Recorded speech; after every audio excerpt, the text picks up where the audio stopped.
Good evening. Good evening. Today is August 16th, 2021. You have found yourself in the Rowan County 6 o'clock county meeting. We are appreciative of your presence here with us. And so we hope that at the end of the day that you've enjoyed your time here together. We always enjoy having folks here with us. So it's our honor and privilege to have you here and taking part in local government. So this is a good day as we watch things unfold across the world, seeing citizens being part of local government in our mind is a wonderful thing. So welcome to America, welcome to North Carolina, and welcome to Rowan County. We are genuinely pleased that you are here. It's been the tradition of this board and boards all across the United States. This time we do a couple of things. We're going to have what's called a solemnizing prayer. Now that's a legal term, and that means that this is a prayer that is not for you. This prayer is for the commissioners. Certainly as we look out tonight, we will need wisdom in some of the decisions that we make. And so those things require, all of these things that we decide require wisdom, and most of the time we look for wisdom in places other than within ourselves. So we're going to have a prayer from our chaplain, a solemnizing prayer for the commissioners, and then we'll have the pledge. Commissioners, if you'll join me, we'll get started. Commissioners, Lord, we come to you tonight. We thank you for the privilege to be at this meeting tonight. We thank you for our county commissioners, dear Lord. And we pray that you give them the wisdom they need at this meeting tonight, Lord, all the business to be taken care of. God, give them the knowledge that they need, Lord Jesus. We thank you for them and the work they do, Lord, not only here at this meeting, but behind the scenes each and every day. They're thinking about Rowan County and the work of this county, dear Lord. So I pray you'd help them bless this meeting tonight.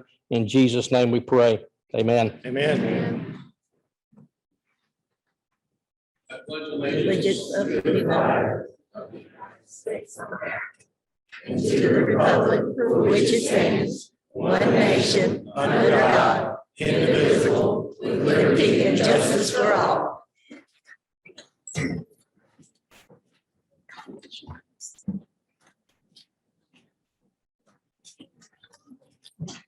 Before we get started, I did want to make a special welcome tonight. Our county attorney Jay Dees is out tonight doing things that dads of daughters do, and that is taking children to college and getting them checked in. I was talking with Jay last week. He said, "I'll be here if you want me to," and I said, "Never in a million years would we take you away from that time with your daughter." So Jay is with his daughter, and so Jay went out and got a friend of his and a friend of this board.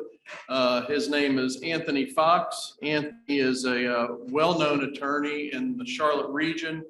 He is part of Parker Poe, and we want Anthony with us here today, and thank you for being here, and we'll lean on you throughout the night. So welcome. Welcome. I've got some changes to the agenda.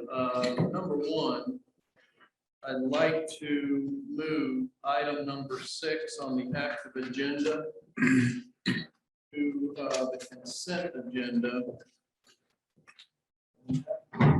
being item AE. Item AE. A second thing is we would add to the consent agenda an item AC to authorize the county manager to pay premium pay to first responders who either are or may be in direct contact with a person infected with COVID-19 for an extended period of time. Premium pay that has been defined in attachments that we have. So that'll be item AC. And then behind that will be item AD, which will, if AC is passed, then AD would be approved budget amendments as presented in that item. So budget amendments are provided to us in a couple of other attachments, which were attachment B1 and B2. Makes sense. Okay. And then the last item we would add is add a closed session. According to North Carolina General Statute 143 for attorney-client privilege, communication to discuss a workers' compensation claim. So having made those changes, and are there any other changes, commissioners? All right, then do we have a motion to approve the agenda as amended? So moved. All right, Judy and Craig, motion and a second. All in favor, say aye. Aye. We have the minutes from August 2nd. Do we have a motion to approve the minutes? So moved. Hey, Judy and Jim, motion a second. All in favor, say aye. Aye. And then the consent agenda that's been amended, motion to approve the consent agenda. So moved. Second. All right, all in favor, say aye. Aye. All right, we have, before we get going on the evening's events, we would like to take a moment. You may have read that recently the remains of Marine Private Henry Ellis were returned here to Rowan County. Next week, those remains will be interned. And so we as a county, along with the county, along with our representative Harry Warren and Carl Ford, have been working to try to bring honor to this family. And so we have a proclamation that we would like to provide for the family. I don't believe, is any of the family here tonight?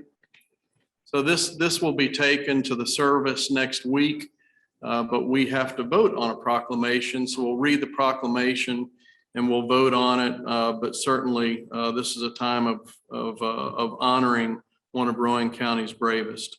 Proclamation honoring the service and memory of Marine Private Henry Ellis. Commissioners, how about if we stand?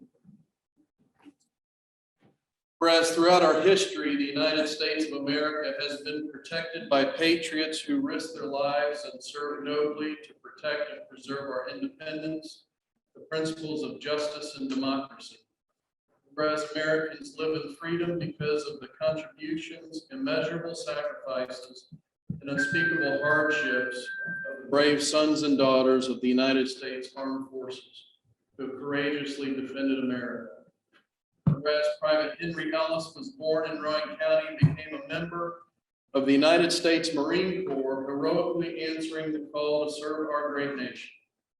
Whereas on November 30th, 1950, Private Ellis died in action at the age of 22 in Korea, defending the United States military convoy against the Chinese attack at Koto Ri during the Battle of Quezon Reservoir. And whereas after decades of being missing in action, Private Ellis' remains have finally come home to Rowan County, where he will be laid to rest in the National Cemetery on August 23rd, 2021. Now therefore, the Rowan County Board of Commissioners does hereby proclaim August 23rd, 2021 as a day to respectfully commemorate the bravery of Private Henry Ellis. Be it further proclaimed that the board encourages all citizens to show respect with grateful hearts to families who have lost loved ones during the call to defend and safeguard our freedoms, and to show support to families who have loved ones who are still missing in action. The 16th day of August, 2021. We have a motion to approve this. Motion. All right, motion second. All right, all in favor? Aye. All right, thank you. Thank you, Commissioner.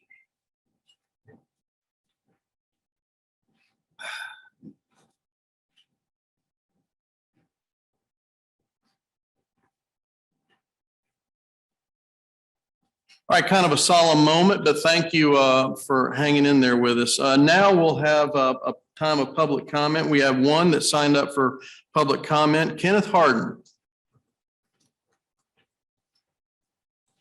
Hey, Kenneth, come on up. Welcome.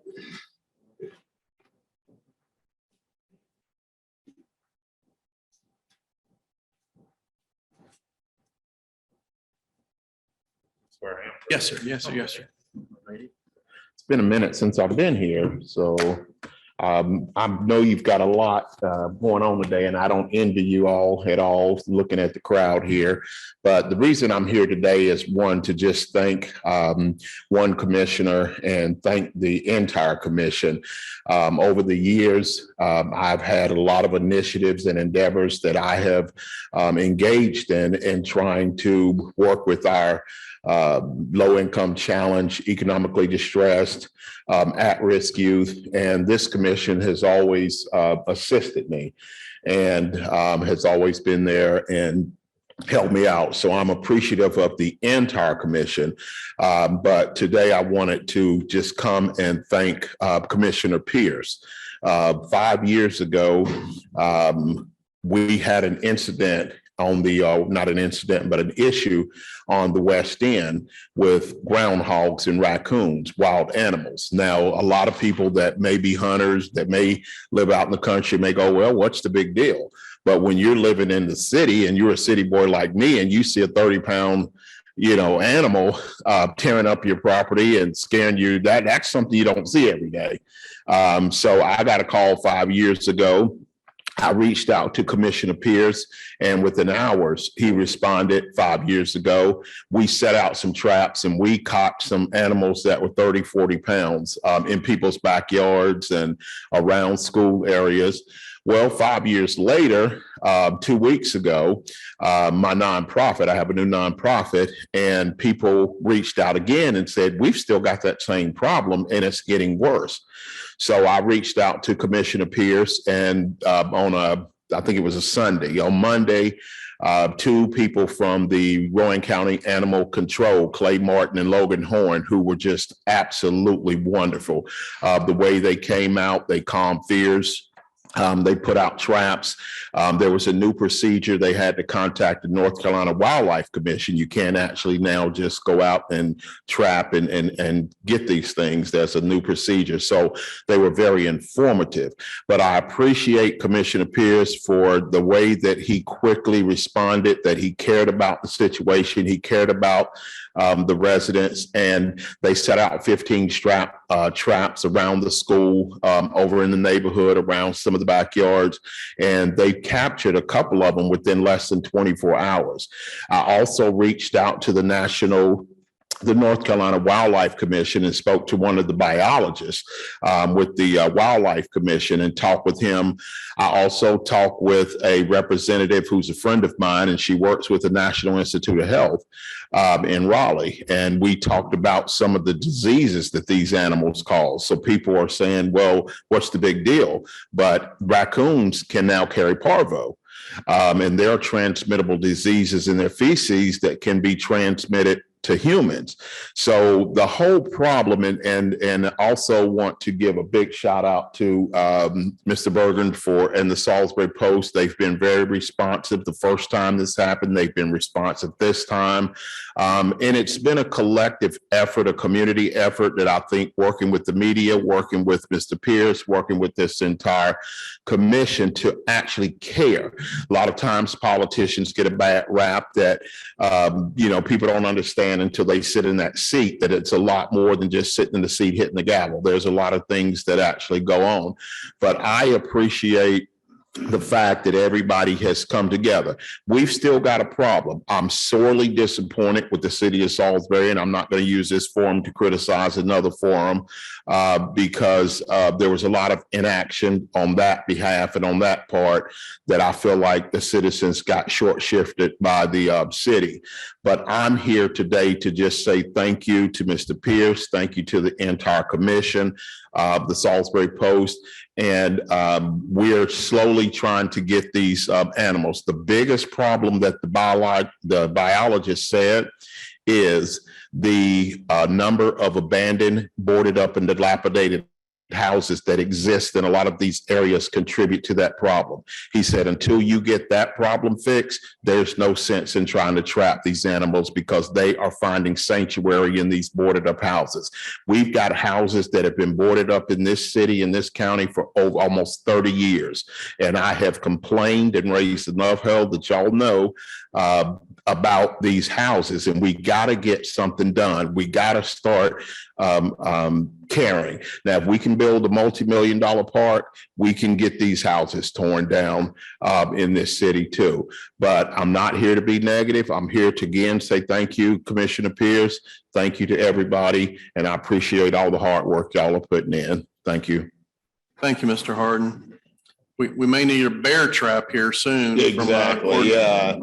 We trapped one, and that was like a movie. That thing was about to tear that cage up, trying to get out of that cage. So something interesting. Well, thank you. All right, we'll move to item number 2.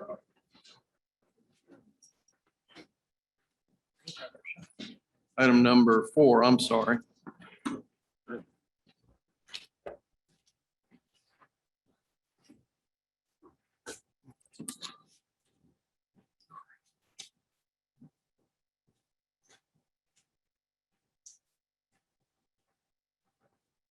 Fighting with my notebook.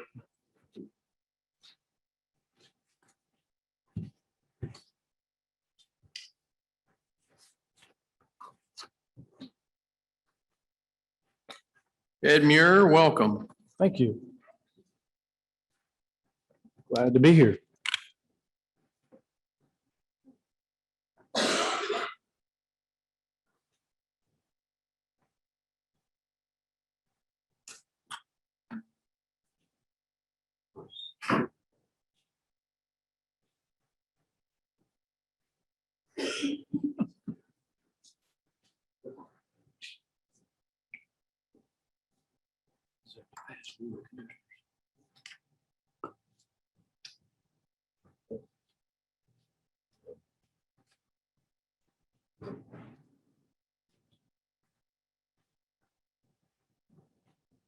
I used to date this girl down here on the end.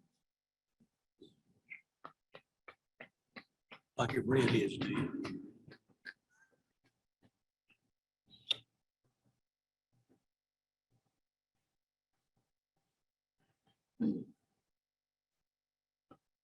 Okay, I think we're ready.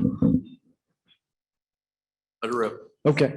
Tonight's hearing is a conditional district rezoning application submitted by Reaper's Realm LLC on behalf of property owners TJ and Angela Jenkins. The application requests a change from RA to the CBI conditional district, allowing 4 specific uses: agricultural livestock production, lawn and garden services, ornamental shrub and tree services, and amusement and recreational services, which is the haunted house and trail operation. This hearing is legislative in nature, and public notices have been mailed, posted, and published in accordance with the applicable statutes and our ordinance.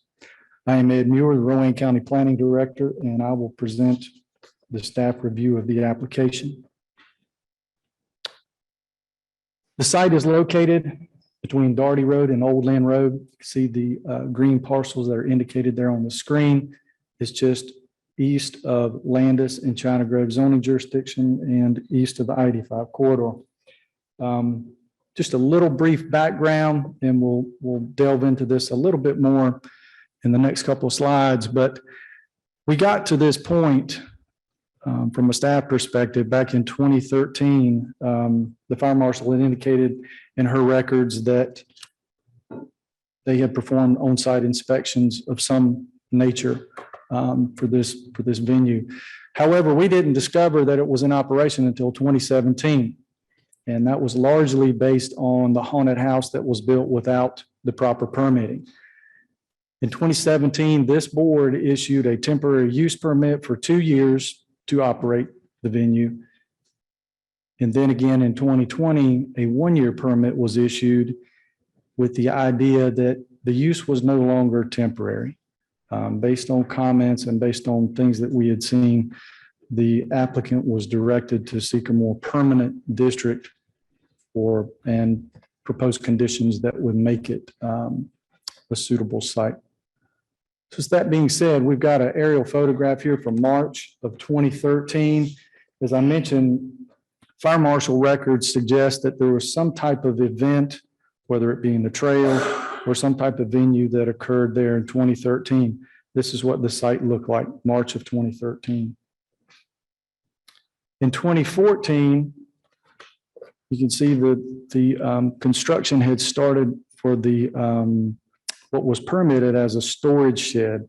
The inspector at that time in September, or following it along, realized either based on conversation with Mr. Jenkins or some other way that it was intended for a haunted house.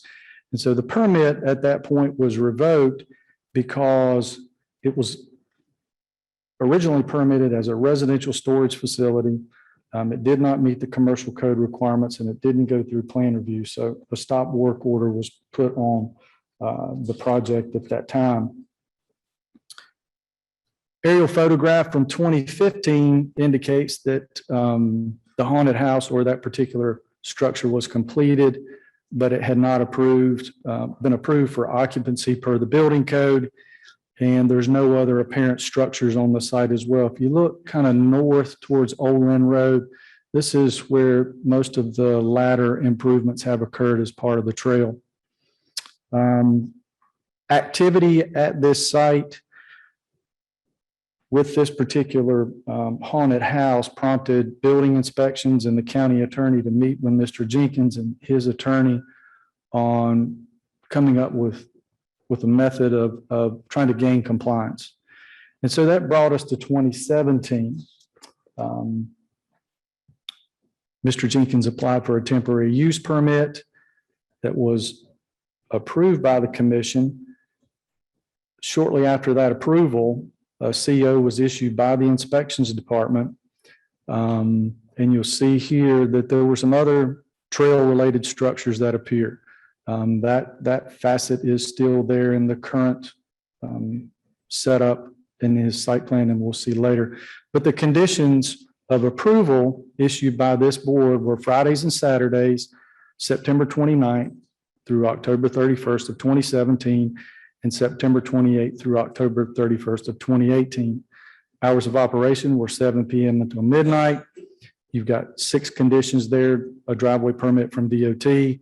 Most importantly, getting a CO and building related plans approved by the inspections department. Likewise, approval through the fire marshal's office. We indicated what the time frame for permitting was, and then no event parking to be allowed on Shuffler Woods Road, which is the internal road north off Doherty Road, and then provide a certificate of liability insurance for the event. And so we did see those things prior to operation in 2017. So again, that permit was good for 17 and 18. We don't know, but I think it's likely that the event occurred in 2019. We didn't have any permit application from the applicant. What we did see was in 2020 after the shooting incident occurred. So there had been some event that was going on at that time that had not been approved as a temporary use permit or otherwise through this board. So in 2020, the application came before this board and it was late in the year. You see the date there is October 31st. October 21, I believe. So there were conditions placed on that. They will provide 5 municipal as well as other deputies, close operations. Oh, yeah, I can't read that second one, I'm sorry. Okay, well, the approval for the 2020 date only and have an ambulance on site was one of the critical components that I think Commissioner Klusman had brought up. The other thing we had seen is that there were some additional structures that appeared. These 3 had not been permitted. The appearance of structures in and of itself is not necessarily problematic if they're sort of sheds for use. The problem is that when you start inviting the public in, there's a liability issue. There's the sense that these have been approved for that type of occupancy, and we hadn't seen that. So the conclusions after that 2020 meeting were that amusement and recreation services is not a permitted use in the RA zoning district. The addition of structures without proper permitting is a public safety concern. Just looking at Facebook, we determined that there are events that have been occurring outside the scope of previous temporary use permits. There's an inability of the applicant to adequately manage parking on the shoulders of Daugherty Road and neighboring properties, which is a big concern. The event has exceeded the notion of a temporary use as Halloween attraction as an annual event. And there are other seasonal events being promoted, St. Patrick's Day, Valentine's Day, and there are other events on other dates that are occurring as well. These are also dates that are being requested in this application. The aerial photographs that we've seen verifies that the applicant has, to some degree, intensified the use of the property with building additions and attractions for public amusement and entertainment. The overwhelming response from this board at that meeting in October of 20 was that future operations to seek rezoning of the property to an appropriate district designation. That's how we got to this point today. So today, these are the structures that showed up in 20. We've got kind of this similar theme again. We've got a cluster of buildings that appear there to the north of that blue ring. So I just showed you there and just to the south. Again, these are part of the attraction. They need to be properly permitted. They need to be inspected.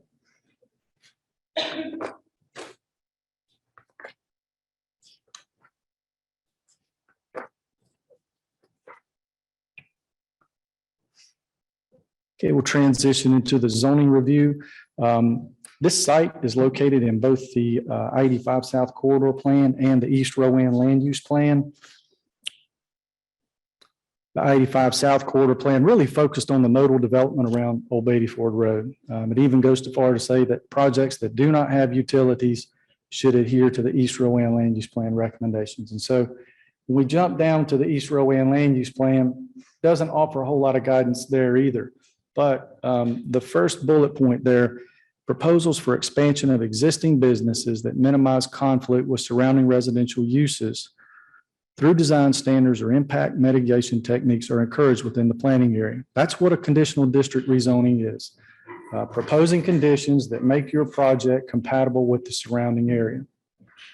The project's also located within the 1 mile 85 commercial and industrial corridor, but the site doesn't front on a thoroughfare or have direct access to I-85. But if it did, it generally recommends commercial and industrial uses as well as a mixed-use development within the corridor. I mentioned this previously, a conditional district is intended for a proposal that may not be suitable in the general RA zoning district. In this case, he's asking for a CBI district because those uses aren't allowed in RA. But based on the conditions, and we'll take a look at those here in a second, but based on the conditions that he proposes, does that satisfy or does that make it compatible with surrounding uses? He's asking for 4 specific uses: agriculture, livestock, lawn and garden services, ornamental shrub and tree services, and the haunted house and trail. In the current RA district, only livestock is a permitted agriculture use. Lawn and garden and ornamental shrub and trees are what we call an SR or a special requirement.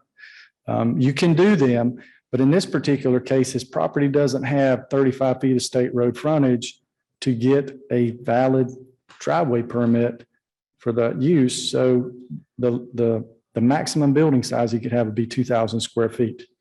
And amusement services is not allowed in RA. So you look at compatibility, all of those are being requested in the CBI district. So those would, well, really one of those would be the primary difference between the RA and the CBI, would be the amusement services. So what we've done here in yellow is we tried to indicate what the conditions are. If you remember, conditional zoning means conditions, things that are offered by the applicant. So the things in white are things that are pretty static. So the main tax parcel, the majority of that is going to be zoned CBI, a portion of parcel 4, or all of parcel 6, and a portion of parcel 116. So these are split zone parcels. We'll look a little bit about what the boundary looks like. His requested uses, those are things he's asking for. Seasonal operation, Valentine's, St. Patrick's, Halloween, and Christmas. Again, those do not appear in our ordinance as standards. Those are conditions that he has proposed to limit his operation to those days. If you look at that, and I'm not good at math, but I think that's 30 days. Hours of operation, he's proposed Sunday through Thursday, ending at 10 p.m., Friday through Saturday, ending at 12:30 a.m. Again, conditions are in yellow. Limitation of a maximum of 1,200 patrons daily. Access and circulation plans. He's proposing a new access off Old Lynn Road and an exit onto Daugherty Road for the patrons. I believe his employees would enter an exit off of Daugherty Road. DOT has conditionally issued a commercial driveway permit if they evaluate or get the sense that there's some negative impacts to the roadway. They have reserved the right to reevaluate that permit. I think you do have a copy of that in your packet. I think it may be criteria 23. Unfortunately, there's no real good traffic data available on Old Lynn or Daugherty Road. But what we do have is that east of the site, there's about 1,300 vehicles per day near the Lentz Road intersection, and then west, about 1,700 at the China Grove Road intersection. In the staff report, we did a real generalized assumption that if there are 2 folks per car, based on the maximum number of patrons, that's going to be 600 movements coming south off of Old Lynn Road. And you couple that with the number of employees, you may have as many as 680 exiting Daugherty Road during that 30-day period. You could take half of that. It could be 300 or 345 at the other end of the spectrum if there's 4 people per car, and likewise for the number of employees. So in a real ballpark figure, you could see as much as a 50% to a 25% increase on Daugherty or Old Lynn Road based on this proposal.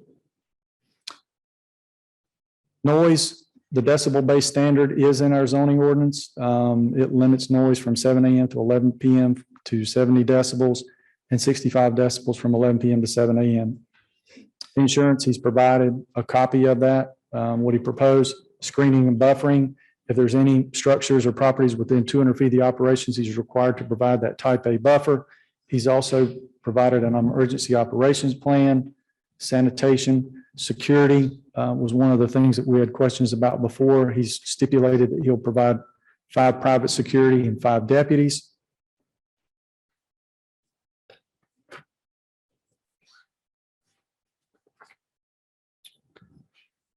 Any questions so far? Ed, I'm concerned about sanitation, especially with the request for all these additional events. And where do we, as a county, draw a line as far as having permanent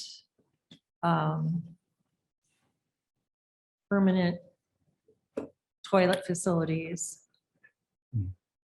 Or basically what I look at this as is an event center. That's a really good question. And I don't think we have a county standard. If we did, it would be something probably more akin to something that will be in the building code. And I'm not sure. I can't answer that question. I would think that perhaps the health department and the state health department might have something to say about that, since we've got environmental department there. And that can certainly be, a condition that would be added if it was agreeable with the applicant, if it was a code-related requirement. And I think when we talked with environmental health, I think their focus, or at least my focus at that time, was on any food sales or things like that. And he had gotten those proper permits in 2020 for that. But that is a good comment. Well, Ed, let me ask you this. Since this was a temporary situation, I wouldn't think that the property owner would want to bear the expense of, septic tank, well, and all that for something that's operating 5 days a year. So I can understand why there wouldn't be any permanent fixtures out there at this point unless the zoning is changed to allow them to operate year round. Yes. Good point. Ed, I've got a question. It says access and circulation plans proposed, it says proposed accesses from Old Lynn Road. So they're proposing that they'll get a road cut in from Old Lynn and to exit onto Daughtery Road. Is that just the plan, or do we know if that has been completed? No, and I think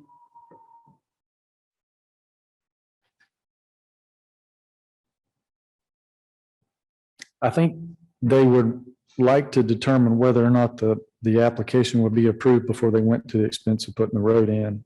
That's probably it. They haven't done any work yet, and I think, to be quite honest, I probably told him, don't start any work until we know you've gotten approval.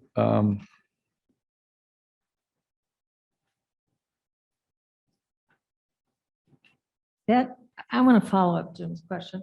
I'm looking at the GSI map and his property onto Old Lynn Road. Does he actually own that property? And is that current map correct? Is there 35 feet? It's actually 31 feet on Old Lynn Road. Oh, sorry. Yes, ma'am. But yes, he does own this parcel here. That's parcel 1 that connects in this strip to Old Lynn Road. So he's got enough to put, DOT has told him that he could have a driveway connection there. Yes, ma'am.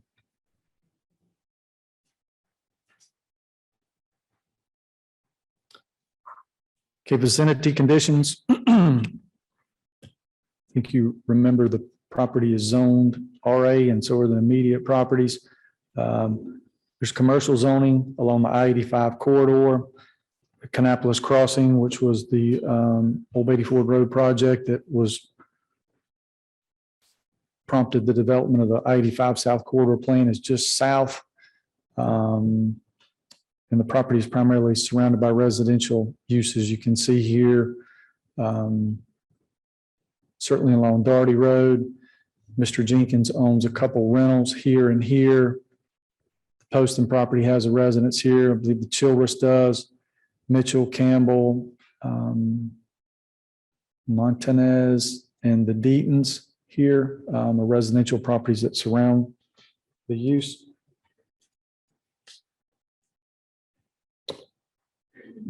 Collectively, these 4 parcels are 18.3 acres. The conditional rezoning encompasses about 10.8 acres. Primary access at this point is off Shuffler Woods Road, which runs north off Daugherty Road across Mr. Blackwelder's property and accesses Mr. Jenkins' site. When we talked about split zoning, this is what we meant. The surrounding area, as you may recall from the previous slide, is zoned RA, but the applicant proposes a CBI district that resembles this in the red. So it will leave his house as RA, split the parcel that the haunted house is on, and allow these adjoining properties that he owns to remain RA. And that's also exhibited here in his site plan. So this is just really the aerial photograph version of what he has proposed in the site plan. and Yes, ma'am. just a quick question. On the RA where his house is, how many acres of it are there? Isn't there like a base acreage they have to have for a rural? That's a great housing? question, but it's not actually a deeded lot. So he could be split zone. It would still be Okay. compatible. And it looks like it's probably close to an acre anyway. But that is a good question. And what, I mean, how often does this happen where they sort of, I guess I'll use the word gerrymander parcels like that? It's not uncommon. You know, if you wanted to rezone all of it CBI, those residential uses would still be compatible. I mean, single family is allowed in a commercial district, so it wouldn't cause a problem from a zoning standpoint. Now, I have seen where refinancing a home that is zoned CBI causes people some grief, but we have provided letters in the past that just referred them to our table of uses and showed that it's a permitted use within the district, and that generally satisfies the lender. But yeah, we don't see this kind of district often, but it's not uncommon. Ed, is there any other commercial zoning in close proximity? The only one is over here, and I can't remember if the staff report references it, but I think it's definitely a couple 100 feet away.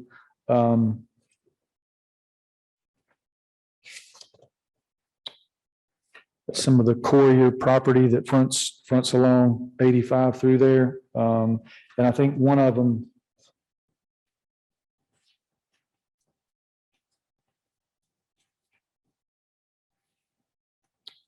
I'm sorry, I was just trying to look. Courier property's back on the other side of 85, I think. Yeah, one of them's owned by the Courier Beef and Sausage, and the other Sioux Tadlock. So it's these properties right here that kind of are in that 85 corridor. Right through here.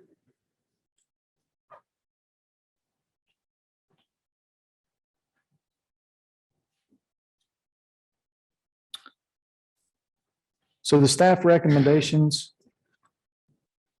consideration by the board, would be to require that the proposed internal road, as well as the Shuffler Woods Road, the private easement, be constructed to 20 and 24 widths shown on the proposed site plan, sheet 1, and provide certification from an NC registered PE that the road will support emergency vehicles utilized by Boston Heights. Likewise, once he does that, provide a maintenance or certification agreement with the fire marshal stipulating that road will be maintained to the standard allowing their use and access. This parking and overflow parking standard of 6-inch thick compacted gravels pretty uniform in our text. We require it for campgrounds, mobile home parks, and the like. We've asked them to try to get us a site plan that encompasses everything that's out there, so that way, when we're looking at this in 4 or 5 years, we can say it's still the same. You remember, conditional district zoning has a site plan associated with it, and it locks them in. That's sort of what we go by. So it's important to have that screening along that northwest property line. We've got a standard there that's the same as our type A criteria. Provide decibel modeling that accounts for all site operations during operation and prepared by an acoustical consultant, and any recommendations thereof incorporated into the plan.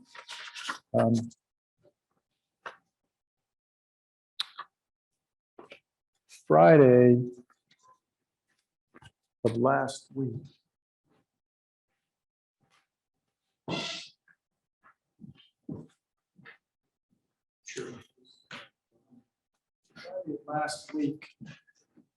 Mr. Benshoff, who is the agent for Mr. Jenkins or for Reaper's Realm, sent me an email and provided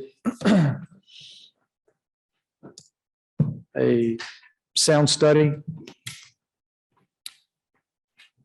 that was prepared by all appearances an acoustical consultant who took noise measurements at 17 different locations.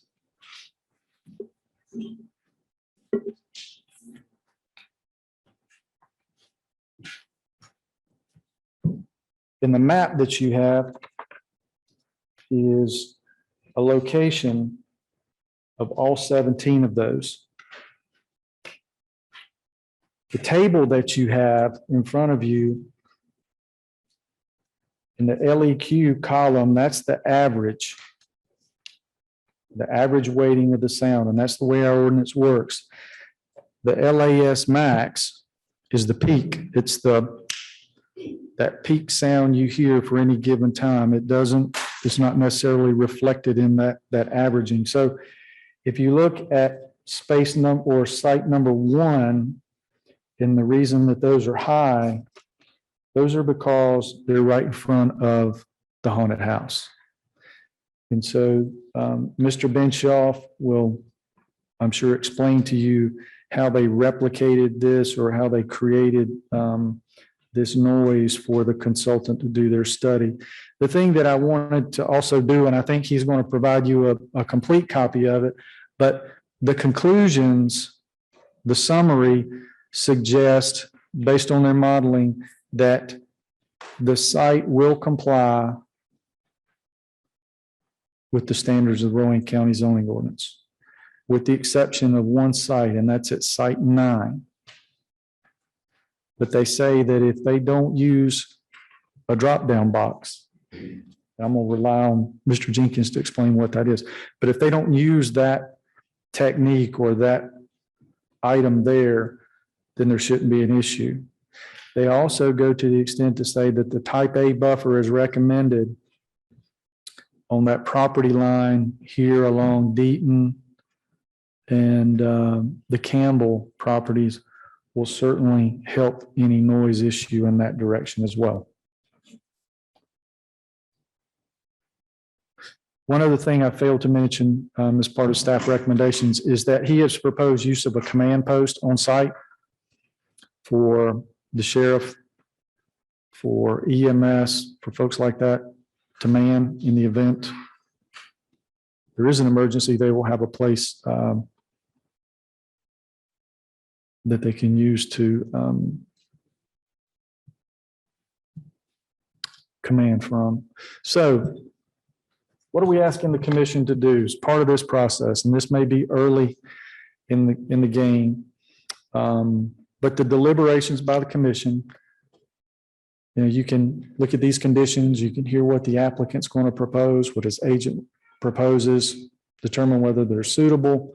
But anything that's proposed should address any conformity with plans or ordinances or things that you reasonably expect to be created from this site. A couple of our general criteria: does the proposed change advance the public health, safety, or welfare, as well as the spirit and intent of the ordinance? The biggie: does the impact of the zoning change on the general public negatively affect them, as opposed to the advantage it may create for the applicant? The consistency and reasonableness statement provided by your planning board is here. The recommendation states that it's not consistent with the East Rowan land use plan based on the following, as it is an expansion of a business that would conflict with surrounding residential uses, and the proposed use would be a benefit to the owner at the expense of the neighbors or community in regards to noise and traffic. So I am complete with the presentation or the review. If you have any questions, I'll be glad to ask or answer them. Sorry. Can we go back to some of those aerials? Those time-stamped aerials? I know you're going through kind of a timeline with us. And I get that first one. Found out about this, and so we did a stop. Yeah. Work on that. So then go to the next one. So it went ahead and was finished, but did we provide, did the county work with them then to go ahead and complete this building after the stop work? I don't think so.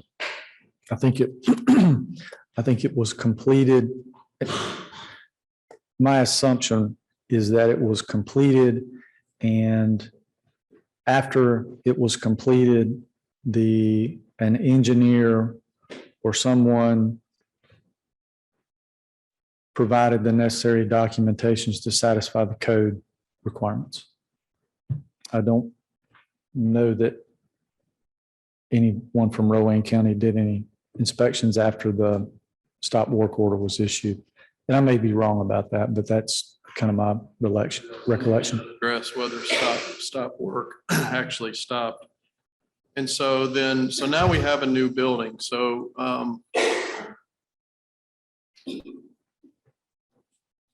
then go to your next one then.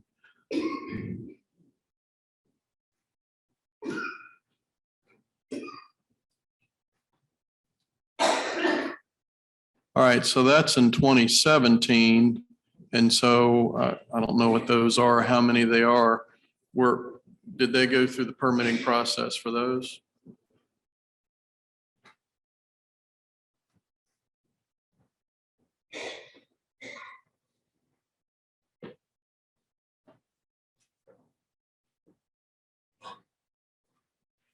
Okay, and then, hold on. Let me say this. After the fact, they may have, after they were built, they may have gotten an engineer's approval. And Mr. Basinger might be here and he could answer that question better than I could, right? Okay. Then the next one. Yeah.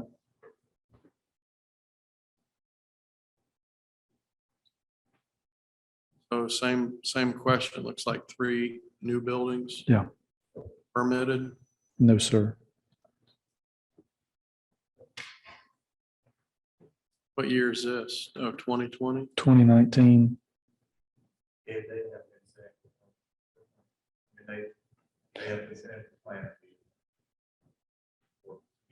Right.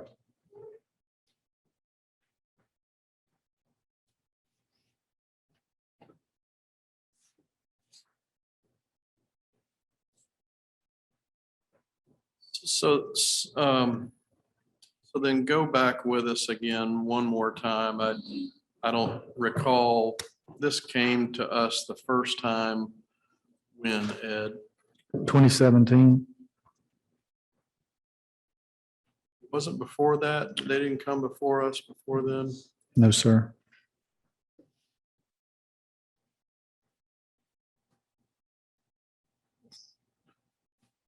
And at that time, we gave them a 2-year permit. Yes, sir. That would have been 2017 and 2018. That's correct. So we didn't see him again in 2019. No.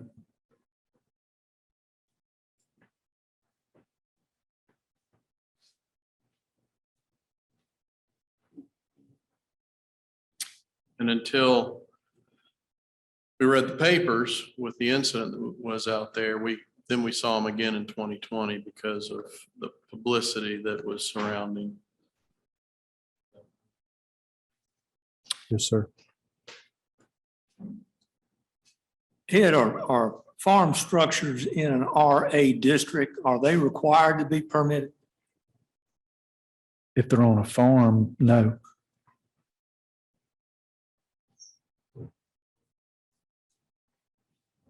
Even if the public is going in and out? That's correct. If it's on a bona fide farm, no building permit is required and no zoning permit is required. They have the ability to build a structure, but they do have to get electrical and plumbing and mechanical permits, not building. Do we know if they did that? It's not a farm. It's not in the present use value system. So we'd have to show farm income be in the present.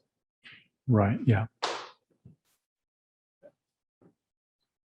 And are there buildings on the property now that would be a violation for to be occupied? I'm not sure. Maybe. Again, I would defer to Mr. Basinger on that. It's kind of difficult to know.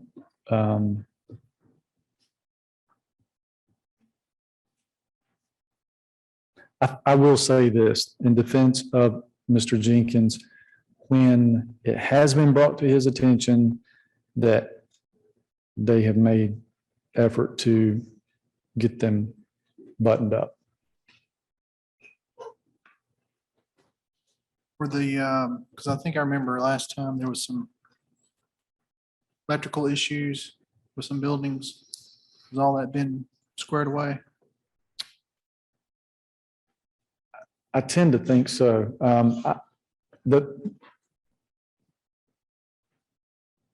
The current, these additional ones, I think, are probably the bigger questions currently in my mind, whether or not they did, and if they're part of the haunt, if you will, they certainly need to be code compliant. I think according to the map, the blue and red one's the asylum there on the right. The trail, I think one of the little. Maybe it's this. Yeah, I think these are what they would call the slaughterhouse here. Well, no, I'm sorry, that is the asylum. That's kind of the slaughterhouse one and two there.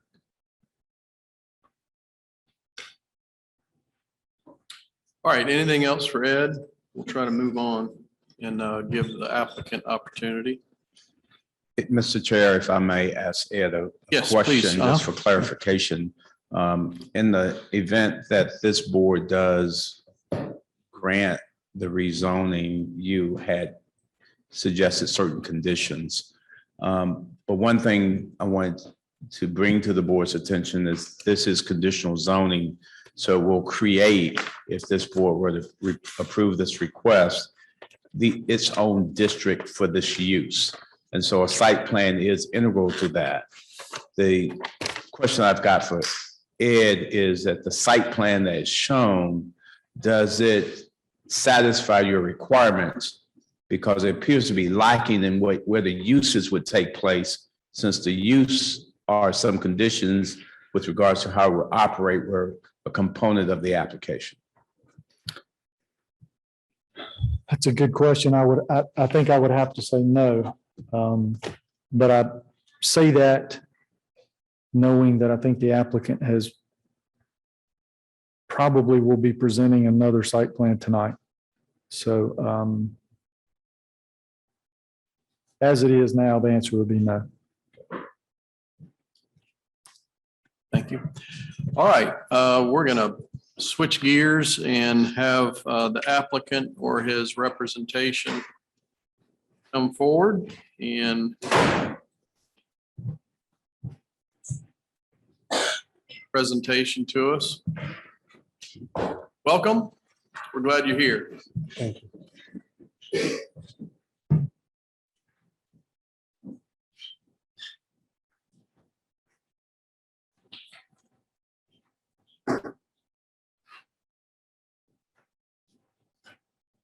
Thank you, sir.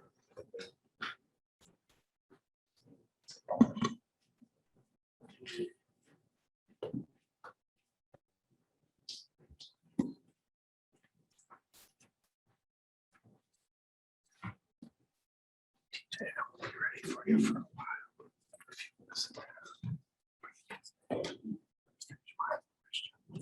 I figured you might have a question.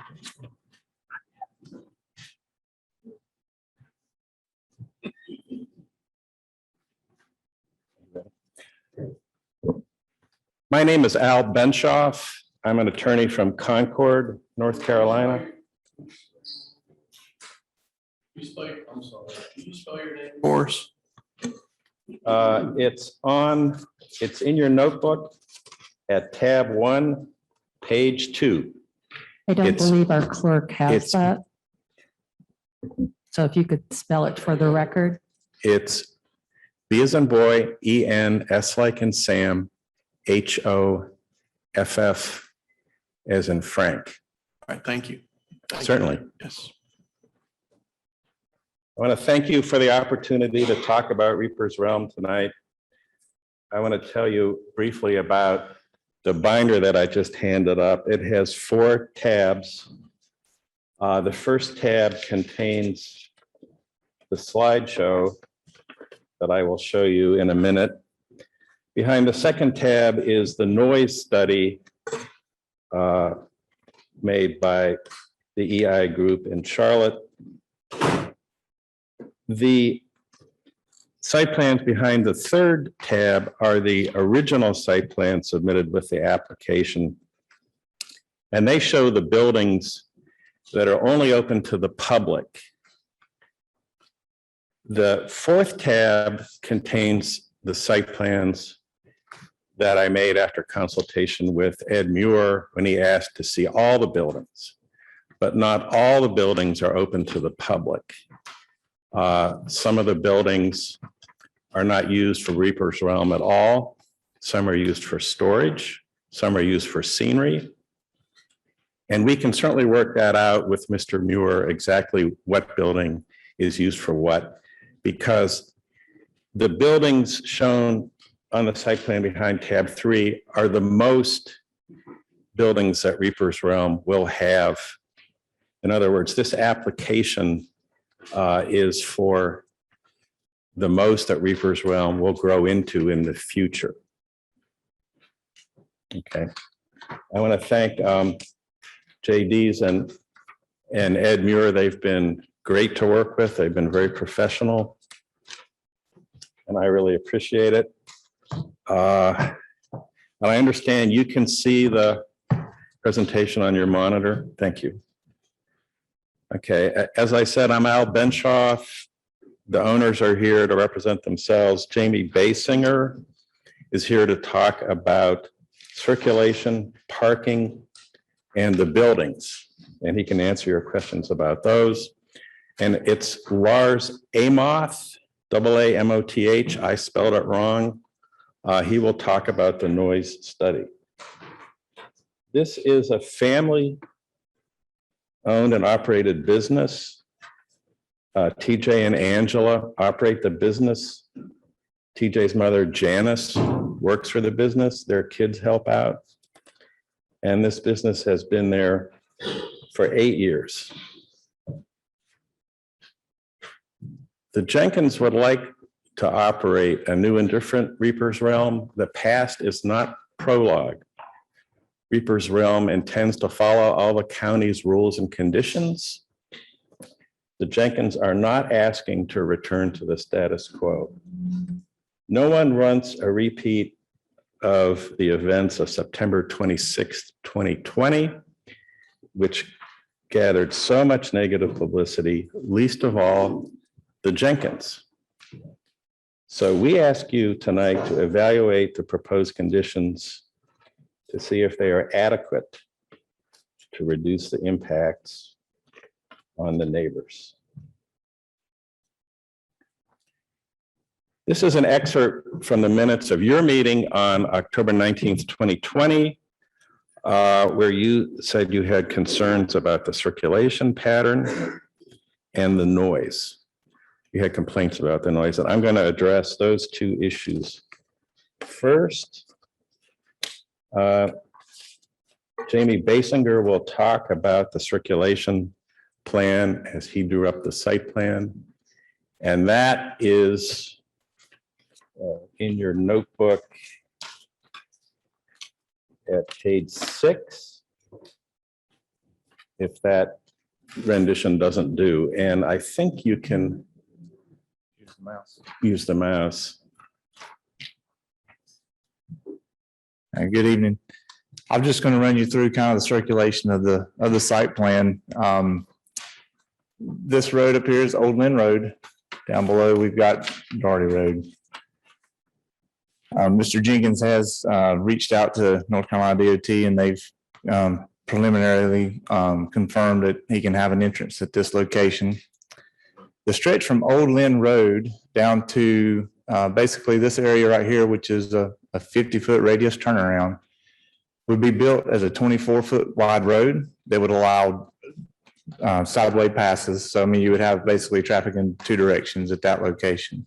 And that's kind of important to the operational needs that he has, because when they do hit a limit, before there was no way to turn cars back out of the property. And so by coming down, once they have folks that are going to be counting cars and counting the number of folks that are there. And so once they reach that maximum, they have to turn them away. And so this turnaround allows cars to then queue up and then pass in front and then leave the property.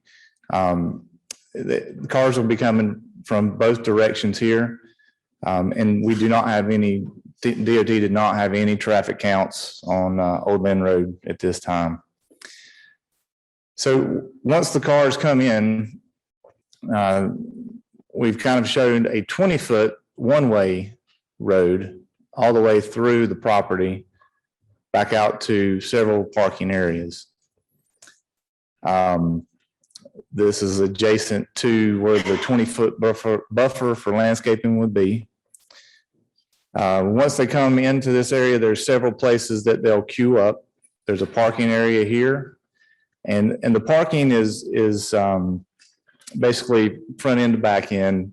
They'll route them around and have them staggered. So first in, first out. As a parking area becomes kind of queued up and full, then they move to two additional areas that we've outlined back over in here. And same thing, there'll be folks that are directing traffic, and it'll be kind of a queued up line of traffic. So once you get to your portion and your stop, the next car is coming behind you and so forth. And then as you go back to your car, when you're done with the honk, it'll be just first out as it was. Leaving the property, they will come down the road. There's either the road basically runs adjacent to the property line. And then there's already an existing road, Shuffler Woods Road, that already has an easement across that property. And so it basically comes to the end of Darty Road, and then traffic at that location will then turn right or left, depending on where they're leaving to. One additional item or two additional items about the road. There is a creek that is running through the property. And so we will, if this board does pass the rezoning effort, we would contact the Army Corps of Engineers and Water Quality in Mooresville to ensure that any changes that we make along that creek are approved before they're done. Plans would be made, engineering construction plans will be made. This is sort of representation of what we're planning right now. So before we do any engineering work or anything of that nature, I want to make sure everybody's on the same page and we have approval. So would it be possible they said you couldn't build anything over that creek? I don't believe so. I've seen other creeks that are much larger that, it's just a matter of meeting their requirements. So I don't see anything stopping that from happening at this point. One other thing about the road is to meet the Rowan County ordinance, the first 50 foot of this would be paved. The rest would be gravel. And I'd like to just talk just a minute, if it's all right, since I'm up, about the buildings. Can I suggest we look at Sure. the original? Oh, maybe I did something wrong. Where you want to go back to? Let's try those other way. Other way? Keep one more. This is from a noise study, but it's the first version of the site plan that Jamie drew up. That was 4 versions ago. But it shows the buildings that will be open to the public. Yeah. So, okay. And you'll notice that the road's slightly different. Some of it's similar, but we kind of made some changes here after talking with Ed and working through that just to try to satisfy the operational needs that Mr. Jenkins would have. But I will say, I was the engineer in 2017 on the haunted house. And I will be honest with you, when I got there, no work had been done on that building for quite some time. I can't tell you how long, but it was in a state that I was able to at least see the floor joist, be able to look around, measure everything, evaluate everything. And we put together a fairly extensive plan that went to the Rowan County Inspection Department, which included sprinkling the entire building, both floors, changing some of the floor joists just to meet the loading requirements that were required there. Within that fire protection upgrade for that building, I believe it's a 20 or 25,000 gallon tank was installed with a footing that DOT would probably be proud of. And so there was a lot of work was done on that building to get it up to code. Inspections department did come out and inspect it. I met them out there a couple times as we were going through that, but it did receive a CO. But just for your knowledge, when I got to the site, it looked like an abandoned building, which is probably part of the haunted house look. But just from a construction detail and from a constructability, someone had stopped working on that building at least a year or two prior, because there were floorboards and things that just weren't where they needed to be. Early or late in 2019, I believe, early 2020, Mr. Jenkins called me about the asylum and about the slaughterhouses. And those two buildings were erected. I was called in to create some plans similar to what I did with the haunted house, do a code evaluation of them, make sure that they were structurally sound, make sure they had all the electrical that they needed. One thing I forgot on the haunted house, in addition to the fire protection, upgrading the electrical system was done in that. I mean, there's exit lighting during the path of egress. There are smoke detectors in there that have the audible alarms that when they come out to direct people outside of the building. Same thing with the asylum and with the slaughterhouse. Both of those buildings have been permitted, or at least the plans have been put in, excuse me, let me back up. Both of the plans have been sent into the inspections department. They've gone through plan review. At the time that we submitted it, there was an original plan to potentially run those buildings off of a generator. And then further discussion with Mr. Jenkins, he wanted to provide permanent power to them. And so as far as I know, those two, I've been working with Thomas O'Kelly with the inspection department for quite some time, and let him know at some point what all was going on. And so it was basically agreed, hey, before we finish anything or issue the permits, let's see how it goes through with the zoning, so that, you know, there's no sense in Mr. Jenkins spending a lot of money on 2 additional buildings. So it's kind of contingent on all that, but those have been permitted. Mr. Basinger, I have Yes. a question. So you said that you came out and after the stop work permit in 2016? I'll be honest with you, I'm fairly certain that it was 2017 when I went out to look at those buildings. I didn't know anything about a stop work. I mean, I was just called out to measure the building and prepare plans. When you went out to work, then did he have permits at the time that you arrived on his site? No, ma'am. That's why I was called out to prepare plans for that building so that it could go to the inspection department for plan review. And then once it went through plan review, then he was given proper permits. Okay, so the building was already up. Was everything completed before you arrived? No, ma'am. As I've mentioned earlier, when I got there, the building was definitely not finished, which made it a little bit easier on me to be able to crawl around, get into the crawl space, Okay. measure the joists, and look at everything. That was the first building, correct? It was the first building, the old building? Yes, ma'am. The Okay, haunted my house. question is about the 2 new buildings in 2017 that had no permit. Did you go out and help the applicant? Yeah. Can you see my cursor? Yeah. Okay, so this is the haunted house. That's the 2017 building. Right. These buildings up here were 2019, 2020 when I went out Sorry. Yeah, sorry, that's why I was getting a little confused.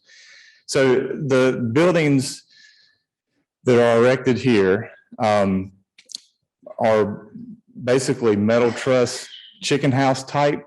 So it's basically a pole barn style of building with a floor that's built into it. So the main structure at the slaughterhouses is that type of building. At the asylum, the front of it is that type of building, and adjacent to it are actually modular buildings, modular trailers that have been put in place. That's why it has kind of a squarish shape. And so, yes, they were erected when I arrived, and I was called out to prepare plans and send it up through plan review. So. Okay, so the building wasn't complete then when you were? No, and Okay. there's a tremendous amount of work to do just for the plan review. I mean, there's Oh, yeah, I know. so yeah. Okay, thank you very much. Yes, ma'am.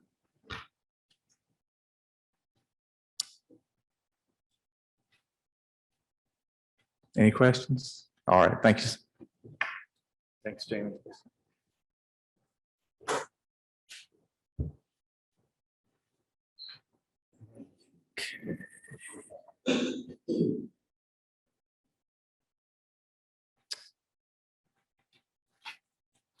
All right, I'm going to turn now to noise.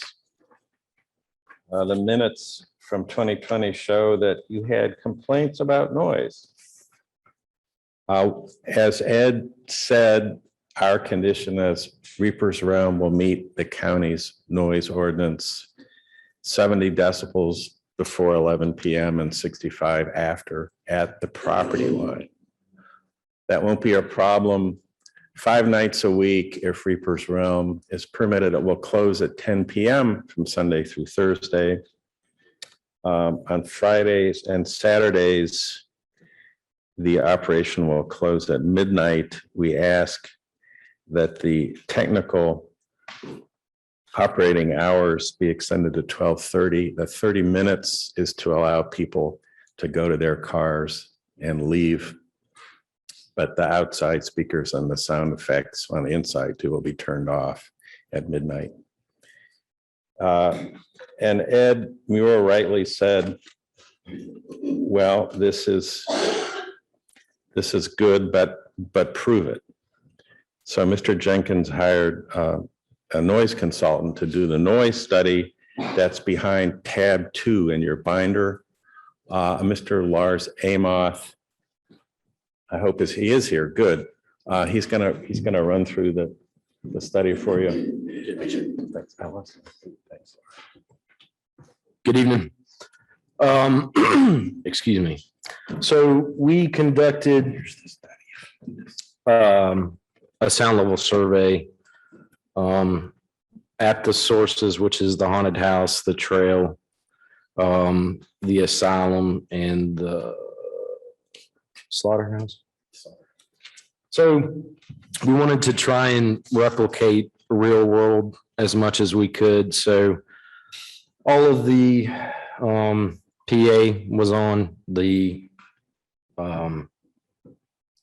stereo equipment, the actors, I'm forgetting all my vocabulary from the haunted house, so bear with me here.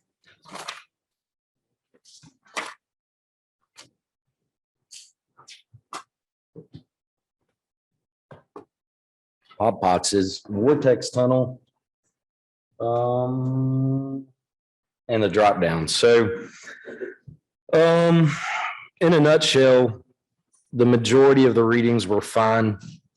We had 2 or 3 areas where it exceeded the 65 decibel level and the 70 decibel level. That was attributed to the adjacent dog kennel and the one area to the actual drop down. And I'm not sure if they explained to y'all what the drop down is yet. Do y'all have any idea what I'm talking about? Okay. It's a piece of plywood and basically a window frame that has a latch on it. When you pop the latch, it slides. It's a jump scare type of thing. So there's one of those in the, which one is that? In the asylum. that's 10 to 15 feet ballpark to the property line. When they activated that, that's the only area where we actually exceeded it based on the noise coming from their equipment or the screams. So you can hear the speakers, you can hear the chainsaw, you can hear the screams at the property line, but we're not reaching that level of 65 or 70 dBs as a LEQ, which is the average over the sampling period, which was approximately 1 minute in each location. How do I click to go to the next one? Go down. Yeah. You want the picture? Okay, so you've already seen the layout. These were the sampling locations. So location 1 was directly in front of the main haunted house. We just, this wasn't really for compliance. This was just for background information for me for our study. I wanted to know what the sound levels were at the source, right? So if we do any modeling or calculations down the road, we'll use those in that. But based on what we found at the property line, since we weren't over the 65 or 70 dBs, we don't need to do that modeling. Location 2. Can Yes, I sir. ask 2 questions? One may sound unrelated, Mhm. but at any one time, how many people would we expect would be present? I know you're moving people in and out throughout the night, but at any one time, how many people are at the event? I've got a slide on that, Mr. Chairman, coming up, but it's, the throughput is 160 to 240 people an hour.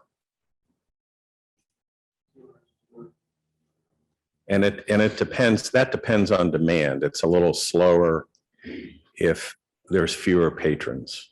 Did you, And so from the noise study, how were you able to replicate, in addition to the screams that are generated by the sound systems, were you able to replicate 160 to 240 terrified people along with their vehicles coming in and out? No. So, I mean, it was a best case simulation, but calculations can be done to increase that. And surprisingly, it would probably only go up a couple decibels. But as far as the vehicles, which was brought up before this meeting, the road has not yet been put in, so there is no real way to simulate that.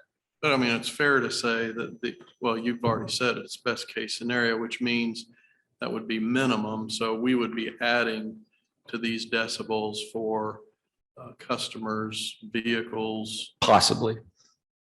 possibly. Well, at the source, whether. Unless they're forbidden from, No, yes, sir. yeah, okay. I just want to make sure we understood the study is not all inclusive. Yes, sir. Yes, sir. It's a, yeah. That's all I wanted to understand. Mr. Chairman, I've been corrected. Pods of 10 people go through the haunted house and the trail at a time, and they're separated by a few minutes. So the 160 people an hour that's total throughput of people going through. Every group starts 4 or 5 minutes apart. So the number of people screaming in any given location would be 10 or 20, not 160 or 200. but they would be screaming from 5 locations. I'm sorry, Mr. They'd be Green. screaming from different locations. Yes, absolutely. Can I ask, is there any residences in close proximity to these property lines? Because what I'm seeing, I mean, there's a property line there, but there's nothing adjacent to it. The one lot was. I can answer that. The closest residences and the only ones visible from the site are to the north are the Mitchell, the Montanas, and the Campbell. The Poston House is pretty close, but it hasn't been lived in for years. All the other houses are a little bit farther back, and there's woods intervening woods, and I have got a photograph of that later. Thank you. Al, before you proceed, you may want to, because I heard something, I want to make sure the board is clear, is the sound study was done on a site plan that's different than what you're submitting. Is that correct?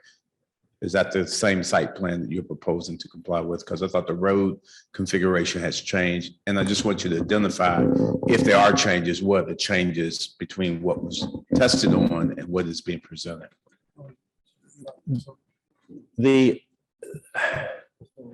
This is the first edition of the site plan, and the buildings open to the public are shown on this site plan, and those are all the buildings that will be open to the public. And they appear on the later editions of the site plan, Mr. Fox. The road's a little bit different here. The turnaround's not on this plan. We're just using this plan because frankly, it has fewer buildings on it because these are the ones that are open to the public. These are where the people will be. These are where the people will be screaming. And that's not the final version of the site plan. The final version is behind tab 4.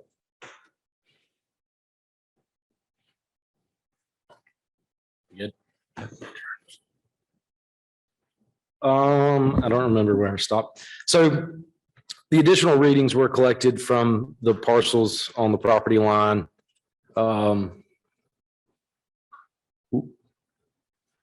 So locations 2, 3, 5, 7, 8, and then 10 through 17 were all below 70 dBAs. The LAS max, which is really not the average, but just, I think he mentioned the peak during that period.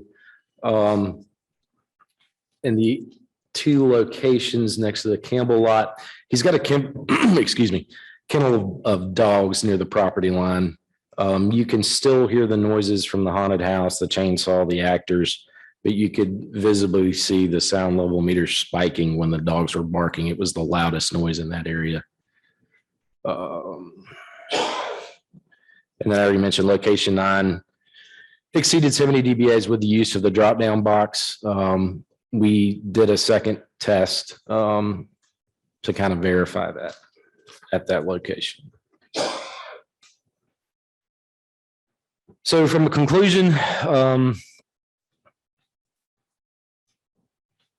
the majority of the readings were below the 70 dBAs and 65 dBAs ordinance during this study, with the exception of location 9 using the drop-down box and the 2 other sites that we attributed, to the dogs in the kennel. This for a minute. They have, Okay. because it shows it's a lot. Yes, so he wanted me to describe the table 1, which is in the back of the survey. So we have the location number, which corresponds to the layout map, the GPS coordinates, the altitude, the time the collection was taken, the LEQ, which is the average over the sampling period, and the LAS max.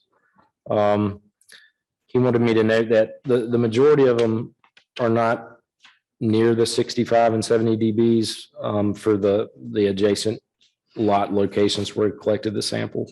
So the ambient sound level outside at this time of night is going to be from anywhere from 52 to 57 dBs, depending on what you're hearing. Crickets, leaves, the wind, cars going by.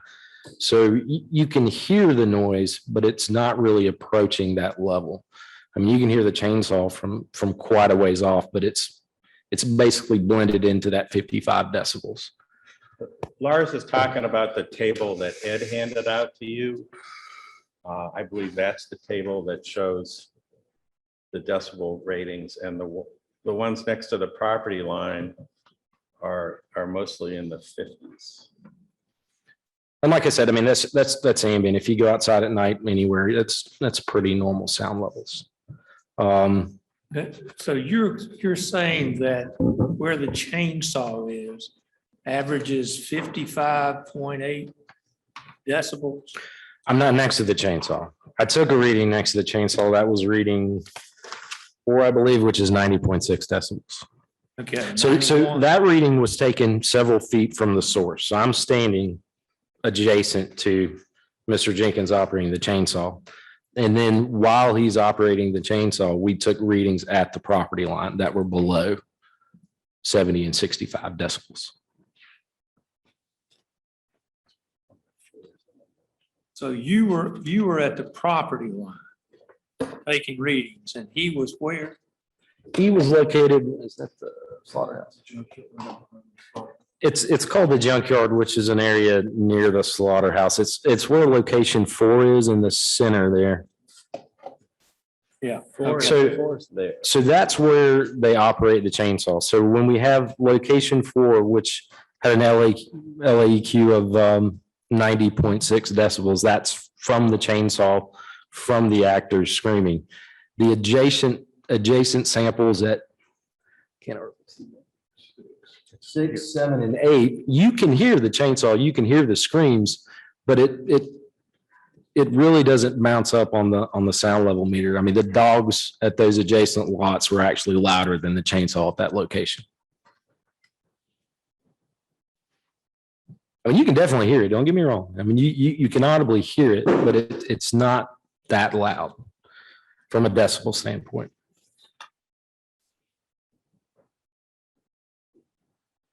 You satisfied? Yep. Okay. Okay. Yeah, from a conclusion standpoint, the location 9, we feel that if they don't use the drop down, the sound level should be fine in that area. The 2 other sites, we attributed it to the barking dog. And really that's the only issues we found. If they install that buffer, once again, it's a calculation, right? But it's likely to reduce those sound levels a couple of dBs. And I know you had the question about the extra people.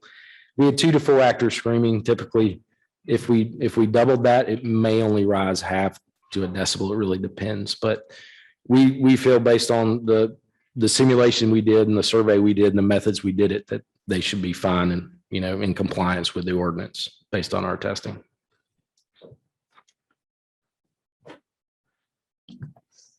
Those are just the definitions. LAQ is a continuous sound level over the sampling period.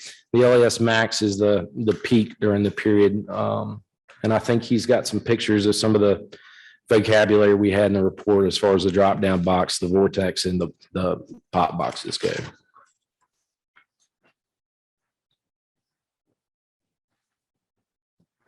That's it. Do you have any questions for Lars? Good. TJ, can you tell the commission what the vortex is, please? Vortex tunnel is something you walk through at the fair that spins, it's an 8-foot circle that spins, it throws the equilibrium off in you. Sir, could you come to the microphone, please, because this is being recorded? Okay, sorry. The vortex tunnel is a tunnel that you walk through at the fair. It's about a 16-foot tunnel. It's a circular tunnel that you walk through that it just spins opposite as you walk through it. It has a 1/2 horsepower electric motor that spins it. It's inside of the main haunted house. The drop down windows are, as Lars just described, it's a piece of plywood with 2 tracks on each side that it just drops down. It's just a place for an actor to pop out.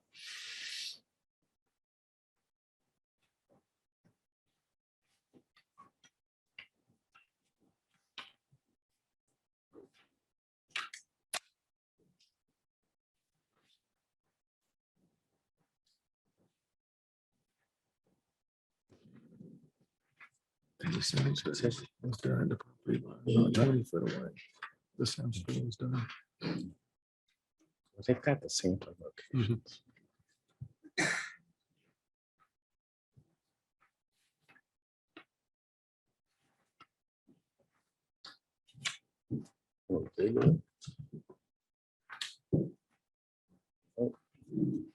Everyone hanging in there? Okay. Y'all look excited. All right. One of the conditions is that the Jenkins will build this buffer shown in green on the northwest property line from the Dayton property to the Mitchell property. And Mr. Muir suggested that larger evergreens be planted at the property line, and that's acceptable. The Jenkins have accepted that condition. That will do something to reduce the noise that the neighbors hear. In addition, the area is fairly heavily wooded. This parcel shows the western property line, which is heavily wooded, the southern property line of the Jenkins property, heavily wooded, the Montana's property line, also heavily wooded. This is the easternmost Jenkins parcel. Most of this parcel will not be rezoned to CBI. It will remain RA and it will remain woods.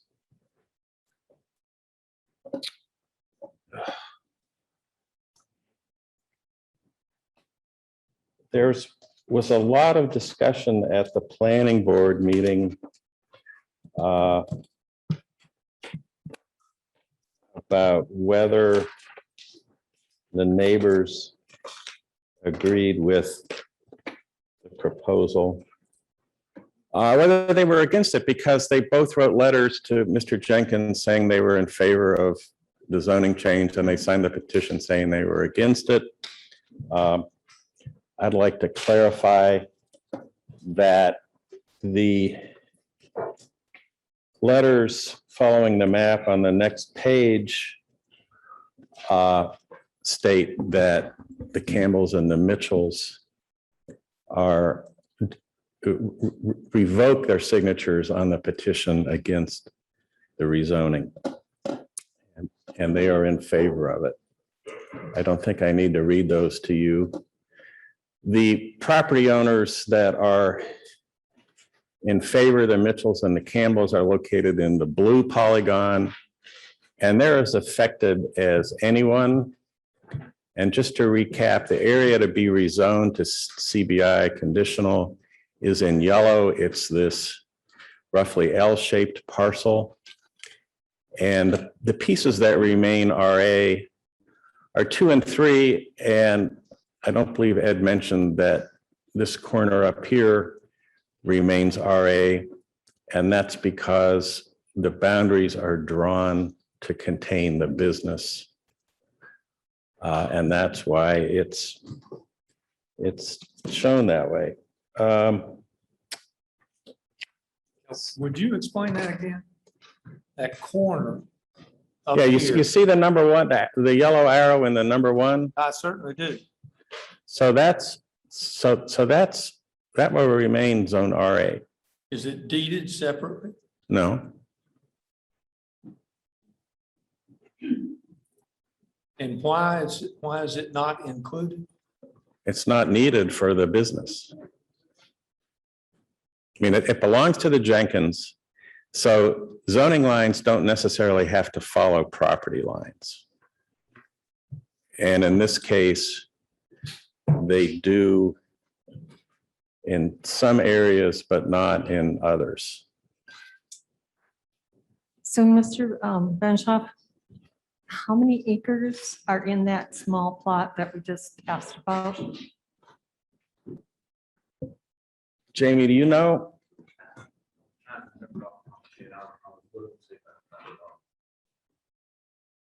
Because I'm trying to figure out, it doesn't look that big, and if you're gonna farm that, what would you grow for income on it? It was basically put. Yeah. Oh, sorry.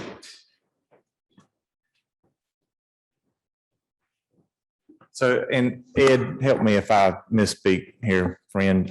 But basically, the whole reason behind putting the CBI zoning district in there was to contain just the operations of the haunted house, right?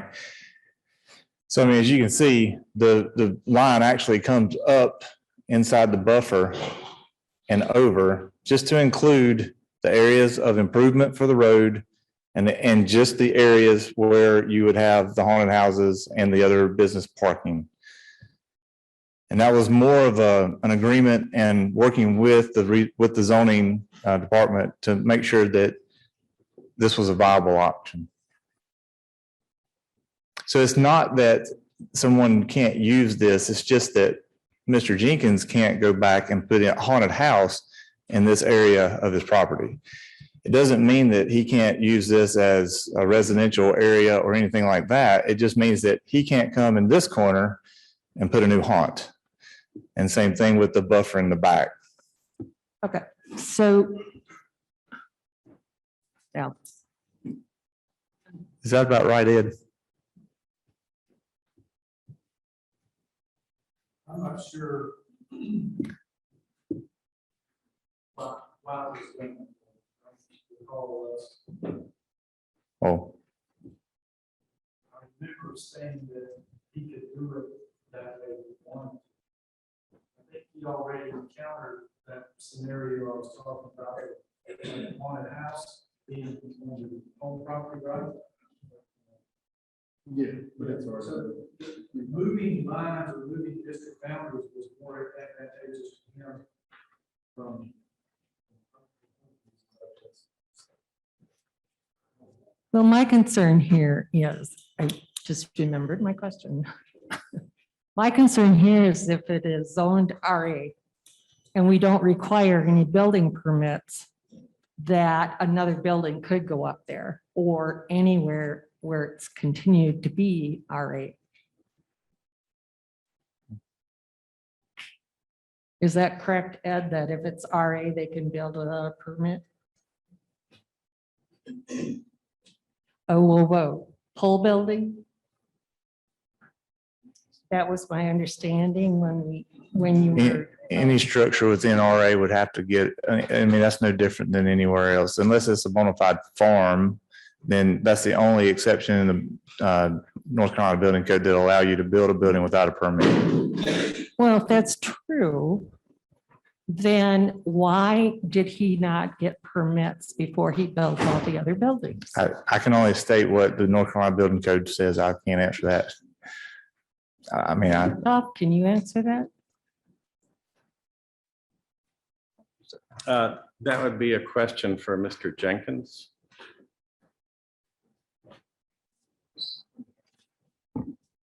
Can you repeat the question? Okay. So my concern is that any of the property that remains RA can have a pole building put up without a permit. I don't believe that's accurate. It's not accurate. Well, okay, so There is some- if that's not the case, then why was it not permitted before you put the other buildings up? We were, the whole beginning of the whole haunted house, if you want me to explain the revoked permit and all, because it was not explained, because that would have been from the building inspection department, not zoning. The permit was revoked a day before we opened that year. Was revoked by Lee. I can't remember his last name now. Lee's inspector called me and revoked my permit a day or two before we opened. That was on the main haunted house. So that haunted house, the roof was on it, everything was on the building. The building was structurally up before they revoked our permit. So someone had a question earlier about that building. Was it stopped at the floor? Or was it built to the roof? It was all the way to the roof before Lee called and revoked our permit. The buildings on the trail were buildings that were taken down somewhere and put back up. They were not new buildings. We didn't buy new buildings. Those were actually buildings that were taken down. And Property? excuse me? On your property? No, ma'am. No, ma'am. They were buildings that were de-erected on a farm and re-erected. So pole another buildings. farm. Yes, pole buildings. Okay. So if pole buildings have to be permitted, my question is before you re-erected those buildings, did you get a permit? I did not. Okay. And And there is a gray line there, like you're stating, of agricultural buildings, pole buildings being allowed on farms. There is a gray line there. And I'm a retired farmer, so I understand pole building. Yeah. Yeah. And it's even not I'm not sure if we're making it clear on where pole buildings are allowed and where they aren't allowed. Okay, so the additional buildings that were taken down and re-erected, what year were those done? 2019, I think, I'm So pretty it sure. was after the stop work permit on the beginning building, correct? It was the stop work order on 2017, or it was 2000, whatever, on the main building. Okay, thank you. Yes.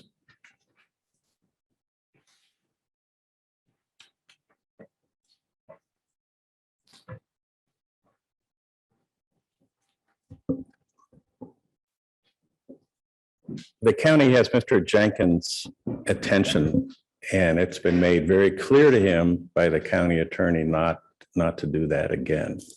So I'd ask the board not to punish Mr. Jenkins for errors that he may have committed in the past. This is a new application.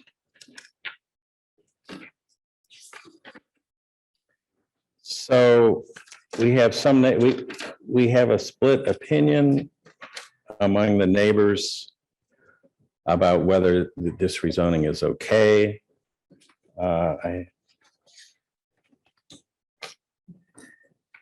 There is also in your packet, and I'll talk about it at the rebuttal if I have to. There is a text to the Jenkins at page 23 from Mr. Jake Davis. And I'm hoping he'll show up and speak tonight. And so I will skip over that for the time being.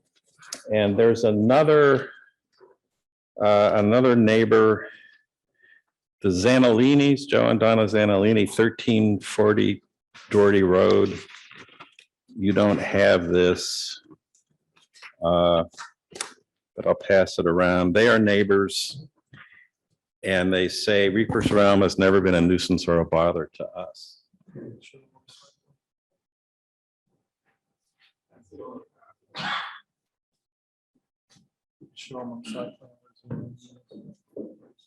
Is it on there?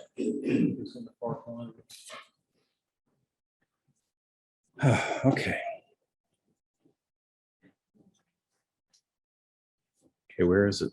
Zanellini is underneath your number, below your number 3. This is the property.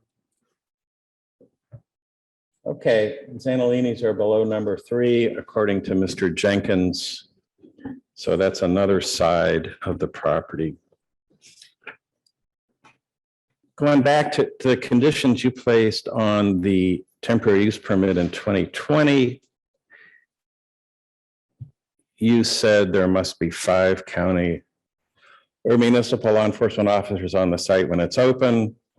They were there, the 5 sheriff's deputies were there in October 2020. And they know when the site closed because they were there working, and it did close at midnight as you stated, as you required. We've talked about the request to be open till 12:30 on Saturday and Sunday. I don't need to repeat that. There is a contract on the table from Rowan Rescue to have an ambulance and staff at the site when Reaper's Realm is open in the future. And that's at page 51. We'll look at that in a few minutes. Do you have any questions before I switch topics? I have a question. Yes, sir. You talk about the 5 deputies on scene. So according to what you're proposing, that you would have 5 deputies and 5 security officers for each time you're open? Yes. Well, for the Halloween season, which is by far the most popular, the attendance at St. Patrick's Day and Valentine's Day is a lot lower. We're proposing 3 of each. Okay. Then, So if you had 4 show up, you're just not going to open that night? How would that work? If you couldn't get 5 deputies because they're other places doing other things. If you don't have enough off-duty folks, what would you do? We applied for 6, I think on Saturday nights last year. Sheriff Alton did not, until the last weekend, extend the courtesy to the local police departments to allow us to reach out to them. China Grove, I had a couple officers I know personally that were willing to come, but they could not come until they were allowed by the sheriff's department. So we're at the mercy of the sheriff's department to either provide us with 5 sheriffs or allow us to reach out to other agencies. But we did reach out for Major Moose is the one I dealt with every time. So as far as you know, the sheriff's allowed other agencies to operate out there next year? That was in 2020. I don't know if that carries on or if that's something that continues on, but it was. If he did or didn't. He did in the last weekend. So if you did and you still didn't have 5, what would you do? We had 5 the last weekend. We were open last year. Well, no, I mean, in the But future. if you in the didn't have future, 5. we can't say that we're going to close. If we tell people we're going to be open and then the day because they don't let you know until the day of most of the time. Major Moose would call me and let me know if he had enough officers. And they said they could only supply what would sign up. So if that was the case, we'd be glad to put 10 private security on because then I know they're going to be there. But I don't think that was the feeling I got last year from the board that y'all did want Rowan County Sheriff's Department to be involved. Thank you. I'd like to follow up on Commissioner Caskey's question. So if I'm hearing you correctly, you said you would not close if there weren't enough officers. Can you say that in the mic? I said, if I'm hearing you correctly, you just stated that if you did not have enough officers, that you would not close. Yeah. Did I hear that correctly?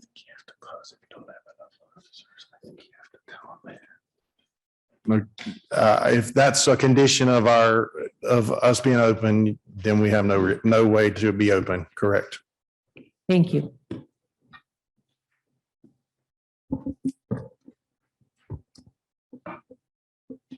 I'm looking at your presentation here. Are we on slide 25 of your 74? Yes. We need to get rolling. Okay. Mr. Basinger told you about the new traffic pattern based on the historical record. There are 3.5 customers per car. We've asked for 1,200 customers a night as an aspirational goal. That's 343 cars on the busiest day. That hasn't happened yet, but I want to talk about those 343 cars. That equates to 46 to 69 cars per hour. It takes an hour to do the house and the trail, and then people leave. So at the most, they might be there 2 hours, probably a lot less, maybe 90 minutes on a crowded night. So they won't all be there at the same time. But the Jenkins will add a parking fee for the first time. That will reduce the number of cars. They will raise the ticket prices. That will reduce, hopefully, the number of people. No drop-offs will be allowed. And that was a problem last September when kids were dropped off and their parents had to come get them. That will not be permitted. Unescorted youngsters will not be permitted. There will be no online or remote ticket sales. All ticket sales will be on site. And as the cars are counted, as the people come in, they'll know the capacity and can close the gate at the turnaround when it's full, when capacity is reached. Traffic will not queue on Old Lynn Road. I'm going to ask Jamie to tell you about his plan about traffic queuing and parking, and that's site plan in your binder at page 30. and it's this one that doesn't show up. But the parking lots capacity is in the red circles and the queuing capacity is in the blue circles. I mean, just for simplicity, could have done the math, but I took a model of a car and just placed it on there. It's about the size of a 64.5 Mustang, so fairly average for most sedans, not too big, not too small. But that's what I use to basically just place cars around the road to allow and show the queuing. And in each one of the parking areas, you can kind of see how the parking is like I was describing earlier, first in, last out. So, I mean, a line of cars will get lined up, park, the next line is then directed by the parking attendants. And what's the capacity of cars in the queue? From the checkpoint back, so from checkpoint B back out to the road, sorry, let me do that. So from checkpoint B back out to the road, including just one line of cars around the cul-de-sac, showing two rows of cars going in and out on Old Ren Road, that's 94 cars. And then on the exit queue, it's 50, right? Correct.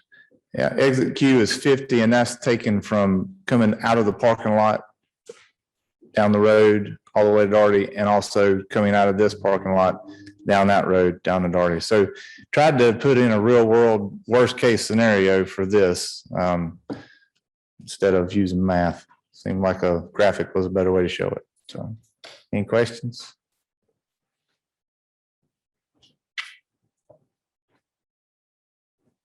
Walk-ins will not be permitted. The guards at Shuffler Woods Road and Old Lynn Road will turn walkers away.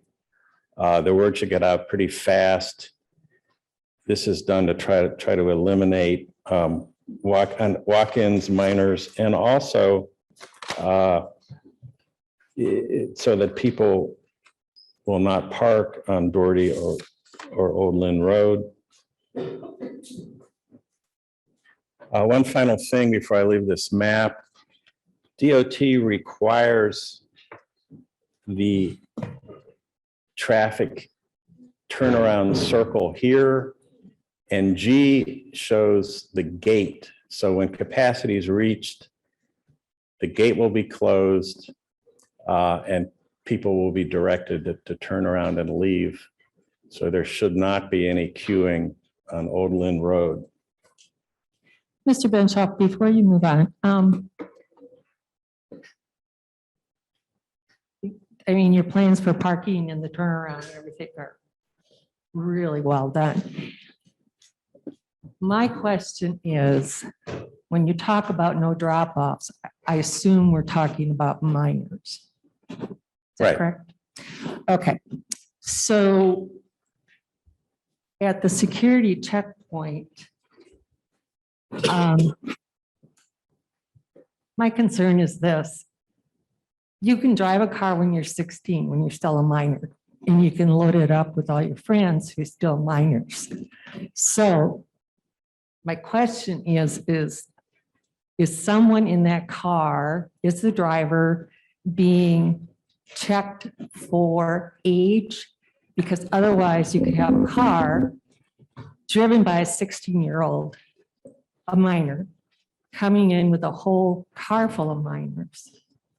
So that's my concern, because I didn't say that very well. This plan would let 16-year-olds drive into the property and bring people with them. Okay. And their IDs would be checked on the way in. okay.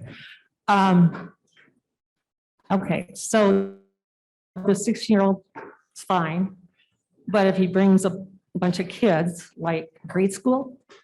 Okay, explain this, Mr. Jenkins, because I am confused. Yes, ma'am. Let me explain. It's the same thing we did last year after we came to the meeting. We have an ID check at the point B. We check IDs for everybody in the car. If there is anybody in the car under 16, someone in the car has to be 18. So you have a responsible adult in charge of anybody in the car. We didn't stop 16 and 17-year-olds coming because it would have stopped high school kids who have their driver's license, who don't want to go somewhere with mom and dad, who are seniors in high school from allowing being able to come.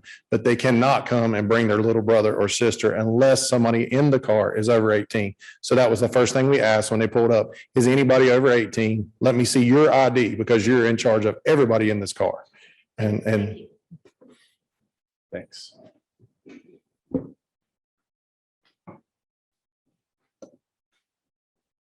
I'm going to put the, oh, that got real small. I'm going to put the traffic in perspective. If the site were hypothetically developed at single-family residential, 17 acres, taken out 2 acres for the stream and some roads, at 2 units an acre under the zoning for the watershed district, that would be 33 houses. The Federal Highway Administration says a single family house on average generates 8 trips per day or 264 trips per day every day of the year versus the theoretical maximum of the 300 to 400 cars at Reaper's Realm would generate 30 days or less. I'm going to skip Scheffler Woods Road. That takes care of 5 slides, Mr. Eds.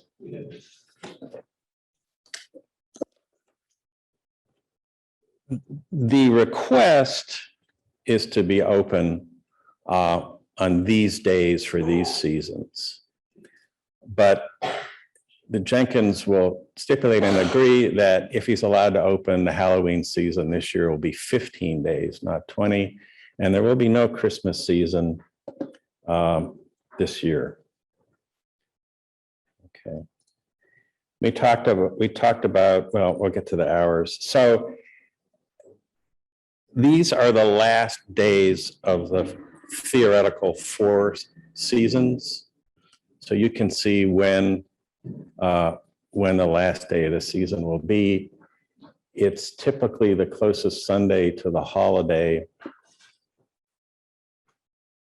We talked about the hours of operation. And I just got to ask, if you go back to that one slide, will these, so Valentine's Day will be a haunted house, St. Patrick's is a haunted house? There's been a haunted house there for a few years on St. Patrick's Day. Oh, and yeah, it's not the trail. It's just the main haunted house. It's not the other buildings. Okay. We talked about hours of operation, and again, note that ticket sales will stop an hour before closing so people can go through and leave. And this is how the proposed 2021 season looks. A Friday and Saturday in September, the last weekend. Friday and Saturday, the first 3 weekends of October. 4th weekend, Sundays added, and Halloween weekend, Thursdays added. That adds up to 15 days. And remember its closing is at 10 o'clock on Thursday and Sunday. All right, turning to the security plan, we talked about most of this. The flagger and the deputy at Scheffler Woods Road and Doherty Road will let emergency vehicles in. There has been a fire marshal's inspection since 2013. That will continue. Boston Heights is invited to do an inspection. The general location of the security personnel is shown on the next slide. Talk about the evacuation plan in a minute. The parking lots are lighted. The lights around buildings or towers, and they're aimed down at the parking lots. There's 5 400-watt halide lights. This is the security plan. The red squares show where the sheriff and the flaggers are at Shuffler Woods Road and Doherty, at Old Lynn Road. This green area is a fenced-in area, and customers that want to enter the haunted house have to go through a security check. They're wanded here. People are told to stay in their cars and tune their car radio to a radio station. And they're given a number when they come in and have their ID checked. And when their number's called, they come up, go through security, go into the green area that holds about 150 people, and then go through the haunted house in groups of 10.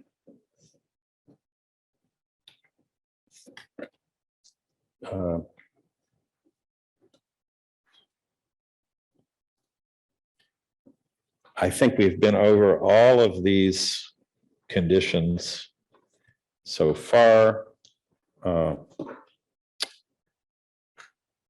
Skip that one. The next slide is an email to Mr. Jenkins from Major Moose at the Rowan County Sheriff's Office, where he says, Sheriff Otten and I have reviewed your plans and renovations to your facility. The plans appear to be solid, and you have done a lot to improve the safety of your business. Thanks for sharing the plans with us and for all the work you've done. Other conditions, I believe we've hit all of these. This is the insurance commitment, and we'll give the county a certificate of insurance when the policy is issued before the Halloween season. The staff recommended 7 conditions, and the Jenkins have accepted all of the conditions. I want to note that we have added the buildings on the new site plans. And I just want to note that number 7, obtain collective approval or consent about the command post, is not in the applicant's control. A few other plans to go over. Here is the contract between Mr. Jenkins and Rowan Rescue, saying that they'll be there. And if that's page 51.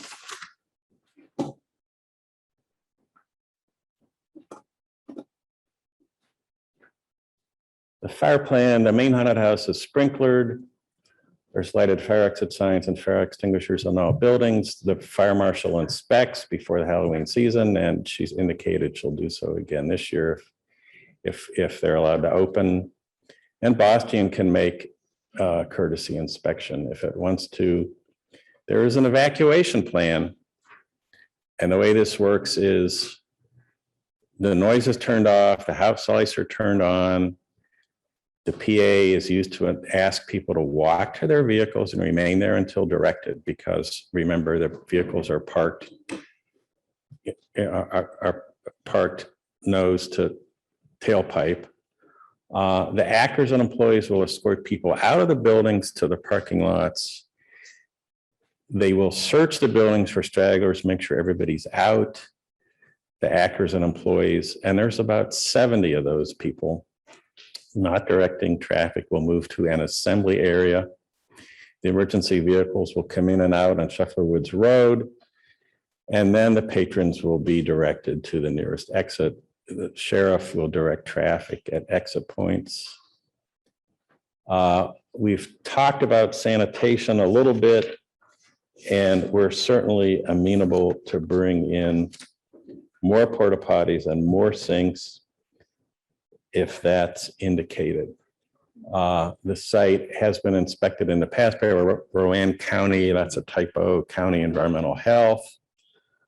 And there is weekly waste pickup by Alexander Waste, supplemented by Mr. Jenkins if necessary. This drawing shows the locations of the porta potties, the sinks, the trash barrels. And this is one of the 4 submitted site plans. Are there any questions? My last topic is to discuss the East Rowan land use plan. Before you go on, I have some health and safety questions. Mr. Jenkins, perhaps you can answer this question for me. In addition to your public events, do you rent out your facilities for private parties? I'm sorry, ma'am, I can't hear you very well with the mic. Okay. You're going to have 20 events, correct? Public events like this? It was 30 for the whole year, 30 days. throughout the Okay. whole year. So my question is in between those public events, do you have private parties that come in? No, that will not be allowed. We're only asking for the 30 days a year. Okay. The other question I had was a safety issue as far as your emergency plan. You say house lights. Okay, so I assume that that's all the buildings and that type of thing. We have lights, what we call them work lights, and they're just regular lights like this in the buildings that you turn a light switch on and all the lights come on in the building. Okay. So they're not dimly lit. My question is what about when they're outside of the buildings? There was like, what, 4? I don't have the number in front of me, like 4 or 5 lights that you had out that you kept lighted for while the event was going on. Yes, that's in the parking lot areas. Parking lot Yes. areas. So if you were out on the trail trying to get back, my question is everything lit so people, the public would be able to get back to their cars in a timely manner? Yes, we have the trails lit. The whole trail is lit. Okay, Walking from building to building, it's not lit with daylight, but it's lit where you can see the trail that you're supposed to be walking on. okay, thanks.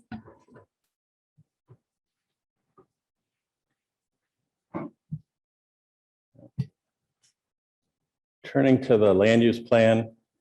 The land use plan is a little old for a plan. And the world's moved on, and this is very typical of land use plans. It's a big effort and expense to make one, and then they hang around for a while. The land use plan suggests that there be performance-based standards to promote compatible land development patterns. When a residence comes in next to a business, and vice versa, when a business is expanded in a residential area, it recommends design standards or impact mitigation techniques. The conditions proposed are performance standards and they are mitigation for the impact. The East Rowan plan talks about home-based businesses located on the same parcel as the residents at page 29. It's not clear to me whether this is strictly a home-based business. The residence is actually not included in their rezoning request. The home is not used in the operation of the haunted house and trail. But be that as it may, its standard is that businesses should be sited to the rear of the home with lighting that is building mounted and focused downward. In this case, the haunted house and trail is in the middle of the property as much as it can be. And on the south side, it's buffered by the parking lots. The lights are on towers and on the building. They're focused in and down. There is visual separation, as you saw with the buffer and the air photo of the woods on the property lines. And the size of the accessory structures associated with the business operation may also be limited. Mr. Muir's made that very clear that that's the case. So you're required to adopt a reasonableness statement, and the reasonableness statement in your zoning ordinance is a version of the requirement in the statute, and the statute says you may look at 5 factors. And I want to briefly run through the 5 factors. The first factor is the size, condition, and other attributes of the area to be rezoned. In this case, the size, the rule of thumb is the smaller the tract to be rezoned, the more likely it is spot zoning. This is 10 acres out of an 18-acre tract. That's a sizable tract being rezoned. It's not 1 parcel, it's 4 parcels. Shuffler Woods Road is a 5th parcel. There's a buffer. There's a setback provided. There's a lighting plan. One thing you are supposed to do is balance the benefits and the detriments. And ideally, they would be roughly in balance, that the applicant would be benefited, but the neighbors would not be substantially harmed. With the conditions and the mitigation and the noise study, you could find that the neighbors are not being substantially harmed. Yes, there will be changes in the community. There will be some more traffic, but there will be more traffic as the area develops, as we've just seen with the publication of the 2020 census.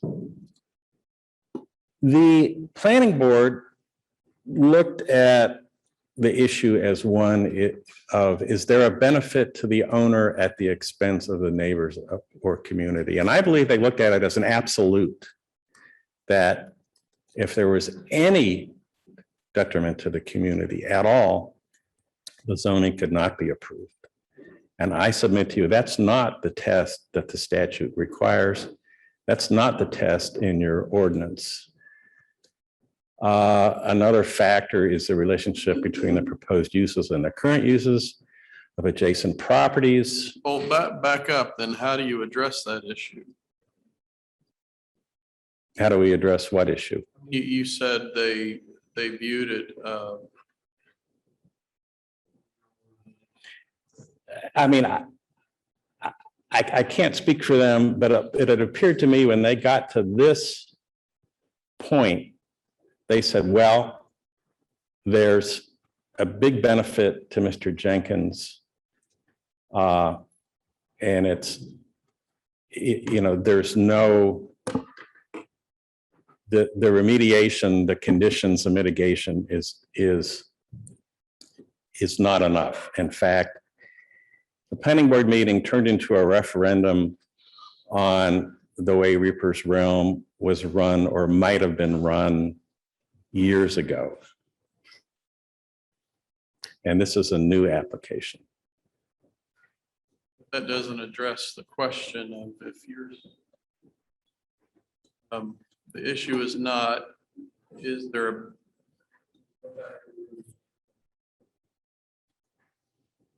a benefit to the owner at the expense of the neighbors or community? Then what is it? Well, they looked at it. They decided it incorrectly because they were focused incorrectly. Then what's the correct way to focus on? That is the balancing test in the statute. That is the 5 factors that you may consider. It's not just this factor. Because if there's any development anywhere in Rowan County, there will be some changes to the community. There will be some more traffic. There will be an impact. Okay. Okay, I'm going to follow up that one and give you what I think is an issue. The resale value of surrounding homes. My concern here is that if, Reaper's Realm is very well known.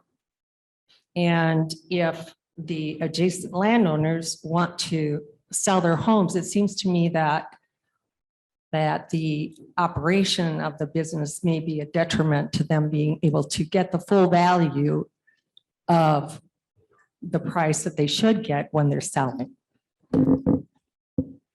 Evidence of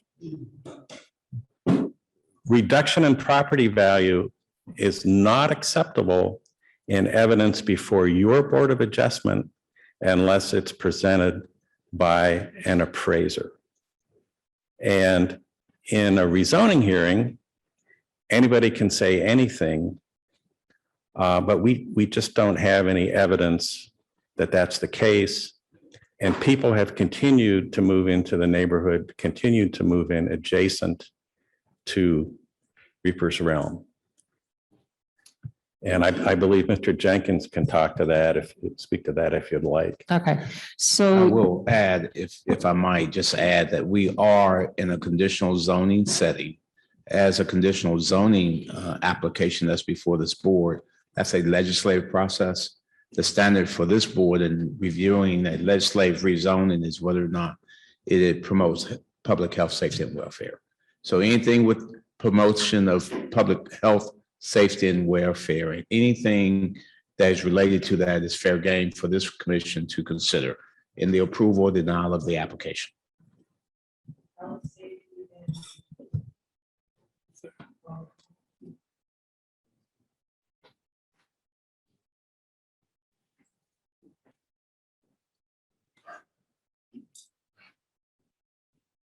The actions in the public interest because it allows a small family-owned and operated business to continue with binding conditions that have real teeth that reduce the impact on the neighbors.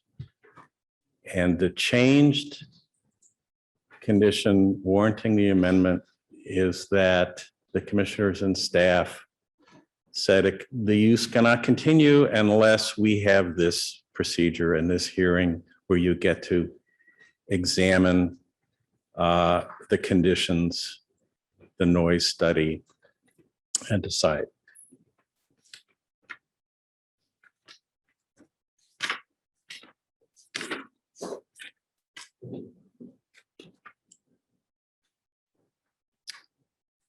And at this time, I'd like to ask TJ to hand up the petition that he pulled together. Oh, it is? Okay.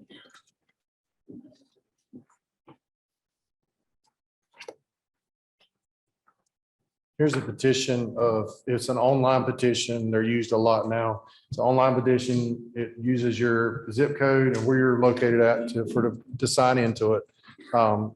This is where people can leave comments. We had 2,200 people sign our petition to keep us open. This is just the comment page. They're separated into two separate things. It shows where they're located at. They have to put that in because it goes off of their Google and their where they're. Can you read that petition language? Yeah. When our petition is still up, if you would want to look, it's on the Facebook page. It's on our Reaper's Realm Facebook page. It states that at the top, it says help keep Reaper's Realm open. At this time, we're at 2,140 signed on the petition. It said neighbors are trying to shut us down because of one incident last year. We have new plans with the county traffic, parking, safety of our guests, and for neighbors to work better. You can review all the changes on the website. We still have it posted on our website, our complete plan that we submitted. So we need to show that Reaper's Realm is a family safe owned business. We've been operating for 10 years. Please help us with signing this to show your support. We have worked hard to build an awesome event. We want everyone to, including neighbors, to feel safe with our new plans. We can do that. Please post. It's listed on our Facebook page at this time. The online petition things is a big thing right now. It's ran by a separate company. Okay, I have a follow-up, Mr. Jenkins. Yes, ma'am. How many of those, you said 2,200, very impressive. How many of those are your adjacent property owners and neighbors? I know Justin Campbell and Wayne Mitchell, both have, sent letters to you. I know Justin sent one directly to you to make sure that it was not protrude, that it was sent to, I have a copy of a letter, email that was sent from a Justin Campbell on August 11th of 2021 at 8:45 a.m. And it's also part of the application number 20, page 21 of there. Okay, And Mr. it's a letter in support of the rezone. Okay, was that sent to all of us individually? Because I don't, Carolyn, was that? Okay, thank you. so that was the two neighbors that are directly behind me, Wayne Mitchell and Justin Campbell. And the neighbor on the south side, he was planning on coming to the meeting tonight and he got tied up and sent the letter with me. But the petition that the neighbors are going to introduce is there's neighbors all up and down Old Lynn Road, which is, y'all asked me to put a second entrance in or exit last year. And that's been the big, they don't want traffic on Old Lynn Road. It is a state maintained road. It's a 2-lane road. It's not private property. It's a state road. So that was our only way in or only way out was to add a separate entrance there. That's the reason we did a petition for that reason, to just show that there is a lot of support for what we do, that we are a small family-owned business still trying to operate. This business was started to help my kids go to college and do things for my family. It's not just something we started just to make a bunch of money. I run a landscaping company for a living, but this was my kids' kind of college fund to help them. So, but I do know that those 3 neighbors have sent letters in. Any questions? We can't hear from all the people tonight. There probably isn't enough time. I'd like to ask the people that are here in favor of the Reaper's Realm rezoning petition to stand up. And if you're standing up, if you're in favor of it, raise your hand. Thank you.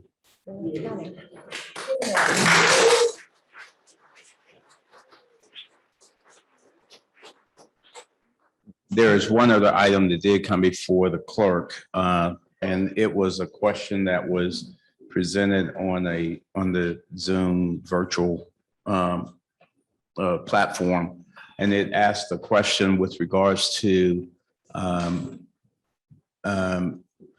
inebriated individuals who are turned away. What safeguards are being made to ensure that they do not leave the site and wander over to neighboring property owners? Yeah. Last year, the sheriffs had one, we had that come in, one in a car, and we couldn't tell they were inebriated until they got out of the car to come to our security gate. So when they came to our security gate, our wander guy turned him away. It was actually a deputy from another county. And the sheriffs walked him to his car. They knew, one of them knew him, and asked him to sit in his car, to stay in his car. They kept a check on him for about an hour and a half to 2 hours. So he was maintaining his car. His wife sat with him, but they made it very clear if he did leave, or they wouldn't allow him to leave, that they wanted him to sit in his car. And that was the only one last year that we turned away after we implemented the people staying in their cars. We had one guy try to come in, but the sheriffs didn't know who he was. So they did give him a little bit of a leeway to go sit in his car.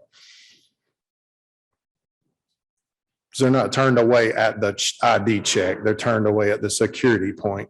It is where they're turned away at. I'm going to stop at slide 67, Mr. Eds, not 74. All right, good. And I would like to have a few minutes for rebuttal after the opponents speak. That's not a problem. All right, crowd. We've been at this for 2.5 hours. We're gonna journey on, but we're gonna take about 3 minutes, okay? Take about a 3-minute recess. Y'all mill amongst yourselves, make new friends, exchange business cards, do whatever you do. We're gonna take about 3 minutes, okay? So it is, it's 8:30. We'll get back started at 8:35. All right.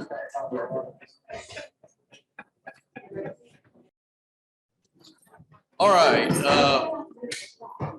Well, welcome back. So we're at the part in our meeting where we're going to conduct a public hearing. So we don't really have signups for that. And did we advertise for time limit?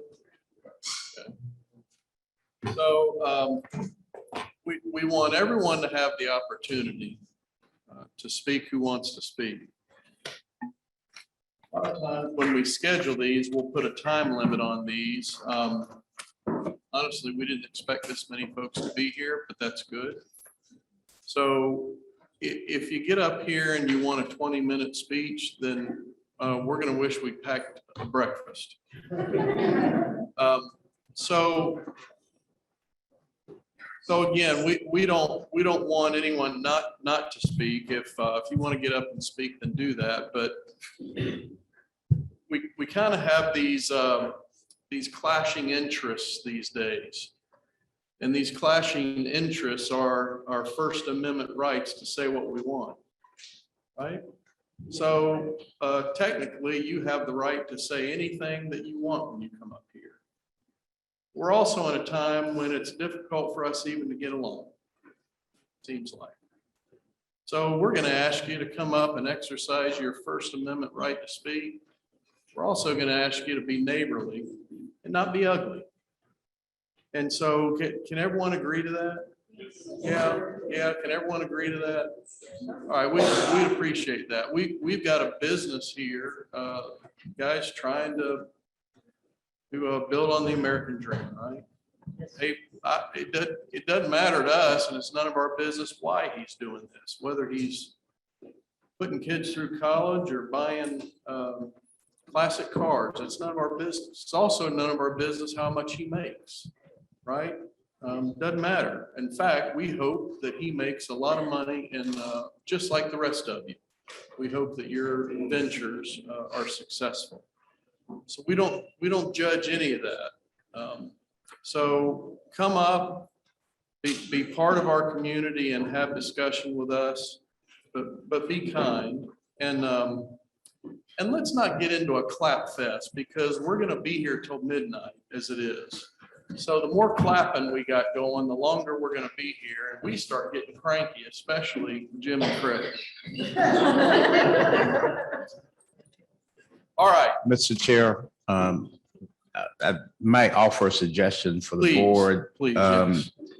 Since you haven't imposed time limits, what you might want to do is alternate between those for the applicant and those opposed to the applicant, and then sort of rotate back and forth, just so if you run out of time, equal numbers of people have been disenfranchised. Okay.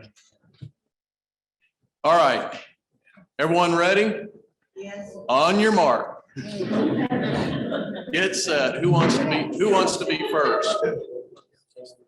Who wants their name in the paper as being the first one to get up and speak? Oh, he jumped up there. Oh, come on. Mr. Chairman, I would really like to hear from our public safety people that are here. Public safety people that are here. So if we could do that first, perhaps. Okay, I had two conversations. I'm very sorry, Judy, but we had two conversations. Now I've heard you say public safety, but what do you want them to do? Well, I see our fire marshal here. I know that the fire chief is outside, I believe for Boston. So I would like, personally, I would like to have them testify before we get into the rest of the folks that are here. Is that, Are they agreeable to that? Because I don't know if they want to be put in that position. Deborah? If it's something I can answer without going back into the files, I'll be glad. okay, Where's Mike? We got to put a time limit on him. Mr. Zimmerman, where are you? Talk all night. There he is. There he is, Mike. Mike?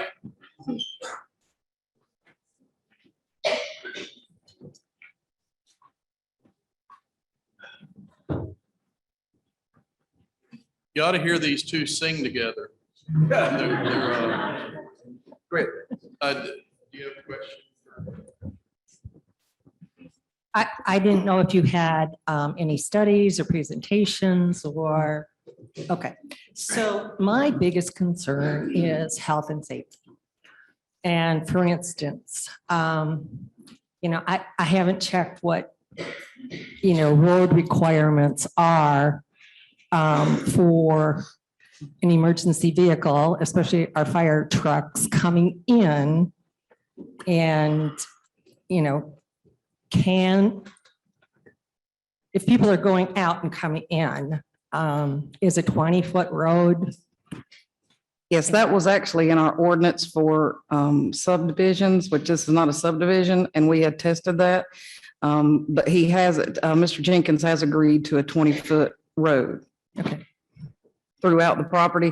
And I've also spoke with Mr. Jenkins and his attorney that he will have to sign an agreement that every year we'll go out there and check that to make sure that it's still stable. It has to be engineered to 75,000 pounds. The roadway does, and I believe that I've spoken with Mr. Basinger about that.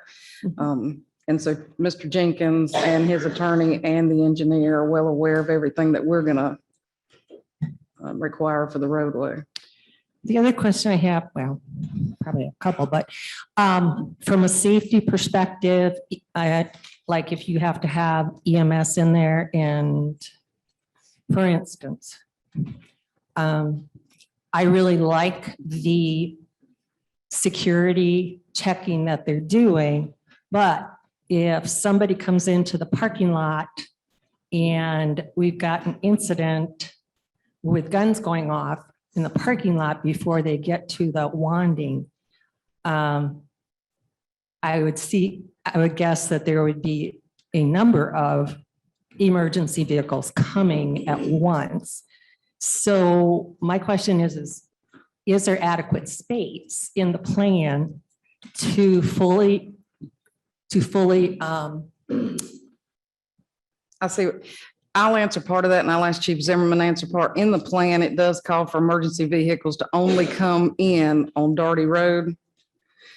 So they would come in Darty Road instead of Old Lynn Road. Okay. If we're able to, I mean, anything can happen, but we're supposed to come in off Darty Road in the plan. And if you want to answer. Yeah, that was my concern when they changed and had the entrance in Old Lynn Road, because it's a small road.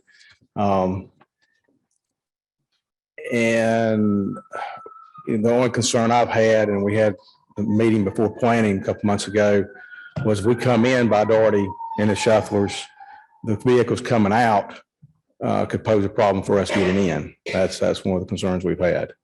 Okay. I know back in September was a major mess. If we had to got in, we couldn't have. I mean, that was maybe an isolated incident, but it could happen again.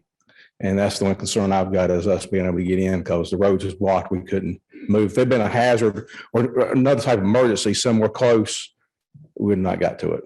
Okay. Any other concerns that either of you have? Okay.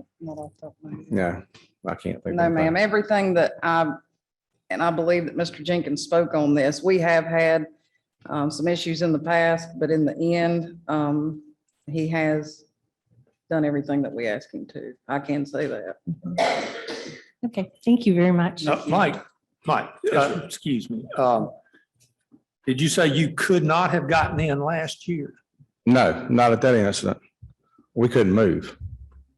Why? Because there was only one exit. All the vehicles, yeah, all the vehicles were trying to get out. The roads was blocked. we couldn't move. From Doherty Road to Old Lynn Road, it was shut down. There was one way in, one way out. Yeah, at that time, one way in, one way out. So, But they're still going to have them coming exiting Daughtery Road. but that's going to be our way in if we have an incident. But you have to be coming in.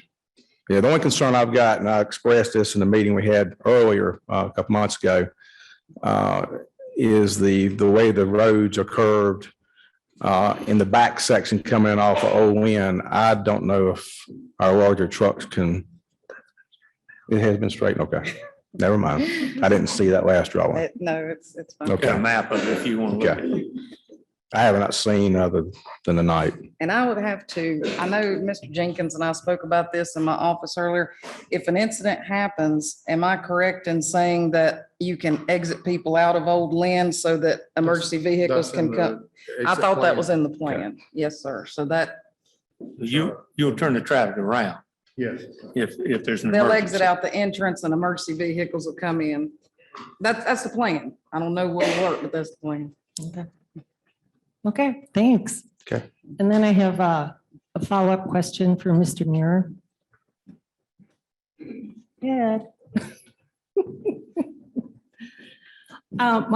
My question for you is, well, actually, Mr. Jenkins, my first question to you is, with all the rain we've had, how full is the creek and is it coming over the banks? Oh, no, it's a wet weather creek. It's completely dry sometimes in the summer. I mean, it's bone, it was just bone dry till we just got this rain. Okay. It was bone dry, I understand that. but we do have water in the creek at this time, yes. Yes, okay.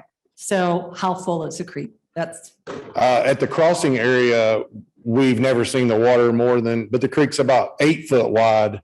And the banks of the creek where the crossing area is only about 1.5 feet, 2 foot high onto my property.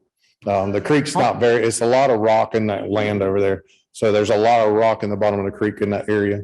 so is that, We have a 42-inch pipe already in the okay, creek. so you have a up. culvert? We already have a culvert up a ways on where that trail exits. It walks across a culvert, which is a 42-inch culvert. Okay, and currently where you're driving across, is that a culvert or is it just, We don't cross the creek currently. oh, I'm sorry. The culvert at the bottom, we cross it with ATVs and things of that nature, but not customers. Just walk across. It's a 42-inch culvert pipe. And it is sufficient for the water. I've only had it go around the pipe one time and it was a tree had come downstream and stuck in the culvert. Okay, thank you. Now, Mr. Mayor.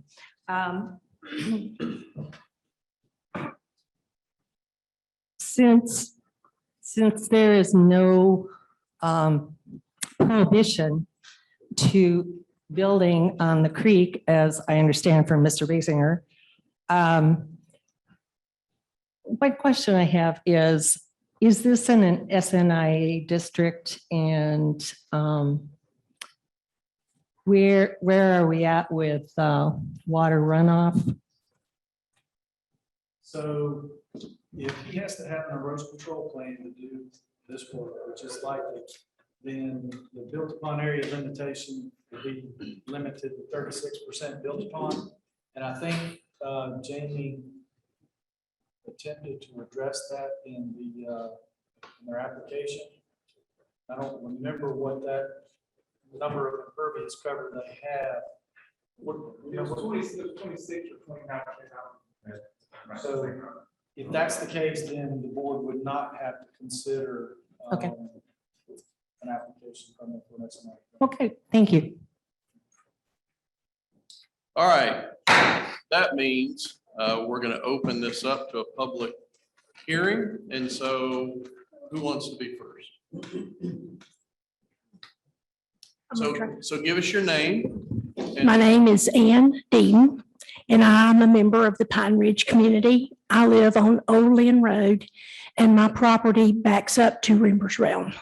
I live beside the Campbell property. So as a member of the Pine Ridge community, I'd like to present the petition signed by only 156 people, but it covers 100 properties. This petition will hopefully represent us to those in charge of rezoning. We are homeowners with children and grandchildren who want to live in a peaceful, safe neighborhood. We live here full time, not a few hours a year. This rezoning is not a welcomed addition to our neighborhood. If rezoning is approved, we have no way to know what the future holds for our small community. Who will be responsible for the changes that may occur? Who are we going to call if something happens? Will any changes affect our properties and their value? We want to keep our community intact as a small, peaceful, great place to live and raise a family. And I do have a petition, and I apologize that we only have 156 signatures, but these are properties that are in the rezoning area.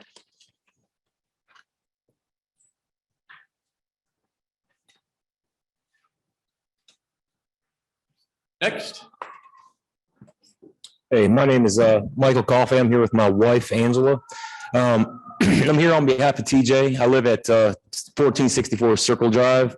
I'm probably 30 seconds car ride. If you feel like walking it, if you're young, maybe a 7-minute walk from their property to where I'm at. I've been there for 9 years. I've been a customer at TJ's and Angie's Place, probably going on 5 years. All the years I've been there, I can sit here and tell you, I have never ran into traffic issues. And I've been there through peak season or through peak time, probably weekend before Halloween would be, the most busiest time there. I can sit here and tell you, I've never ran into traffic problem there. That speaks to the traffic that's through there. Like I said, how close I am to it. Safety wise, I bring my son there. My son's 10.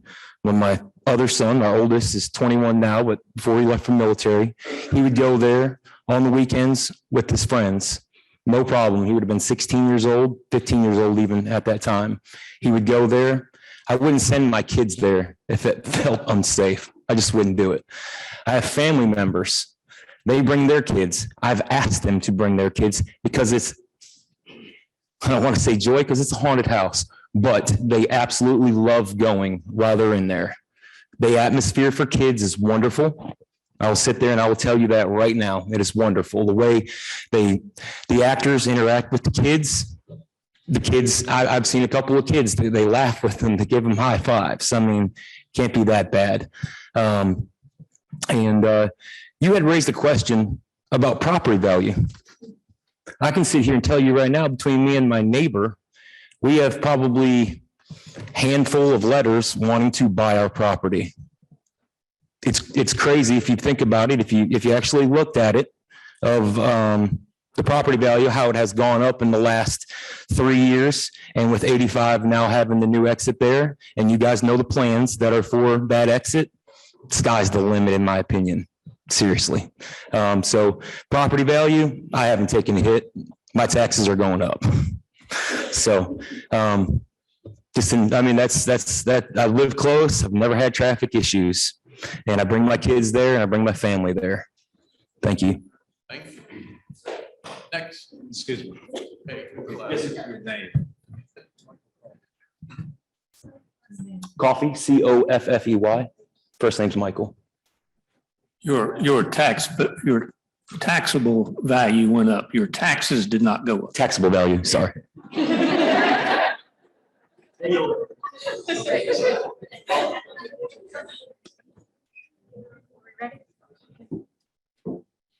My name is Teresa Patterson Sloop. I want to thank you, ladies and gentlemen, for allowing me to be able to speak tonight on behalf of my home and my community. I have lived in this community for 63 years, and I'm proud to say that it has been a home that I am very proudful about. The neighbors they're retired. There's neighbors that have been there for years that I grew up with. My property does adjoin to the Reaper's Rim. It will be the added on parking area at the back of my property. And I have worked with school children for 34 years. I drove a bus for Rowan County, 21, 22, Cabarrus County, about 17. I mean, not 17, maybe about 12 or so. Kids don't value property lines. They just don't. It's almost like you put a line out there and say, don't cross that line. You'll see that foot just edging to cross the line. So who's to say when they get over there at the back of my property, not get out of the car, not throw their trash out, and who's going to come and pick it up, or not go into the boundary of my own home area where I am feeling safe. Another thing is, Old Lynn Road is just a fraction over 1 mile. I did a little bit of research. An average car is like 14 feet. A mile is 5,280. You can put 359 cars on that 1 mile road. If you've got 1,200 people that are allowed to come into this Reaper's Rim on one given night, who's to say if my elderly father that has diabetes, that has lost half of his foot, that I live within maybe a half a mile from, he's on Pine Ridge Road, I'm on Pat's Loop, which is right off of Old Lynn. Who's to say when my daddy calls me any time of the night and Reaper's Rim is going on, honey, my sugar is down to 40. I need some help. How am I going to get up there if there's a parking lot right there on Old Lynn Road? How am I going to get first responders to him on Pine Ridge Road that's going to get him the help? I am pouring my heart out to you guys. Help me with this. Help me be able to say that my community is going to continue to be safe. I don't know about you. When we go anywhere, if the doors are going to open up at, say, 6 o'clock, you want to be the first one in line? Are they going to start lining up on Old Lynn Road? They're going to come from right, left. We have Red Leaf. We have Forsaken. Before you know it, they're going to know these side roads. It's going to become a parking lot there. I want to be able to get out of my home if my father needs me. I need you guys to understand. When we went home from the last meeting, it was nothing against Reaper's Rim. It wasn't. I didn't go with anything up here to say, guys, I want to shut you down. I never said that one time. It's a concern of mine that you're going to have this many people on any given night, and you can't promise me that there's not going to be another shooting. And if I got a raise of hands, how many folks here would say if you heard a gunshot, you wouldn't haul tail in all different directions? You would. You're not going to follow that guideline of everybody go slowly. You're not. You're going to run. And I don't want that to happen again. Anywhere else, I'll support Reaper's Rim. I'll even help them find some other property if that's what it is. I'm not for progressing. I'm just saying we need to do it where we're safe. I want to retire here. I am retired. I want to be able to continue a life of retirement here in the community of Pine Ridge Baptist area where I grew up. Please take all of that in consideration. Thank you. Thank you. All right, next.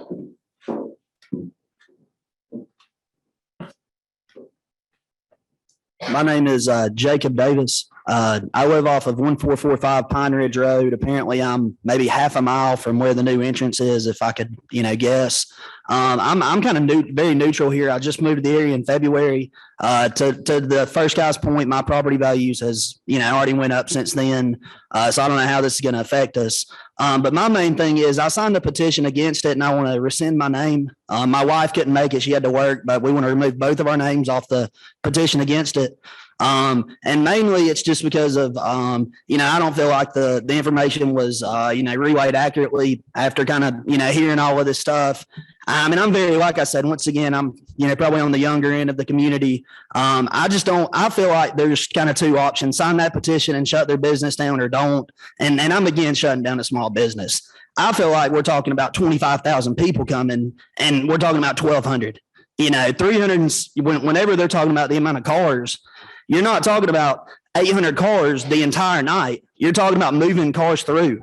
And two, they have an exit point. So when you're talking about 377 cars, you're not talking about them being backed up the entire night. You're talking about some of them parking, going through the trail, and then leaving. So, if we're talking about 20,000 people being here, I get why everybody's up in arms. But over the amount of people, to me, I don't really feel like it'll affect me.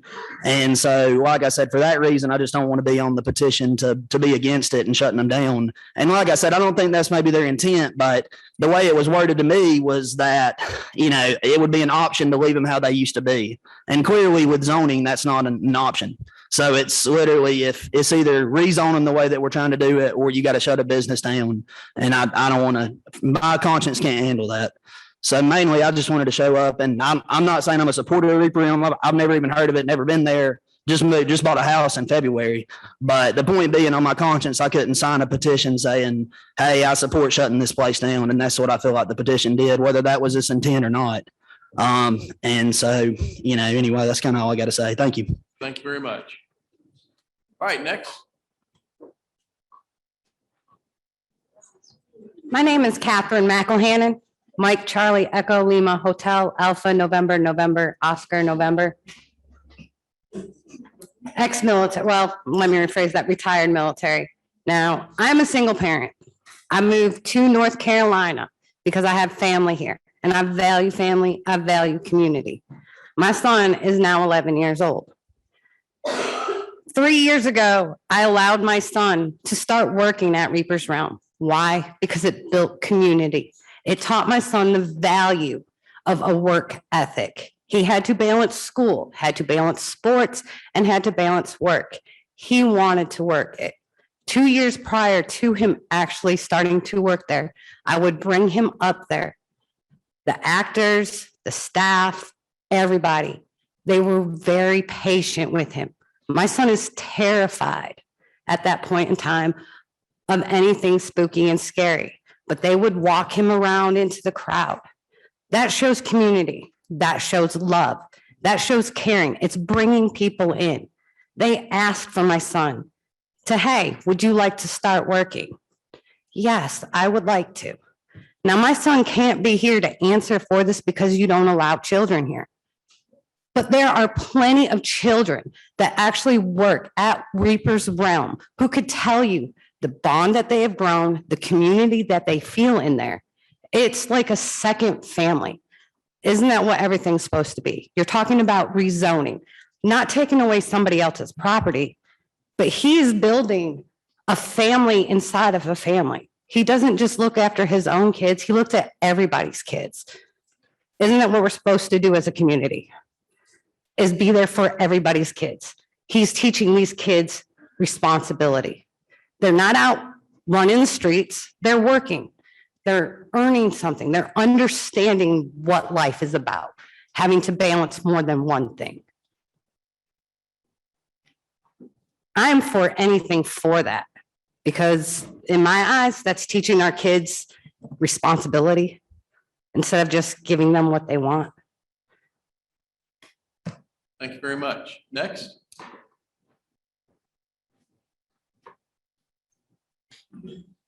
My name is Felicia Robinson, and I live at 745 Old Land Road. My main concern here is my children and the noise. I have a 13-year-old son that is special needs, and during the operation times, like during October mainly, my child is not able to stay at my home because of the noise. It wakes him up during the night, which keeps him up. And with his medical issues, he needs the allotted amount of sleep, because if he doesn't have it, it throws off his medication schedules, which landed him in the hospital for 3 days last year while the trail was running, and they didn't even have the proper permits to run. And not just my child, but there are other people in the community. And like I have a neighbor that is an older lady that is special needs as well. And she doesn't come out of her house during the whole month of operation because the noise, it bothers her. Like she has trouble listening to like even loud trucks going up and down the road. But with that being said, the only other issue that I really have is the fact that the opening to the Old Land entrance exit is directly across from my driveway as well. So like, what if something happens and we've got all these people going in or out and something happens with my child, if he does happen to be home and I can't get emergency personnel there? Thank you. Thank you very much. Next. Good evening. I am Pastor Suzette, and that's Sussette, Westmoreland. I'm also a lead actor in one of the haunts. And young lady, I want you to know the reason why people don't veer off in your yard or off in another path, because you have lead actors. We made sure they get from one haunt to the next. I just wanted to help her with that. Thing. Okay, good. The board. All right. We'll move We didn't forward. talk about that, so it's okay. My ministry is Yeah, feeding. Yeah, address the board and not someone in the room. I just wanted to know they were safe. That wasn't going to happen. My ministry is feeding needy families, the homeless, battered women, and abused children. I fed at the Hellfighters in Concord for over a year. I also feed in Rowan and Forsyth counties. I started coming to the Reaper's realm, and I didn't realize you guys were brand new until you started talking, but it was 8 years ago. And I would take my kids and my family, and it was a great family adventure and outing. The staff was always quick to help us if we needed anything, to know anything on the trails or the haunts, take pictures. And the kids always talked about how great it was because you didn't have to stand in line with the same 25 to 30 people in front of you or behind you. You could walk around, you got a group number, and then they called your group number. After 3 years of the family outing, I decided I wanted to be a part of it.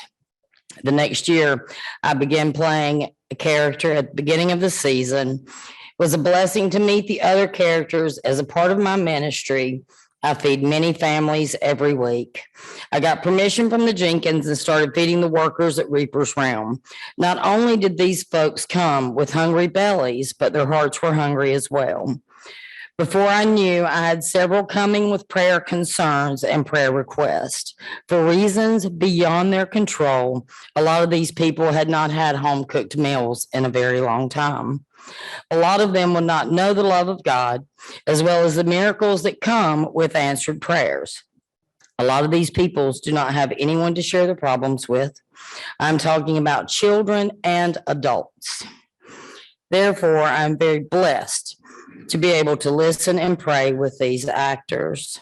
Thank you, TJ and Angie, for providing not only a place for me to work, but to eat and pray with others as well. The family atmosphere and the fellowship is overwhelming.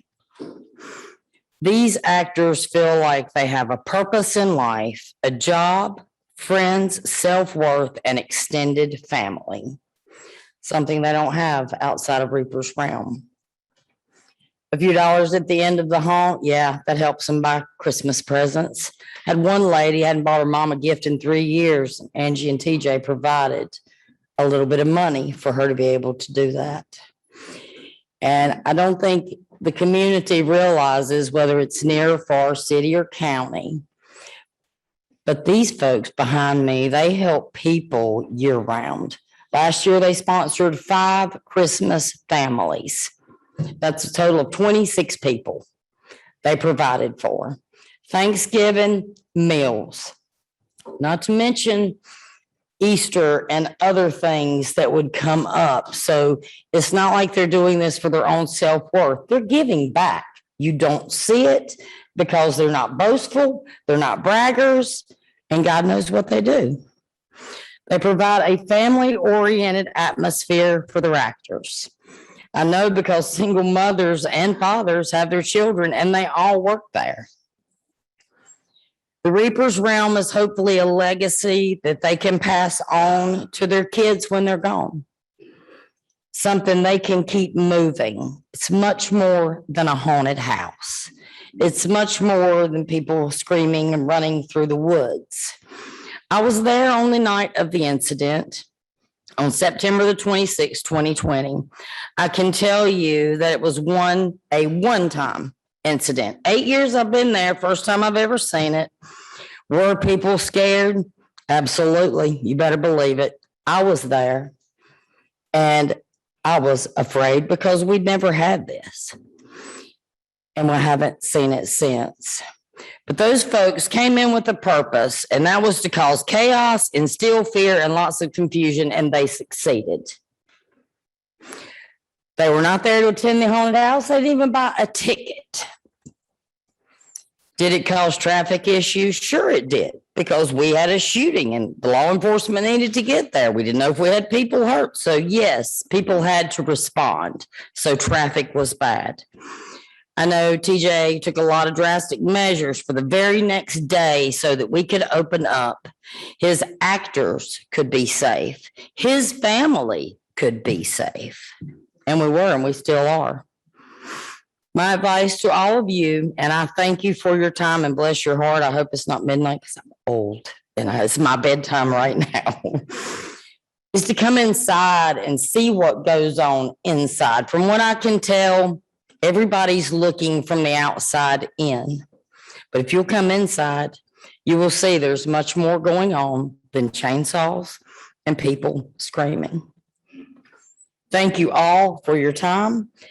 It's been a lot of time, and for that I apologize. There's also, this is not in my notes, TJ, but I'm going to throw it out there. There's no doubt in my mind that if and when you approve him to rezone, that he will comply because he's that kind of man. And I hope you don't hold him for something that's happened in the past.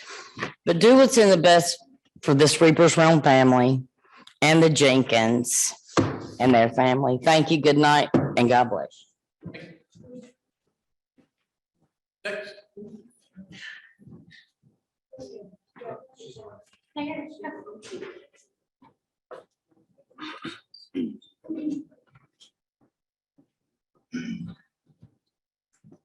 Chairman Eds, thank you. I'm Taylor Deaton. I live on 390 Old Lynn Road with my wife and 9-month-old daughter. They couldn't be here tonight because she's babysitting, so I get the pleasure. I just wanted to say first and foremost, this is not an attack on Reaper's Realm. We are not a mob. We are not out with our torches and pitchforks at the entrance blocking the way saying close them down. Has nothing to do with the shooting. It's a multifaceted issue. We have everyone representing every hour of the clock here. We have truck drivers that get up at 3 o'clock in the morning, go to bed at 8 o'clock. I'm a pilot. I go to bed anytime. It depends on my flight schedule. We have people with special needs, children with special needs. These are all concerns that are collective. I just want you to know that when you're taking all this into consideration, we are not attacking. As Teresa said earlier, I think if they were to find another place to have more land, be more isolated, where they're not interfering with the quiet residential neighborhoods of our community, that would be fine. But as it stands now, the entire month of October, Valentine's Day, the week before Christmas, St. Patrick's Day, those are not my choice anymore. I have to listen to whatever they decide to put on. Be it 70 decibels or less, who's going to monitor that? Who's going to enforce that? Yeah, great. You had to study. Glad you did that. It's like having a noise abatement procedure at an airport, and nobody monitoring it. What's the point in having it? So with that being said, I applaud the issues that they have overcome so far, and I want them to know we are not against you. We want you to be successful in life. We want you to live the American dream. If this is your passion, your goal for kids' college, whatever, do it. But you can't do it at the expense of everyone around you. And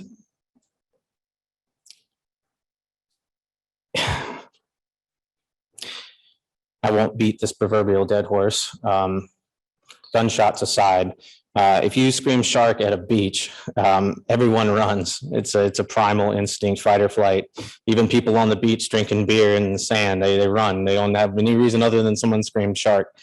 It could be a gunshot, it could be a fire, it could be a rumor mill, who knows? But people will scramble. And I can guarantee you, we had size 12 Converse mud prints across our driveway. And I live right behind TJ and Angela. And we're separated by hardwood trees, which dump all of their leaves in the fall. So I hear everything. I can hear conversations up on the hill. Sound travels further in the winter. It's colder air. It just happens. And I want to be able to enjoy my evenings. I want to have that option. And I believe if this goes forward, that not only these 30 days will continue, but it opens a door to every major holiday, Easter, 4th of July, Thanksgiving, make up a day, doesn't matter. And on the point of property value, I can tell you anybody who has a house now or built a house when OSB board was $7 a board is going to have a higher property value and a higher cost. They can sell higher because OSB is $40 a sheet. I can tell you that. I mean, that's just the nature of how this works right now. So I won't take up any more of your time, but I do appreciate you listening. I appreciate you being objective. And please take all of the people here tonight in consideration, that we're family oriented, we're not attacking, and we just want our peace of mind, our sanctuary, our retirement home left alone. Thank you.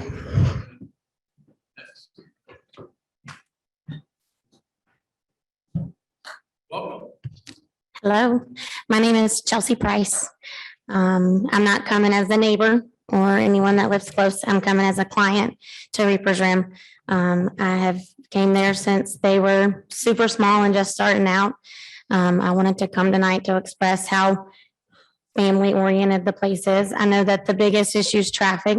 I have never, since they have opened, ran into traffic. Even after the shooting incident last year, we have never, ever once sat in traffic.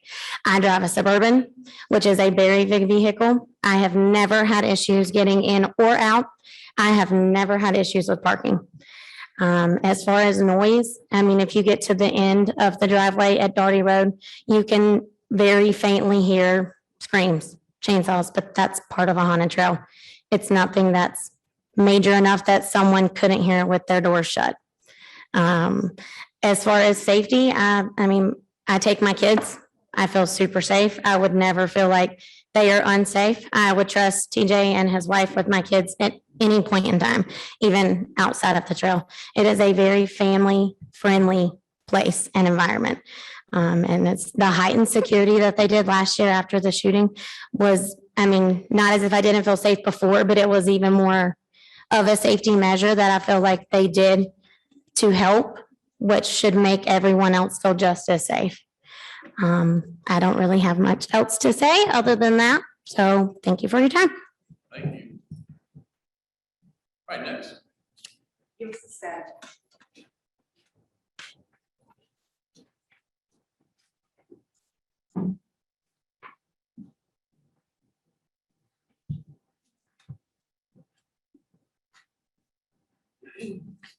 You guys are doing great so far.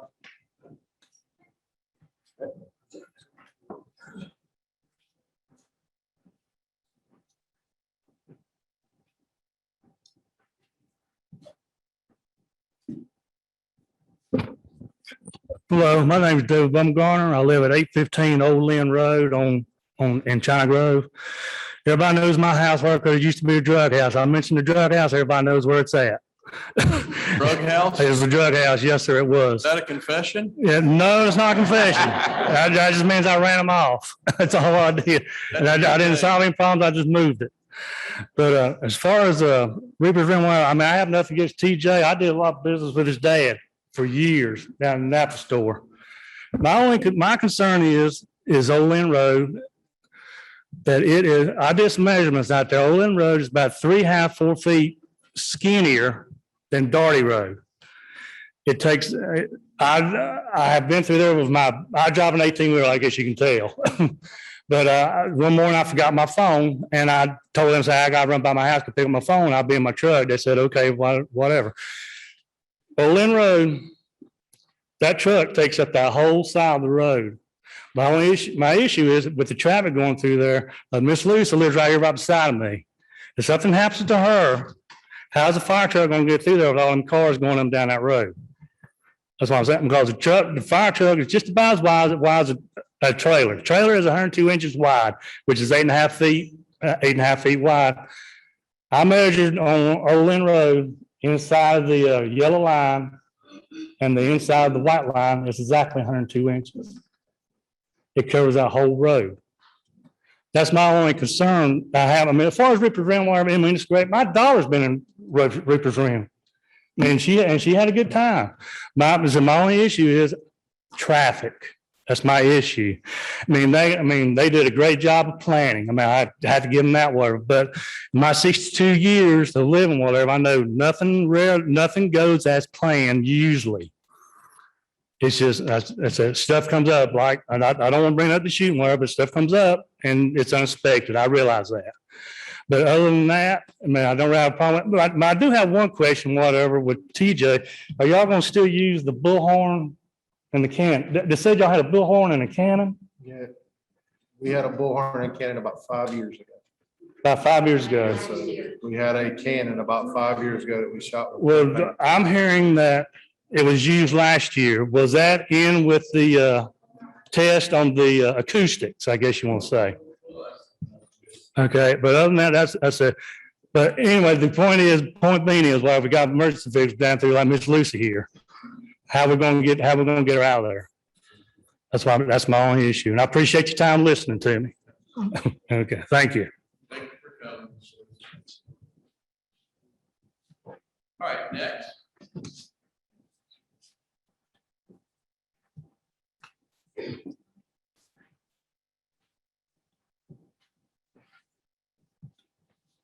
Hi, welcome.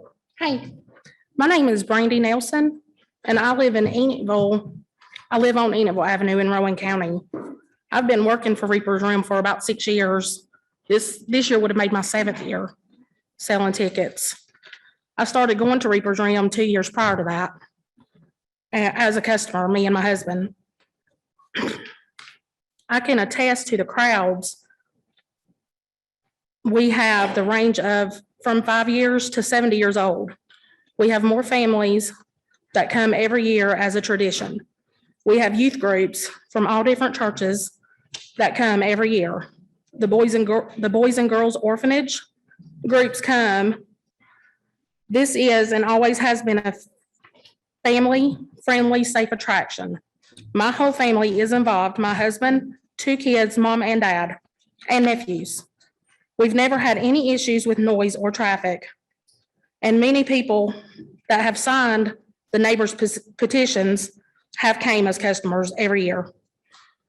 And to say anything about this family doesn't care about their neighbors can't be true, because they got together the next day to come up with a plan to address the security and the traffic.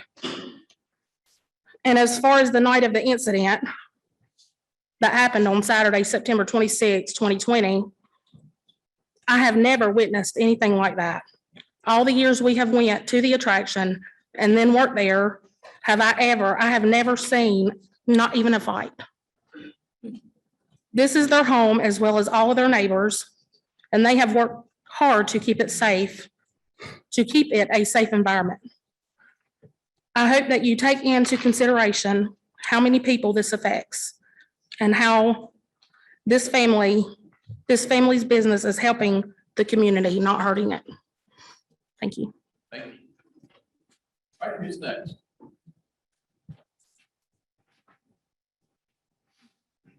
Hello, my name is Tammy Edgington, and we live on Sellers Court. Our property is 10 acres that is completely wooded, and it is actually has been in most of the clips that you've shown. We've lived here for 6 years. We can hear Reaper's Realm on most evenings, even through all of the trees. Like I said, it's completely wooded. The noise study wasn't done during operation. I would like to know what recourse we have in the future if they continue to exceed the noise ordinance. As far as the traffic impact, a 50% increase in residential area with no traffic control signs or devices would have a substantial impact on our neighborhood. I'm concerned Reaper's Realm was in violation of operation. Well, they operated in violation of the zoning for several years, during which they constructed multiple unpermitted structures for public occupancy and was operating in 2019 without even a temporary zoning permit. Now they're applying for permanent zoning and are promising to do everything correctly, but they have not done that to this point. They are not accounting for where cars will go when capacity is reached. What currently happens is they circle around until they can get in. It's an issue. I think that will continue. Their petition is not from impacted neighbors. Please go with the planning board recommendation and deny the zoning request. I feel that granting it rewards their years of non-compliance. Thank you. Thank you very much.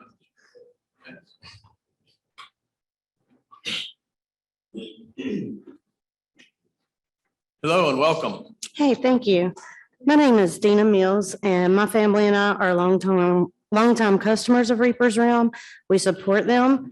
People of all ages attend the hunt. It ain't a hangout. It's customers go through the hunt and they leave, usually 6 to 10 at a time. There's usually no traffic. I have never been stuck in traffic there. Because like they had mentioned earlier previously, I mean, they go in groups. So, I mean, obviously everybody ain't leaving at one time because you're only having 6 to 10 to go through the hunt at one time. So only those 6 to 10 can leave until the next crowd comes out of the hunt. The owners work year-round to upgrade the hunt and ensure safety for employees and customers. The business gives the owners' children financial support for their future. It will help with their college tuitions and help keep their children from living off the system in which our tax dollar go towards. It teaches them responsibility, how to manage things in life, how to thrive by working hard and maintaining a living. Unfortunately, crime is everywhere. Banks, malls, movie theaters, everywhere you go. And none of that's being asked to shut down, as well as schools. Prior to COVID, stay-at-home regulations, I've never seen or had an issue with traffic or congestion getting in and out of the hunt. In nearly 8 years, traffic was only an issue last year. People were tired of being home and was looking for entertainment. I've been at opening time and various times throughout the hunt season and never had a traffic issue. I've never had an issue at Reaper's Realm with noise problems either. I've never heard the hunt from the road, only when I got close to the haunted house. I've never had issues talking or hearing the employees, talking to concession stand workers, or any other customer or family member that I have been with. I can even hear our group talking to each other inside of the haunted house. Reaper's Realm entertains and supports kids and customers of all ages. My children, my oldest daughter's been going since she was 10. And I have 2 smaller children who started going when they were 3 and 4. They absolutely love the place. TJ, Angie, all the hunt members, they welcome them. They give them glow sticks so that other people will know, hey, don't scare them. Like they go to extreme measures to make sure anybody and everybody that comes to that hunt is safe and is not terrified to be there, you know, except the ones that want to be, of course. But, you know, the smaller generations, they take care of them smaller generations, the older generations, and it's never been any issue with that. The noise, I mean, like I said, I have little ones, so the noise don't scare my children. And if it was that loud, you would think that it would be scaring these children to the point that they never wanted to return either. I've never had issues talking or hearing security when I've briefly spoke with security, just them being, polite and speaking. I've never had any issues with that either. Reaper's Room entertains and supports all ages. I sincerely believe they make every attempt in respect as far as noise levels for the small kids and customers, as well as neighboring community. I feel like they do their best to try to keep their noise levels at minimum, especially after 11 o'clock. The business only operates a certain amount of days per year. They provide employment to people and teenagers and allow them to be themselves no matter what race, age, religion, disability, sexual, gender preference, just the same as they welcome their customers likewise. They provide a seasonal job that provides extra financial incomes for many. Some employees use this job to create businesses and incomes of their own. Hunt members made a special appearance from their haunted house to my son's 4th birthday party.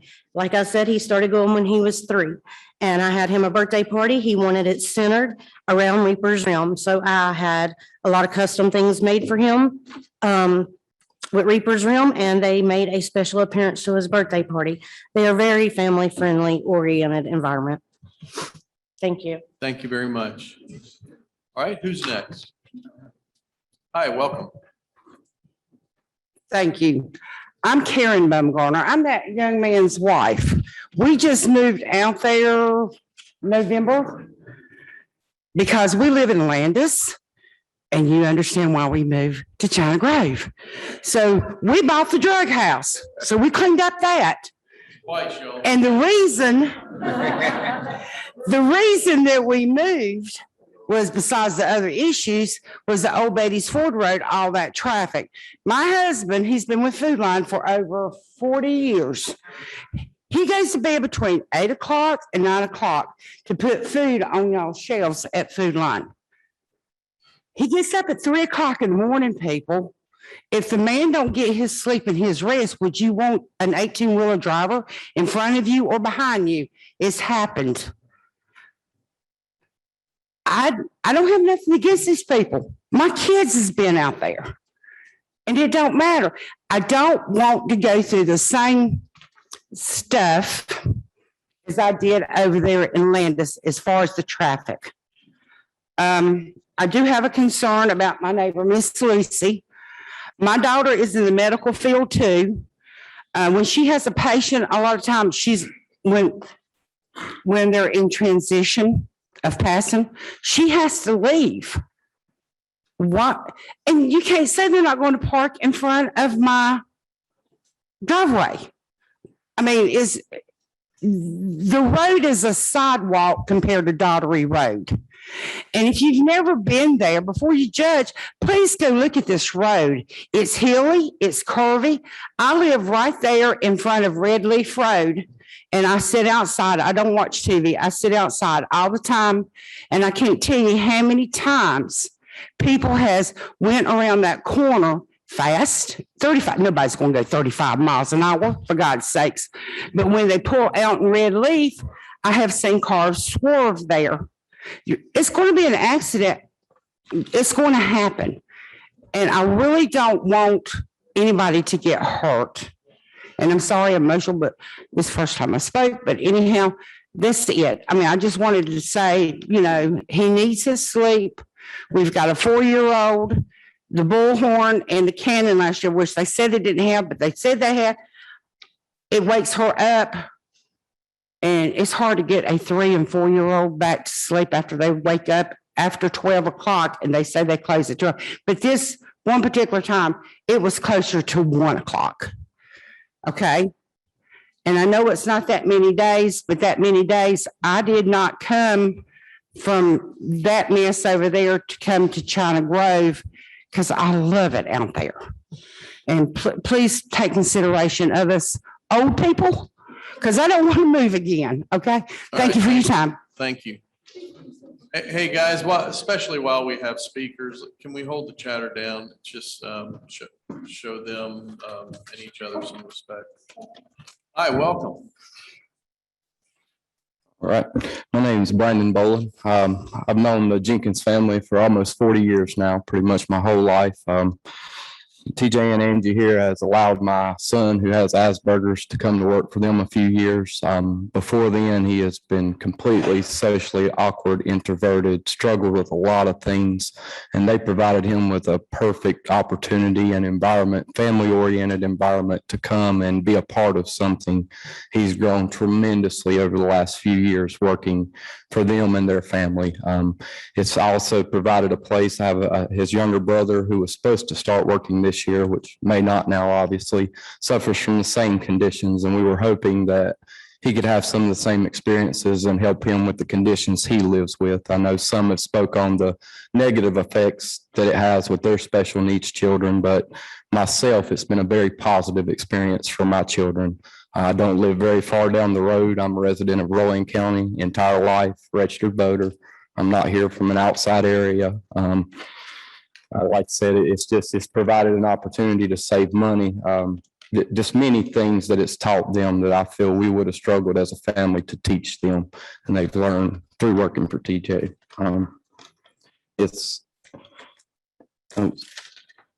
I'd also like to touch on the fact that I'm also a master electrician, state of North Carolina. I spent countless hours with TJ over the past several years, addressing many safety concerns all the way back from before the fire system and on.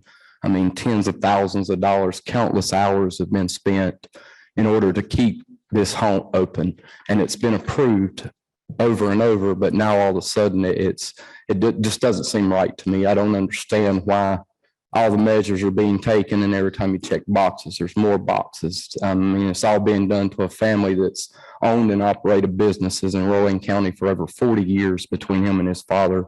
I mean, they contributed countless dollars and hours to our community, done many things for thousands of people, and I hate it has a negative effect on a few residents right around the property, but the benefit to our community, I feel strongly outweighs that to our children, our teens, the people that work there. I mean, there's adults that work there to buy their children Christmas. I guess it's taken a lot from our community, and it's taken a lot from people that's done a lot for our community. Thank you for your time. Thank you very much. Next.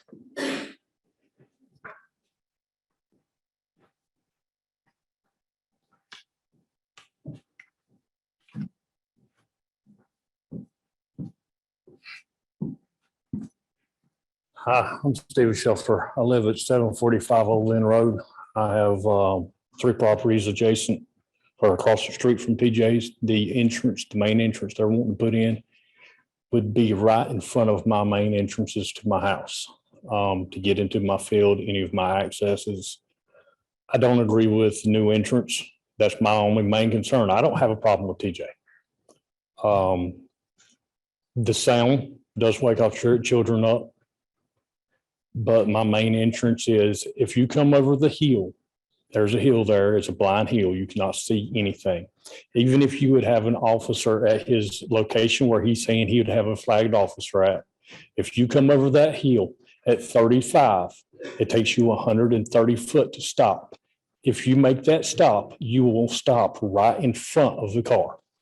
So if you've got 2 cars lined up and it's 6 o'clock and it's not completely dark outside where you can't see the officer's lights, you come over that hill, you will rear end somebody. And even if there's a fire truck out there, somebody's going to get hurt or somebody will get killed if that entrance is put there. That's pretty much all my main concern is the entrance. I have children and I don't want the vehicles up and down my road.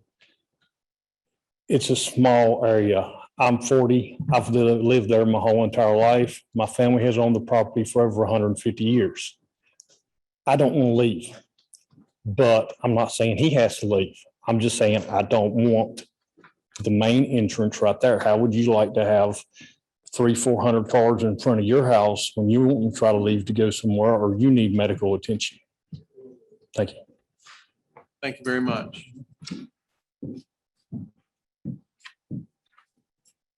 Who's next?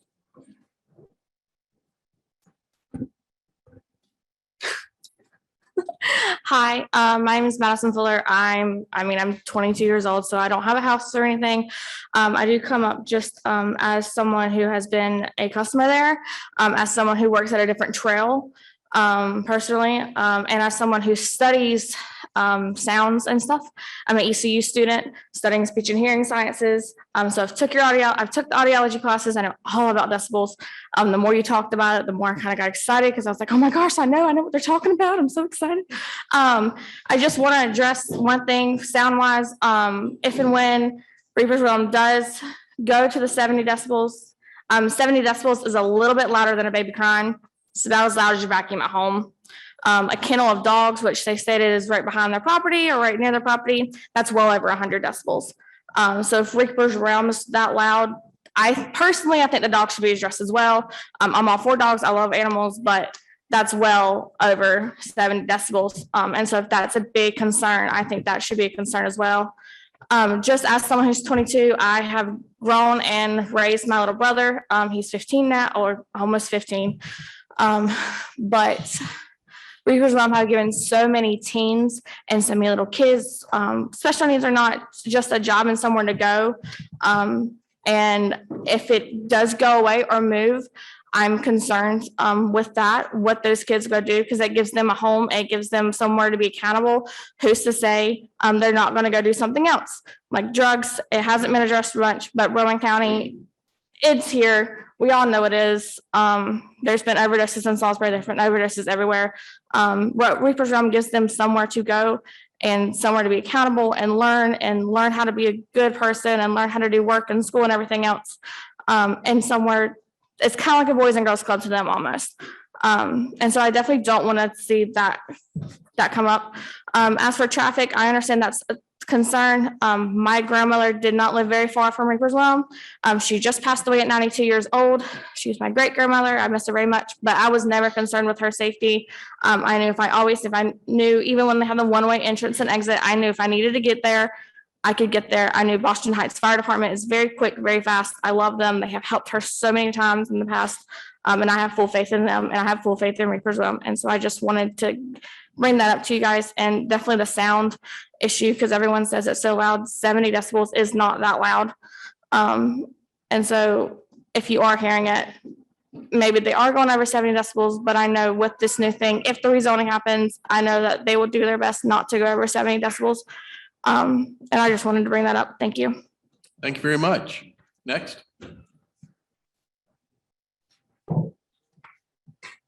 Hello, my name's Travis Watson. I've been a customer since Reaper's Realm first opened. I was excited for it. It brings the community together. I see it all over Facebook, how people talk about it. Reaper's Realm, who's going? It's just not a place to hang out. It's to bring your family. And if you close this place down, what's to say them families ain't out doing drugs after this? What's going to happen? You don't know. And I lived in Landis, and she said she moved to China Grove to get away from the traffic lane. There's no traffic in Landis. I could go walk barefooted down the street 500 miles and no traffic at all. China Grove has traffic, and yes.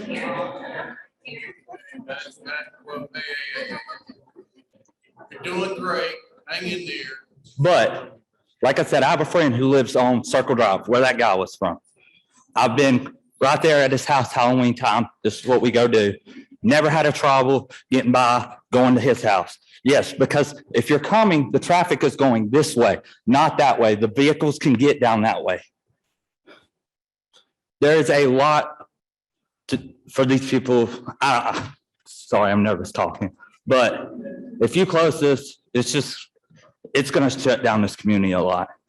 This community loves this. And I've talked to thousands of people about this place. I've recommended it. After the shooting, yes, I hate bringing that up. I still went because I knew the safety precautions behind it. I was scared. I live near Concord Mills. Okay, y'all got to think, if I live near Concord Mills, on a Saturday, you can't get ambulance nowhere in there. But at Reaper's Realm, I've been flying in my truck, I ain't gonna lie. And on a Saturday, no problem. All right, thank you. Thank you. All All right, who's next? Is there any way to submit a video or a picture of the creek that y'all asked about? I think that's an issue. We can get that. I don't think that's an issue. To our board clerk. Wouldn't the Army Corps of Engineers have to okay anything that has to do with creek? We'll, I mean, if there's videos you want to submit, we'll do it through our Yeah, board the clerk. creek overflowed in June 18th, 2020. Well, And well- one over the fire company, Washington Ave. Okay, well, we're not going to speak from the back of the room. If you do want to come up, we can get a email address for our board clerk. But we'll go to this gentleman. My name's Casey Coffey. Not here for the neighbors and stuff. It's a guy want to live the American dream. He had a mishap last year. I'm a small business owner. If something happened on a scale like that, you got to learn from what happened and make the necessary adjustments to prevent that from happening as best as you can. Everything I've heard, the plans that he's drawn up, and I've worked there 1 year. I've coached youth sports with TJ for several years. If he does something, it's all the way. Have faith in what he's going to do and what his plan is.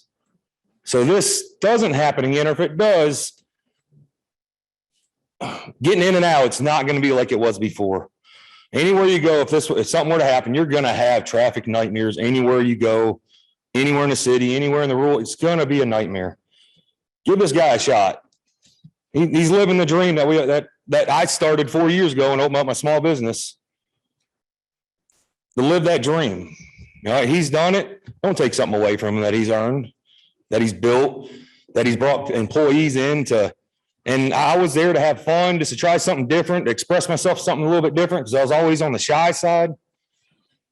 When going in the actor's room, listening to some of these single moms or single dads or just parents that are just getting by. For him and what they're doing to supply Christmas for their kids, let the lot of them there. That's what they're there for, is that little bit of extra income. To have that big shiny race car come Christmas morning, that's the next holiday after Halloween, Thanksgiving, but don't take something like that away. He had no choice on what happened that night. But this man and his wife and his crew, which I went there after that happened, I got wanted, had a knife in my pocket. That's I always carry a knife. Made go back to my truck and put it up. And everybody there knows me. They're taking this very seriously. If they did that to me, I mean, there's nobody getting through that place that they don't want in there. And they can't prevent what's going to happen, but they're going to have the best course of action if it does. Thank you. Thank you very much.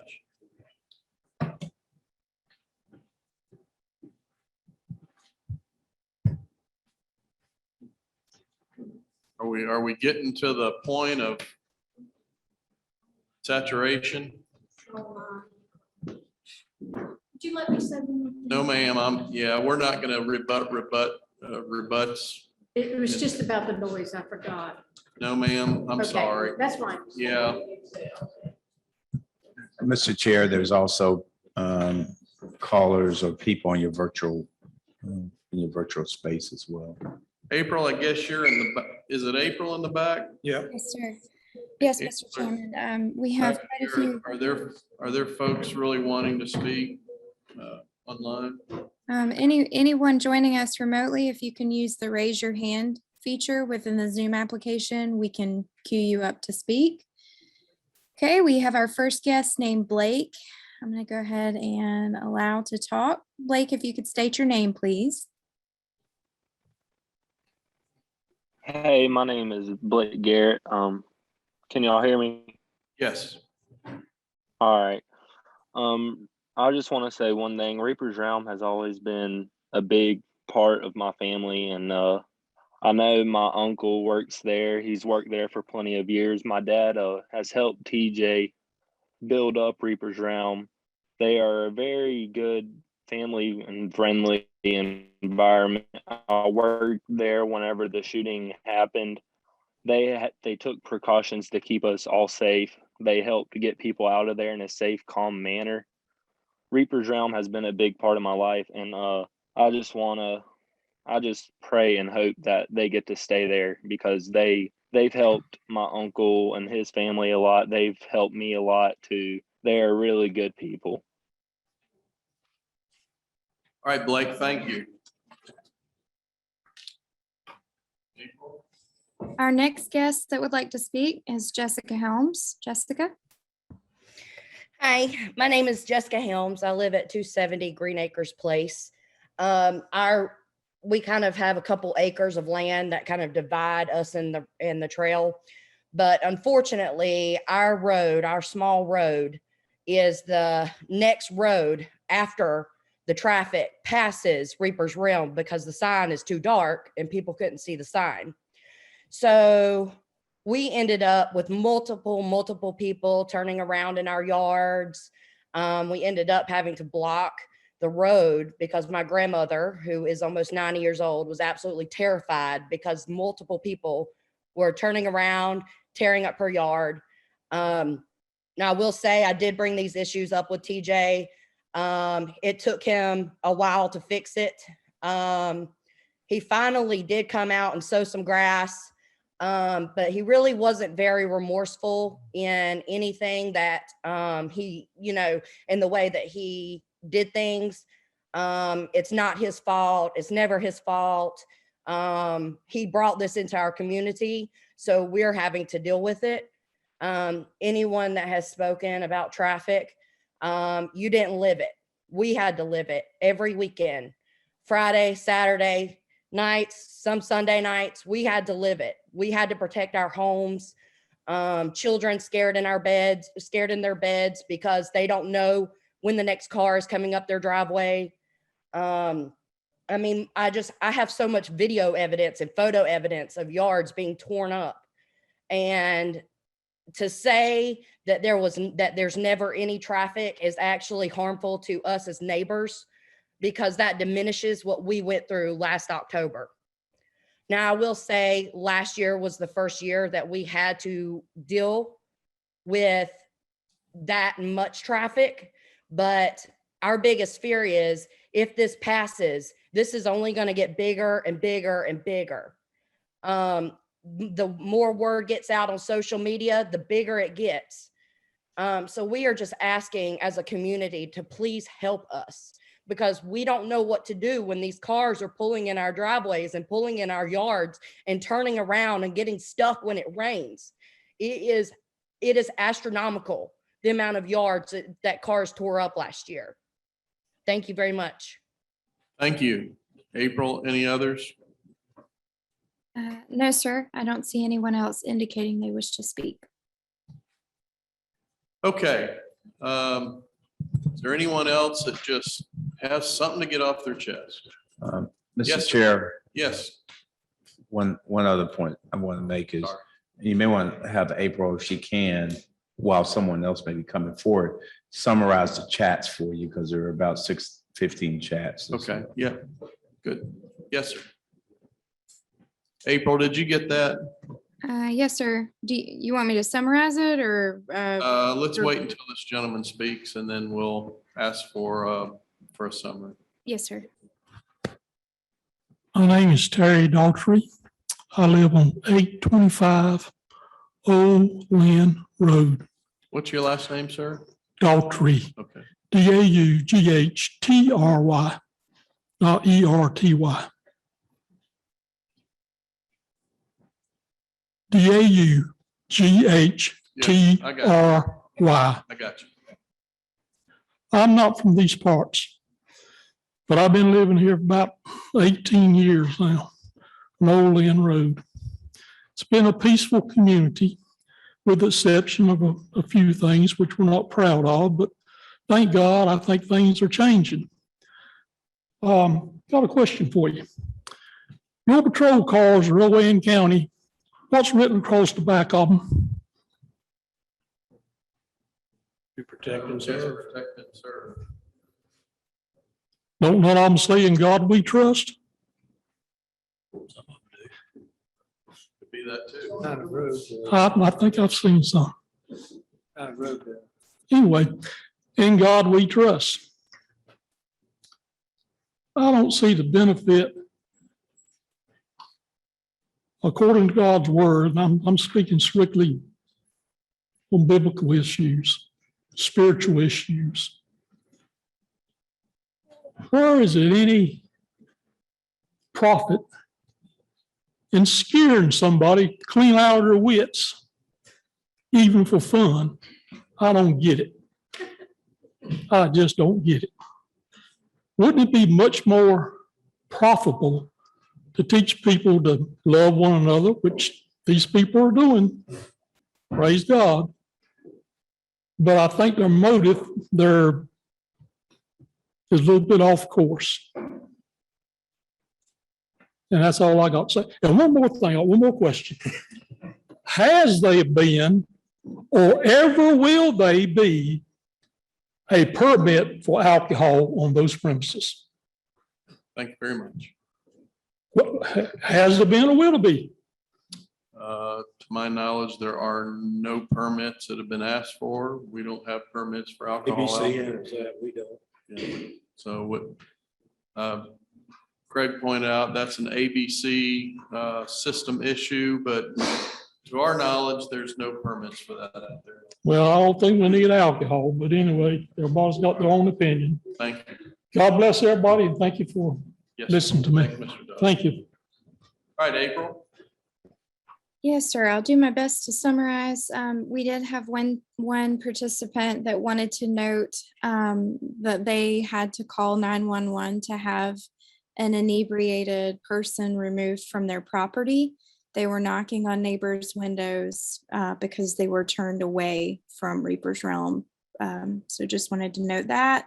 One citizen asked, so what happens when the parking lots are full and then people start driving around the neighborhoods on back roads, going into yards getting messed up? Then this person indicates they're not here due to a newborn being home. They both reside on Daugherty. They have 4 children. Last year, during the month of October, they had an incident every weekend that the Reaper's Realm was open and operating. One of the weekends, they were away on vacation and spent the entire weekend panicked and worried. They had neighbors sending videos and pictures, as well as home security alarms going off as cars were parking in their driveway.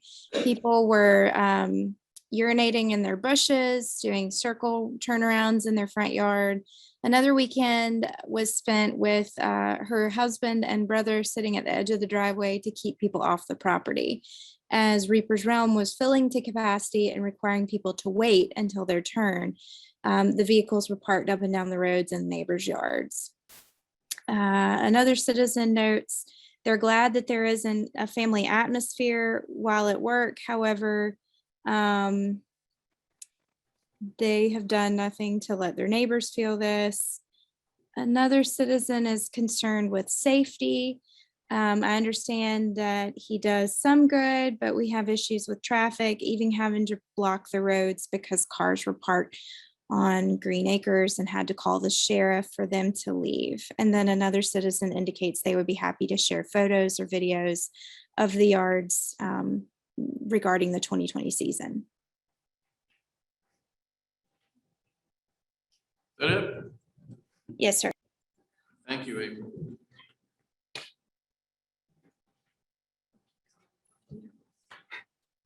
All right, is there anyone else before we close the public hearing?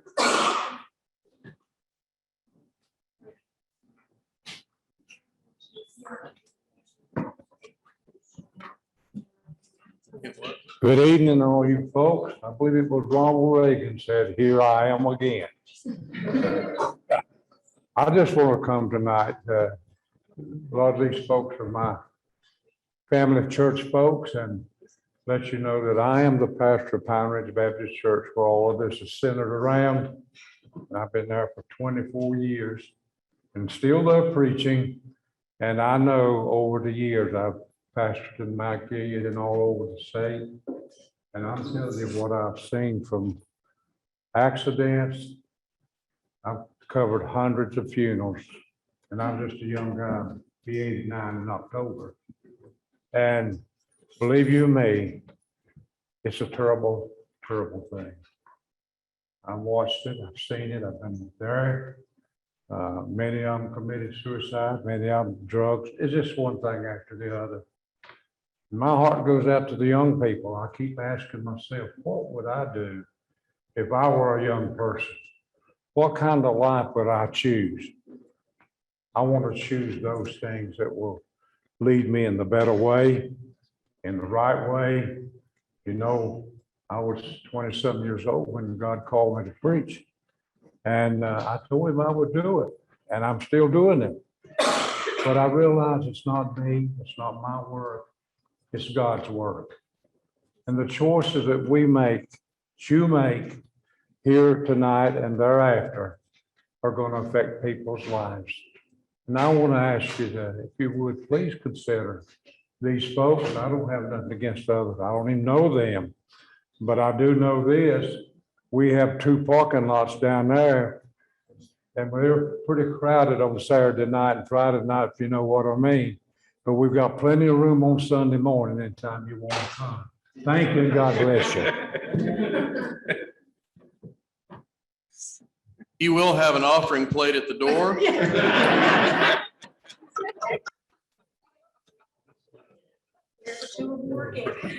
Preacher never miss an opportunity to take up an offering, brother. All right, you wound down. We move on. All right.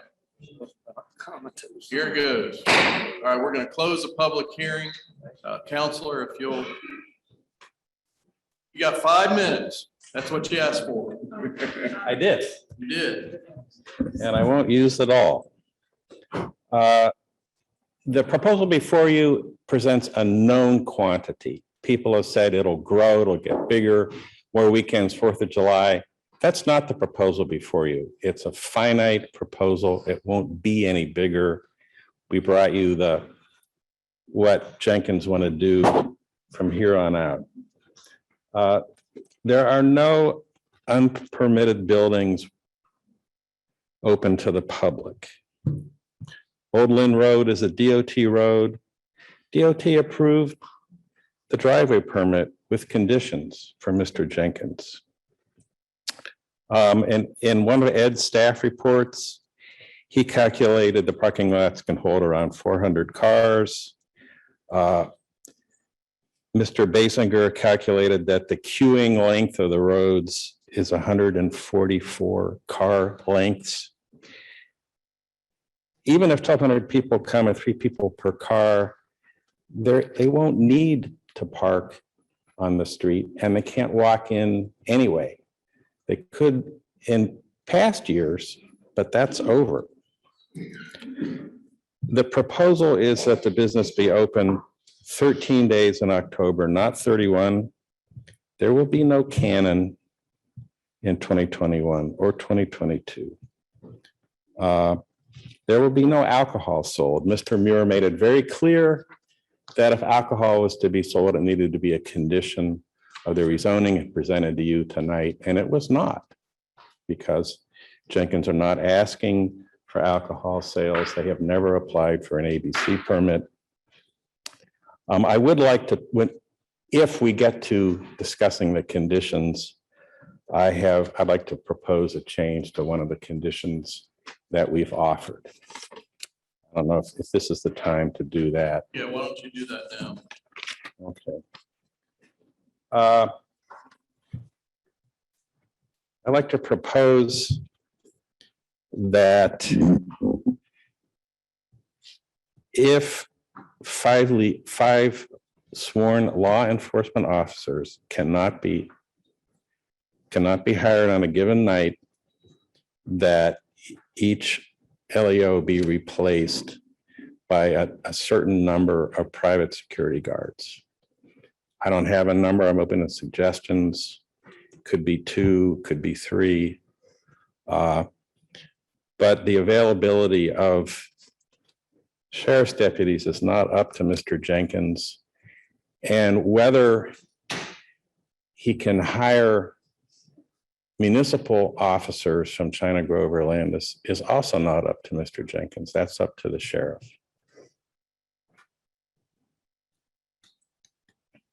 That's my suggested condition. I believe I'm well under 5 minutes.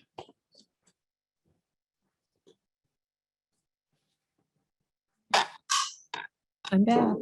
Okay, Mr. Benshaw, okay.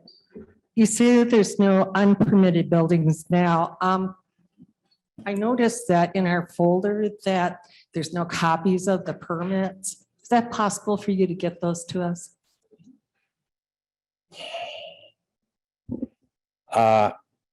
It will take a while to make a public records request to the building inspections department, but I'll be happy to do that. Okay. They may in fact respond more quickly to a request from a commissioner. That's true. But I'll work on it. Okay, you just mentioned 5 officers. I thought that the new plan was 6 officers. It's 5 and 5.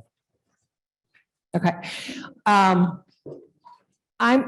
I'm really not clear about the process or what off-duty officers can do when they're hired versus when they're on the job.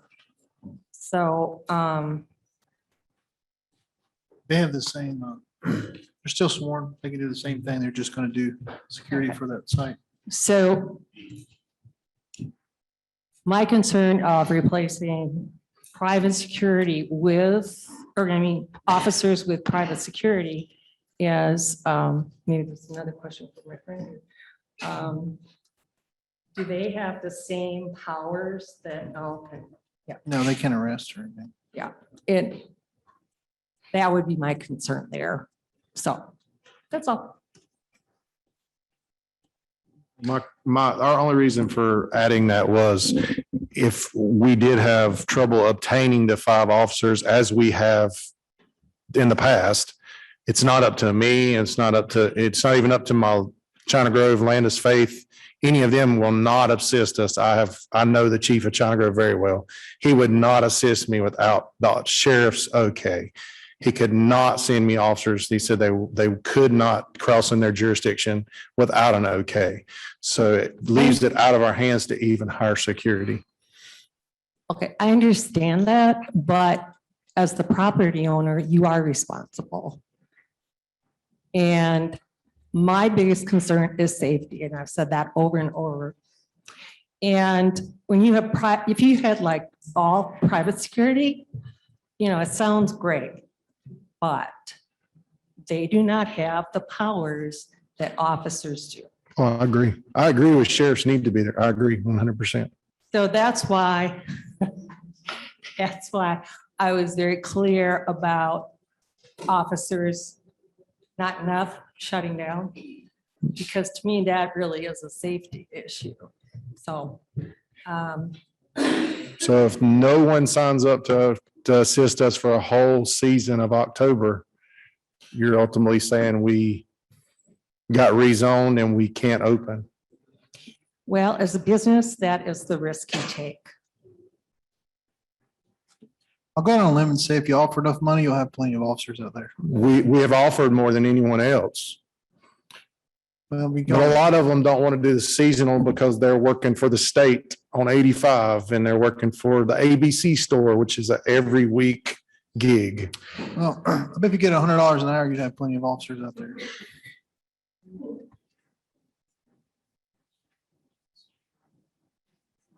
All right. Mr. Chair, there's also one thing that was brought to my attention. There's a state statute that deals with amusement device safety. It's called the Amusement Device Safety Act of North Carolina. It's section 95-111.1 of the North Carolina General Statutes.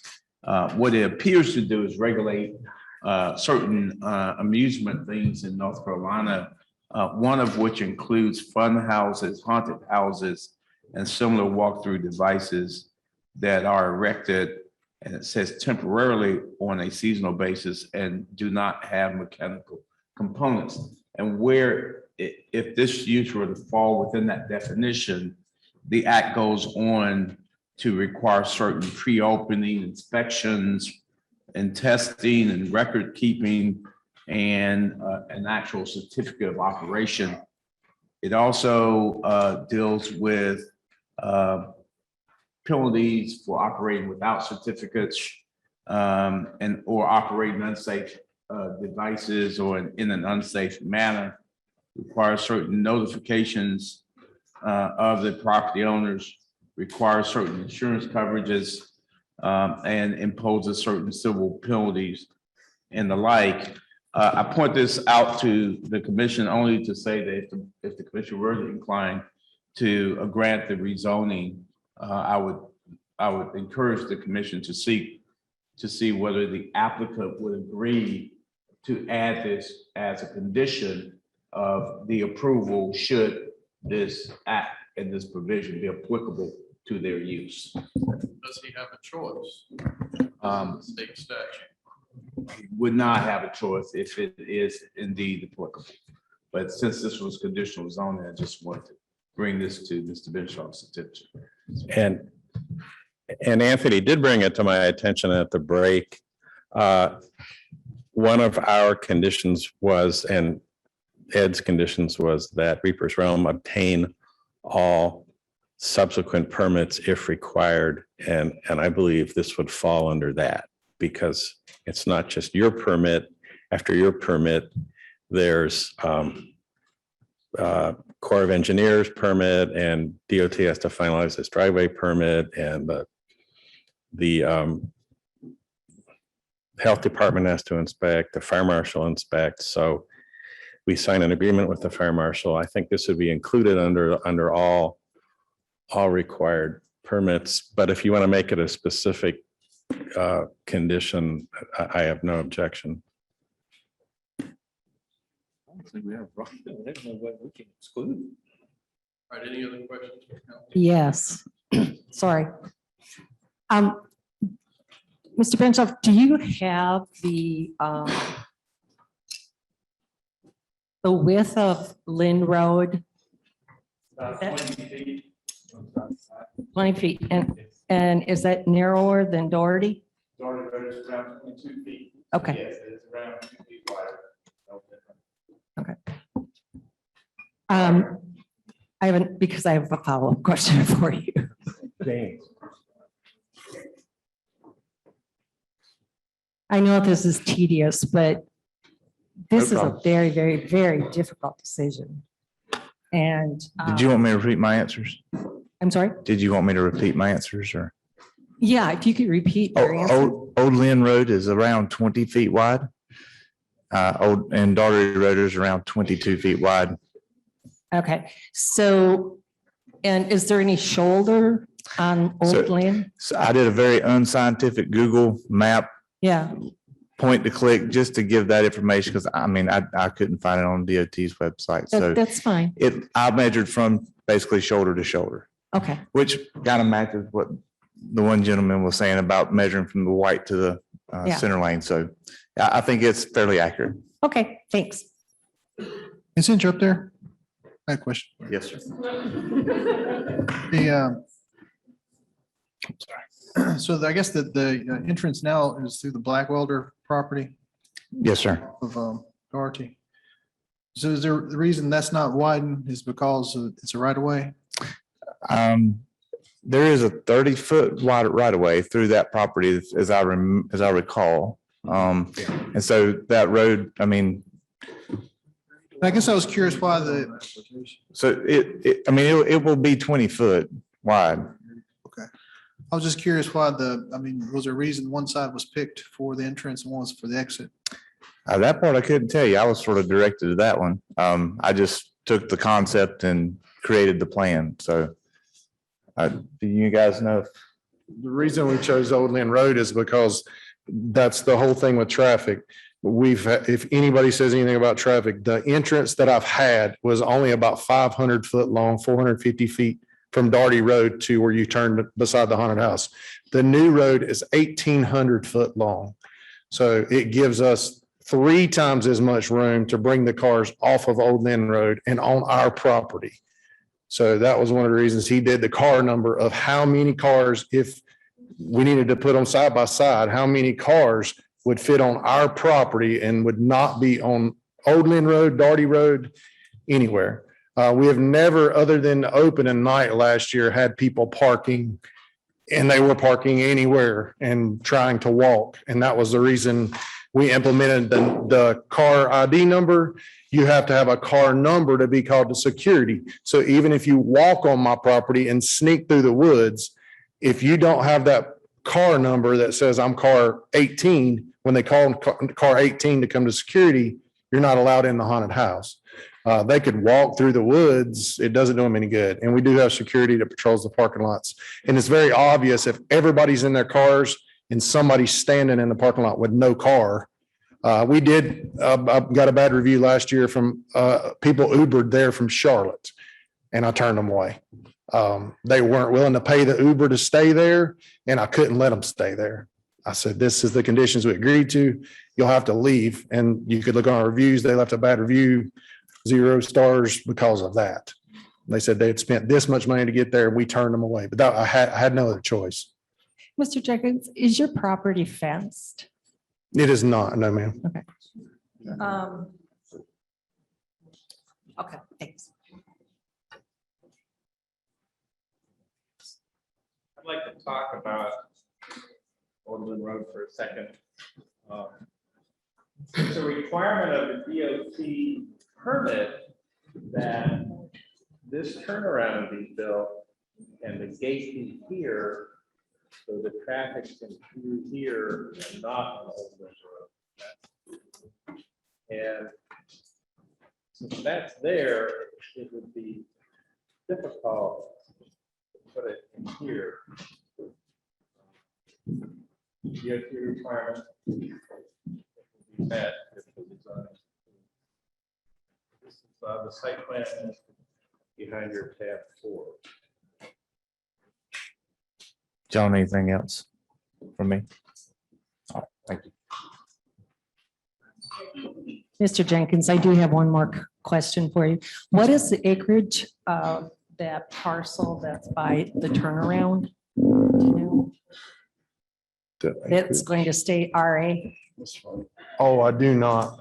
And we only took that out of the CBI because, I mean, it was not being used by the haunted house. That was the only reason we, I mean, if it needs to be in the CBI district, I mean, it's not a problem.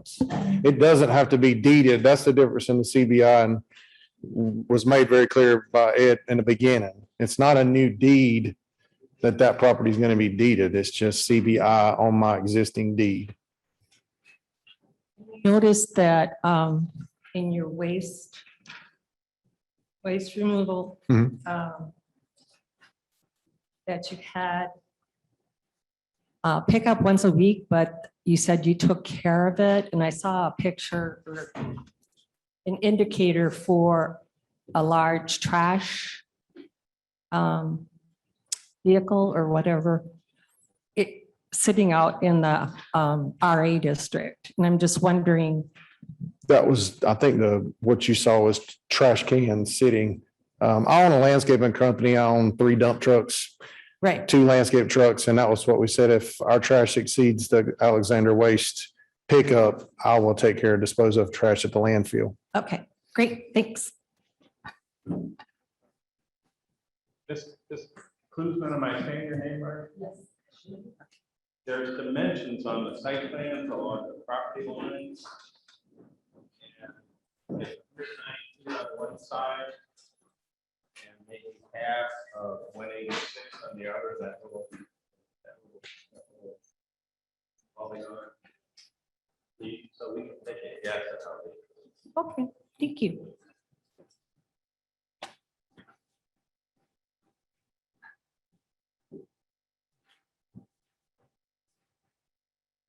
All right, we're at the part of our evening where we break for dinner. All right, we've closed the public hearing now, commissioners. We need to discuss the case, decide if we're going to vote on this tonight. If so, then we'll need to develop statements of reasonableness and consistency, Chairman. and then vote on the item. Yes, sir. County manager, had a question. If I may ask one question of the engineer. Are these construction documents? So this is not ready to be constructed? That's what it says. These are just for illustration purposes. How long would it take to do construction documents? Take 2 to 3 weeks, probably. Thank you. Had some questions for Ed, unless you're.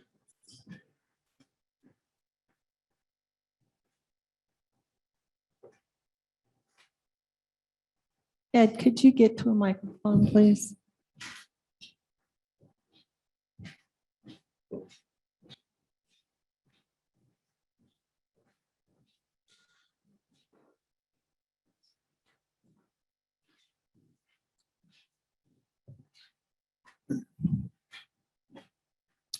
Hey, can you refresh my memory? Because it's been a while since we've dealt with it. Why would this not be a spot zoning? Well, that's a good question. As part of your review and part of the planning board's review and your statement of reasonableness and consistency.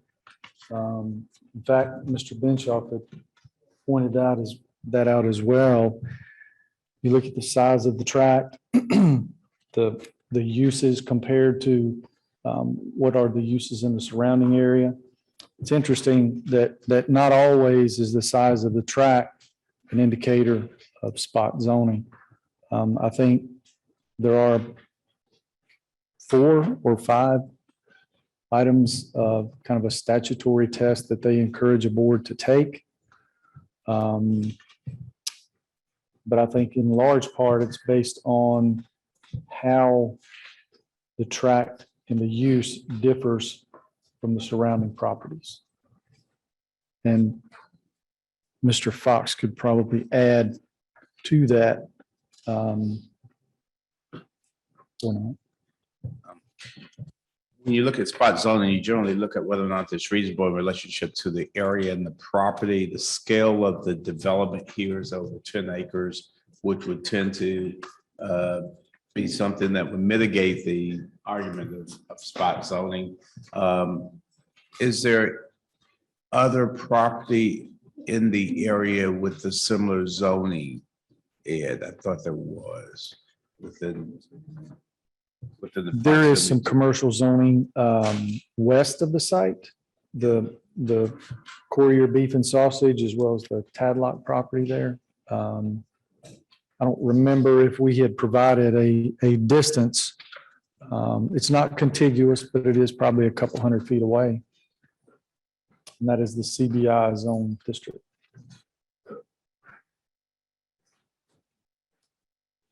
I'm prepared to address spot zoning.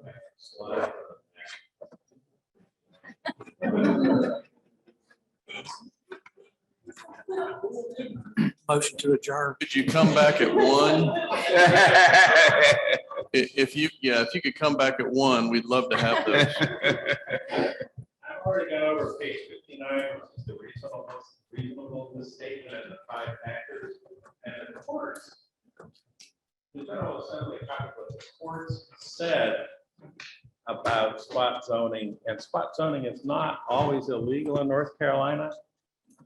Your job is to look at those 5 factors on page 59 from GS 160D-605 and decide. So I'll stop there. The other thing is literally almost by definition, and that's where the 160D provision comes in. Conditional zoning is by its nature a uniquely defined zoning district, different than any other district in the area. And that by definition would otherwise suggest spot zoning, but that's why the court points you to the factors. If it's a conditional district, it's unique in all the world. And every conditional district would then be spot zoning. And that was pointed out by Justice Meyer in his decision that allowed conditional district zoning back in 1986. Thank you. Sorry, Ed. But part of what they're both saying, I think, is that the conditions that attach to those specific uses, because you're not looking at that whole range of uses in the CBI district. You're looking at a subset that's requested by the applicant. It's a voluntary procedure that say, we agree to limit ourselves to these specific uses. Additionally, we have included these other factors for your consideration that, while on its face may appear to be spot zoning, we are asserting to these factors that will make it compatible, in our opinion, with the surrounding area. So the judgment then becomes this board. What you've heard tonight relative to the staff report and the conditions that the applicant presents, is this a reasonable use?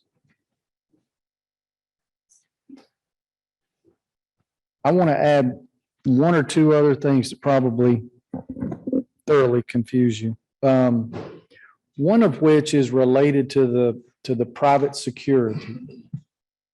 And for some reason, it didn't make it back into the proposal, but I think they have stipulated to it in concept.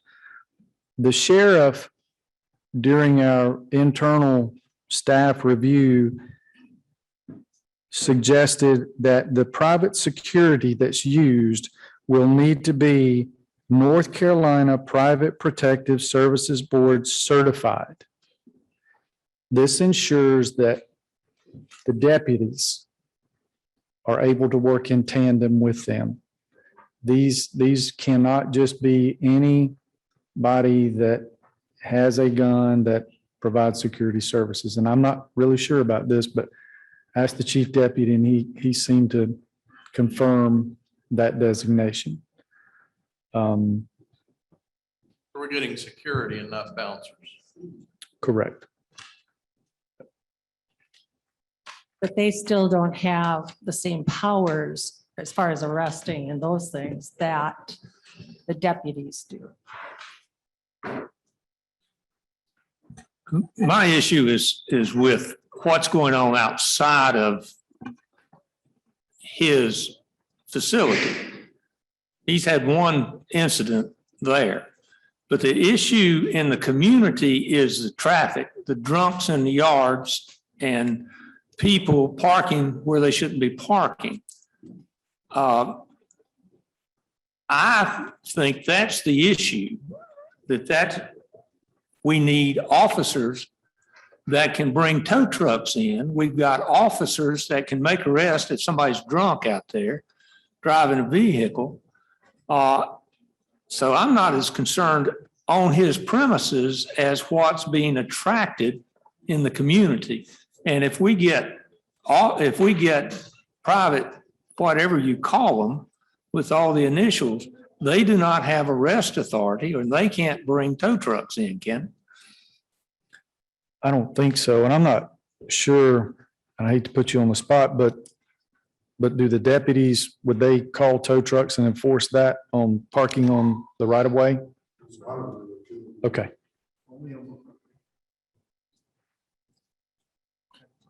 Ed, which road is the other commercial business on? Because you said it's like a couple 100 feet away. I don't think that there's a business there in as much as it's zone commercial. That it's that little corridor strip. There's some billboard signs that are located through there that were allowed back in the late 90s because of the commercial designation. And it may actually pick up some of the farm operations for Courier beef and sausage on the west side of 85. But to my knowledge, there's no business located. Yeah, it's just commercial zoning. Okay, so it's commercially zoned, but there's no business on it. Yes, ma'am. Okay, I still need to know which road that is on. So it's on 85. The signs are on 85. 85 The farm is and- about a mile or two away.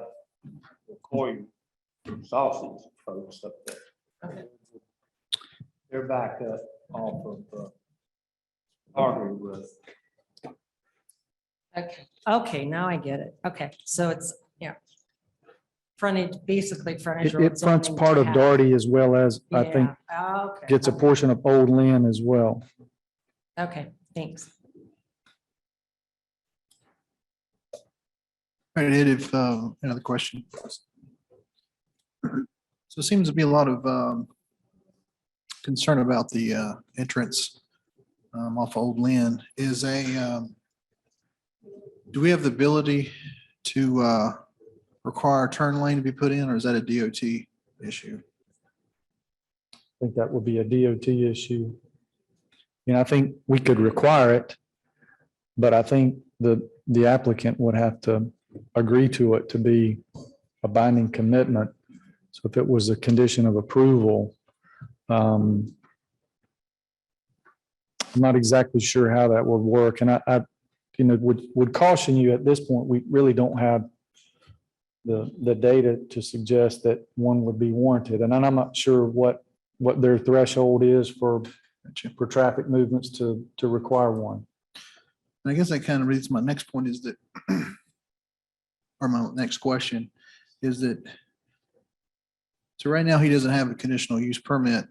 I mean, if we approve this stuff, he has to have all this done by operation start, correct?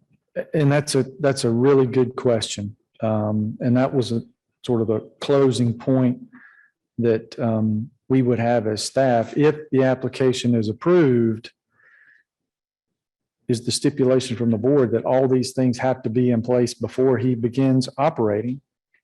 Because and I think he said that he's operated in the past. And so Mr. Benshoff said, this is a new application, which I think is correct because this is different than what we've seen in the past, but the approval is premised on these other items happening. And so if he gains approval and he begins operation this year without those improvements, there's been no change. So that's something for the board to consider. That being said, there's a lot of work that he's got to do before he could open under this standard. And Mr. Basinger said as much. You're going to have plan design. You're going to have a review process, and then you're going to actually have construction. So, we're in the middle of August now, and we've tried to work with him to fast track this as best we could to get it on your agenda. So, I mean, that's a question for the board. Ed, so the Corps of Engineers has to come in. What exactly do they have to do? Well, I don't think they'll come in as much as they will receive a copy of the application. Them as well as the state water quality will get notification as part of their stream crossing, which is in line with their erosion control plan, and they will receive notice that way. Okay. And usually how long does that take to get their sign off? I would say less than 30 days. Okay. Okay.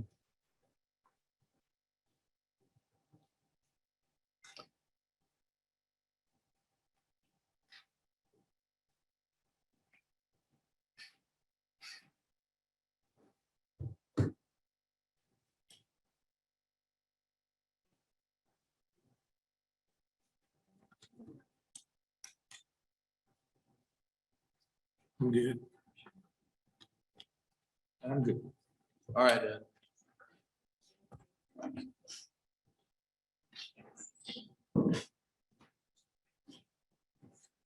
All right, who wants to go first?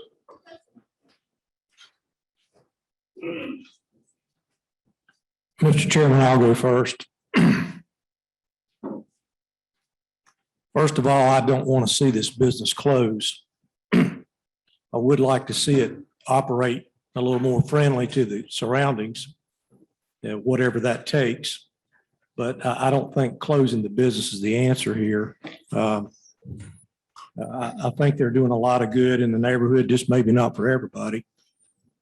But I think they're good people, and I don't think they're intentionally trying to harm anybody in the neighborhood. But, you know, I understand too, a man ought to have a right to do what he wants to with his property. But at the same time, you know, I live in a neighborhood too, and I'm always diligent about my neighbors. But you have to weigh it out, and it's not easy. And I promise you, this is one of the hardest ones I've had to do. But when it comes down to it, I think there's a way to work this thing out so that it works for everybody. I'm not sure what that answer is, but I'd like to see us try to work on that. I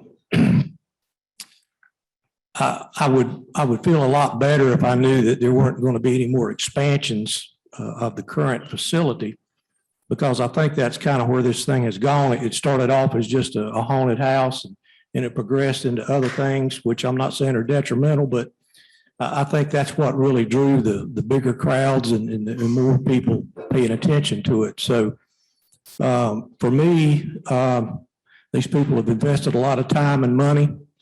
I know that a lot of the neighbors that I heard today, they're lifetime members of the community, and I understand that change is always hard to take. Just like we heard a lot of people upset when we were passed to get the old Beatty'sford Road exchange put in. They were upset that all of a sudden now there's a new interchange. What's that going to bring? Well, we don't know. Just like I don't know what they're going to do.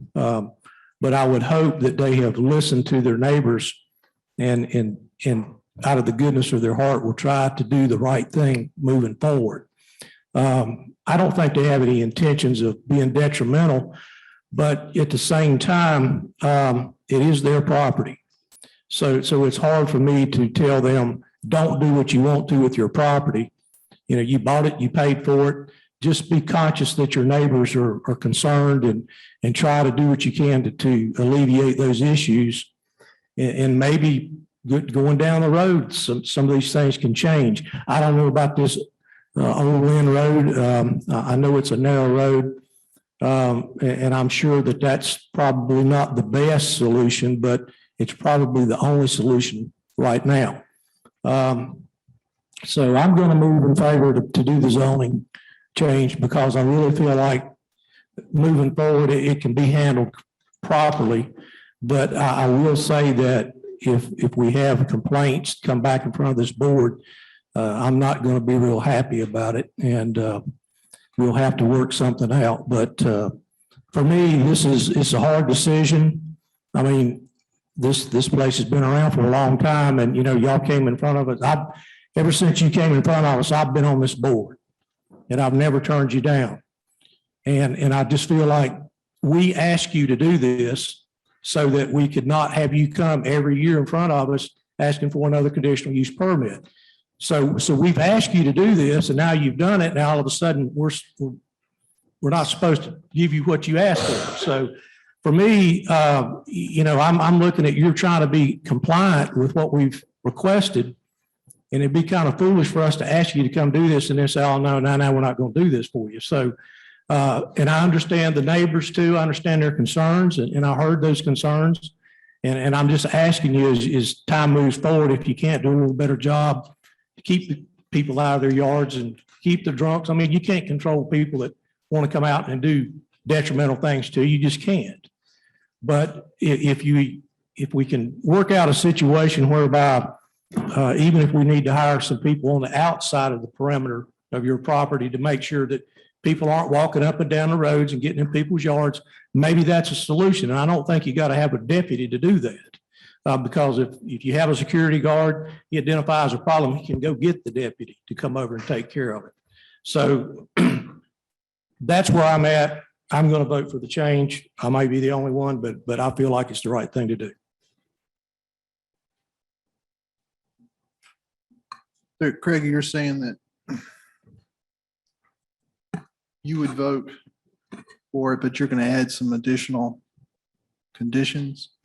Well, I think we can look at what conditions we want to put on this. I don't think closing them down is the answer. And I don't think putting them back to square one where they have to come to front office every year after year after year is the answer either. So I think what we need to do when we do our statements of reasonableness and consistency is we need to also put in, what our attorney suggested, as well as some other things that were suggested, put those conditions in to try to make it a situation where they can control the property a lot better than what's been done right now. So that's what I'm asking.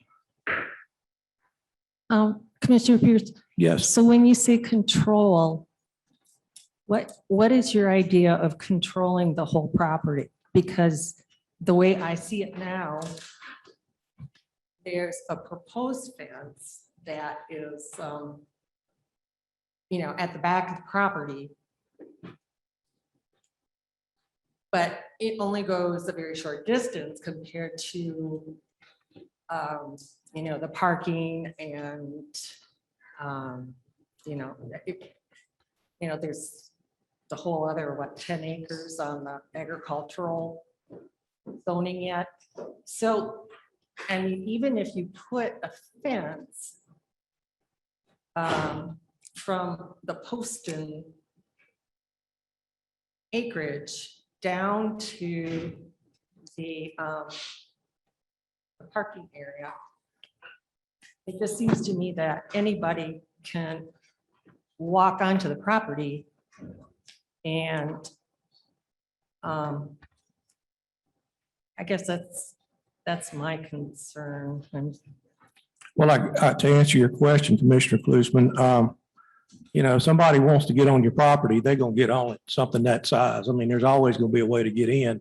I wouldn't be opposed to asking for some additional evergreen screening so that when the leaves do fall in the fall, that something evergreen could help block some of this noise that some of the neighbors seem to be having a problem with. That's why I asked when they were doing the DB test, how close were other residences? And, and I guess what I didn't hear was anybody that was in close proximity complaining about the noise. But if the commissioners felt like that having some evergreen screening put up that would grow and give it some more protection, I wouldn't have a problem with that as a condition.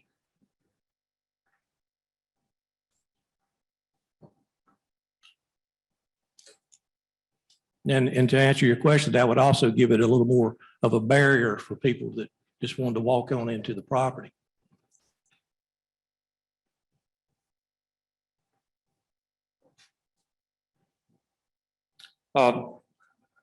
As I said a while ago, I don't have a problem with what is going on the property that he has, but I do have a problem with folks that he attracted last year.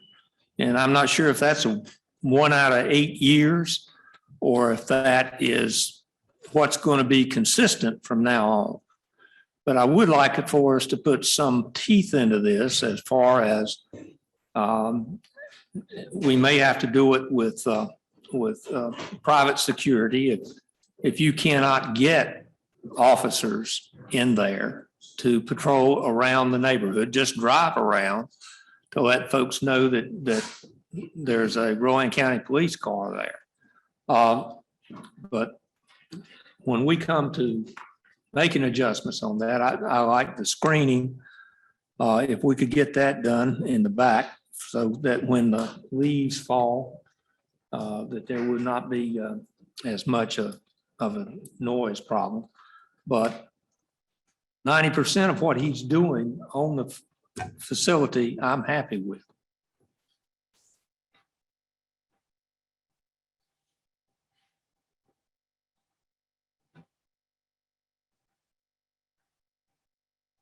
This is a really hard decision for me. I owned a business most of my life, and hiring local people to work at your business is, I think, just an awesome, awesome thing. I also, I might come and go through Reaper's Realm this year because if it continues, because because I was a youth leader in my church and we used to do haunted houses in our church. So, you know, I understand that that is a very family-friendly thing to do. But at the same time, I have grave concerns for safety. And I really appreciate all the changes that you have made thus far, Mr. Jenkins. But emergencies cannot be controlled, just like Commissioner Pierce mentioned. No one can stop a shooting like happened last year. And we as commissioners, I believe, are duty bound to make sure that we can keep our people safe, whether they are going through the Reaper's Realm or they live outside.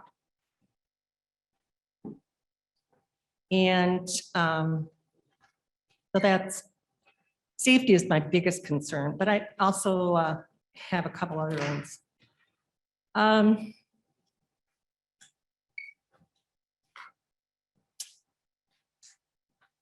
Because we do not have any provisions in our ordinances to stop construction on rural agricultural land when it comes to pole buildings.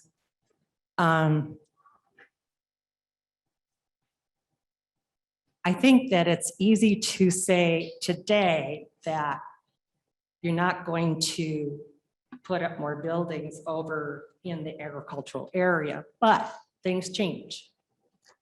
Your businesses change. I mean, that's just part of being a business person. I vehemently object to going to all private security.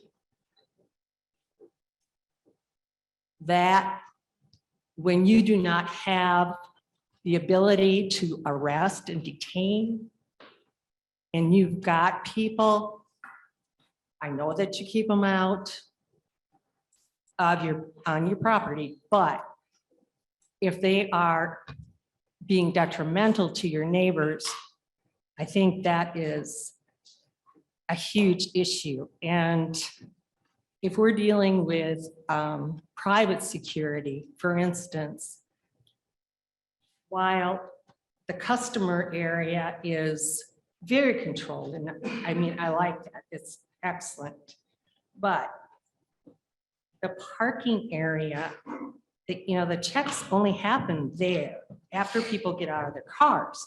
So if someone were to have nefarious actions that they wish to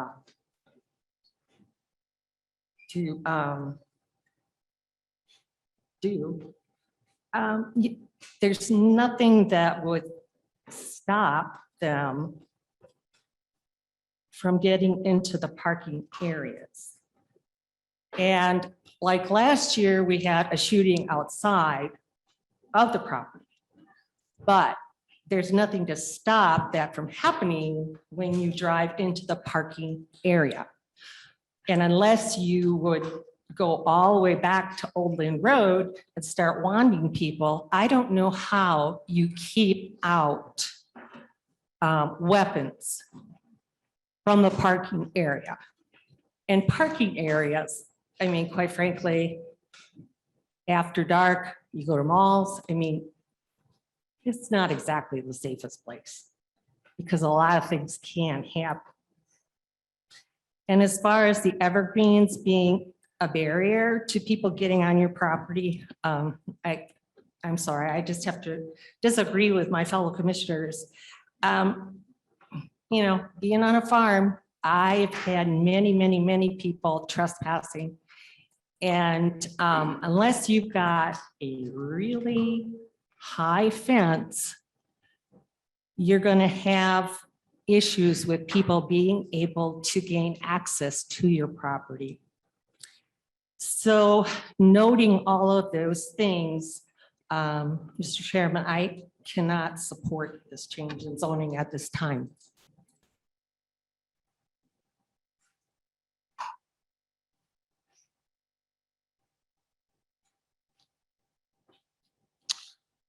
Well, guess I'm kind of torn by it as everyone else.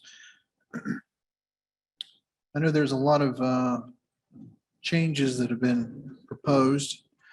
I think for the most part, they look pretty decent. I have a few other issues, you know, if we get to the point of, we do get to the point of proving it. I mean, I don't like the idea of adding these extra days in at Christmas especially. I do agree with Judy. I think we need to have law enforcement on the scene. I talked to some of the deputies that went out there when they had the shooting. I think they told me they were only 2 there when it started.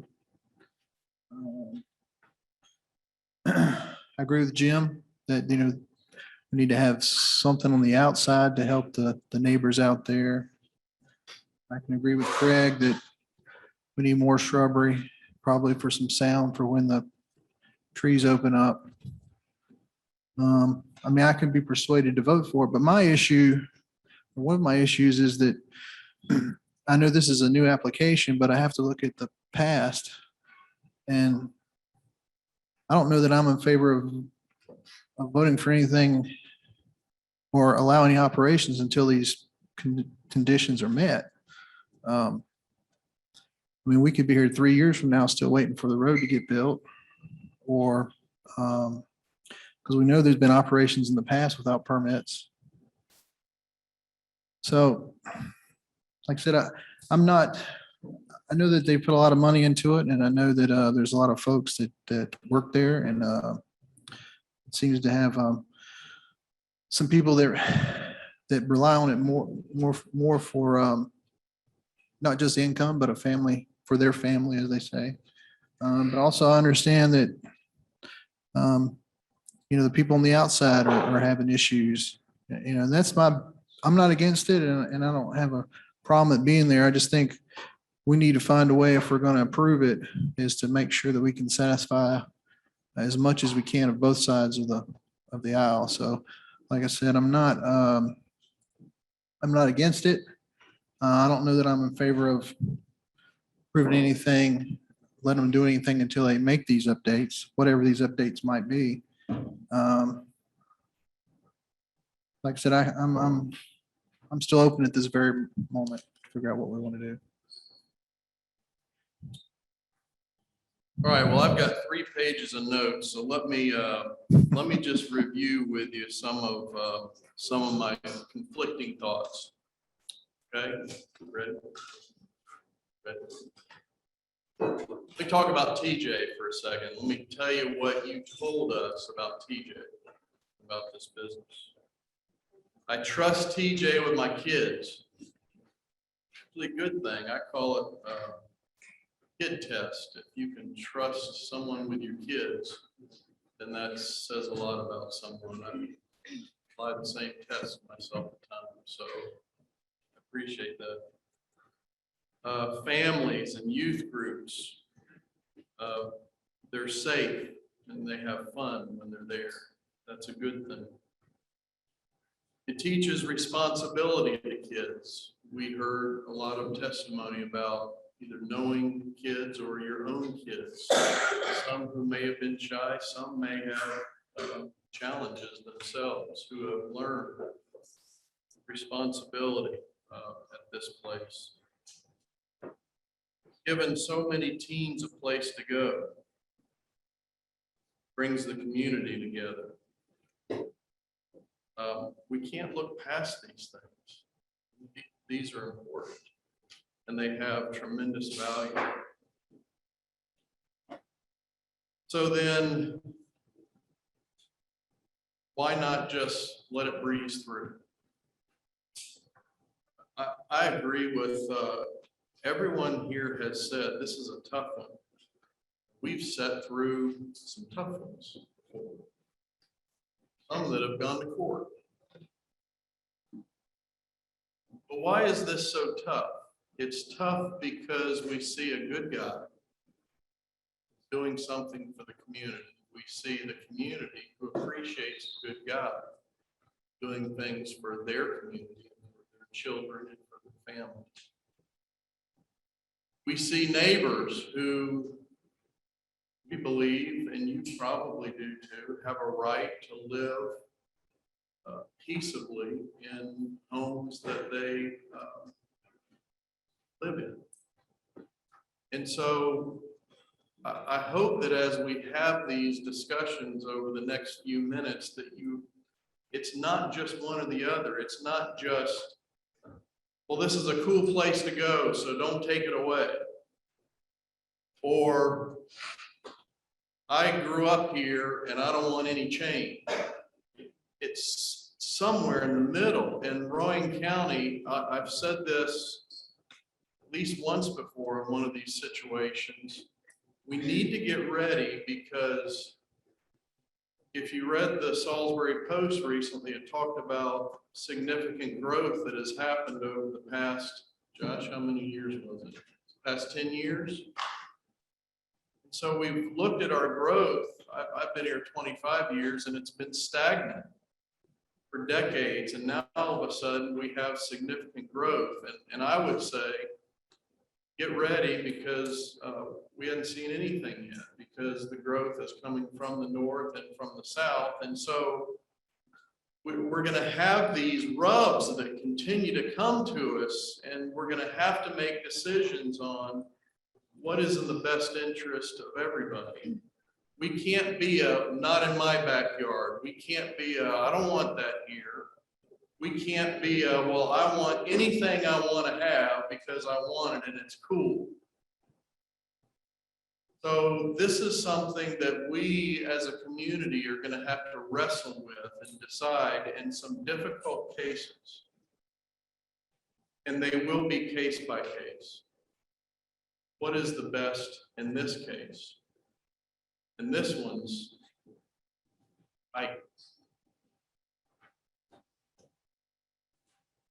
So I don't have any question that this is a good guy doing good things. In fact, I think I'd want to be your friend. Maybe we can. Here's the question. This is the question that really we are here to decide. Not is it a cool place? Not is it teaching responsibility? Not is it my kids love it? Not is it, are we providing financial gain for someone that we appreciate? But the question is this appropriate for this area? And if you say it is, then my follow-up question to you is there a point at which it is no longer appropriate? Let's stop for a second. Let's imagine that he had cut a little go-kart track for his kids. Like to grow up around there, right? Well, but then the neighbor's kid wants to come over and bring his go-kart, and then another neighbor, and another neighbor. I know this isn't what we're talking about, but it turns then into a big deal where on the weekends, folks are bringing, then he decides he's going to put up lights. And they're going to have neighborhood go-kart racing. And heck, man, I got enough room here for a NASCAR track. Now, I'm being absurd when I say this. But my question is, if you think this is okay at its current state, then at what point in his operation is enough enough? And everyone here has got to agree. We've got to admit that there would be a point, if it's not now, if we let you all vote on this tonight, and you all voted, or half of you, or 60 or 70% said, I'm okay with what he's doing now. You would have to be honest and say, yeah, but there's a point at which he could tip that, and even I wouldn't go along with our friend, right? Just would.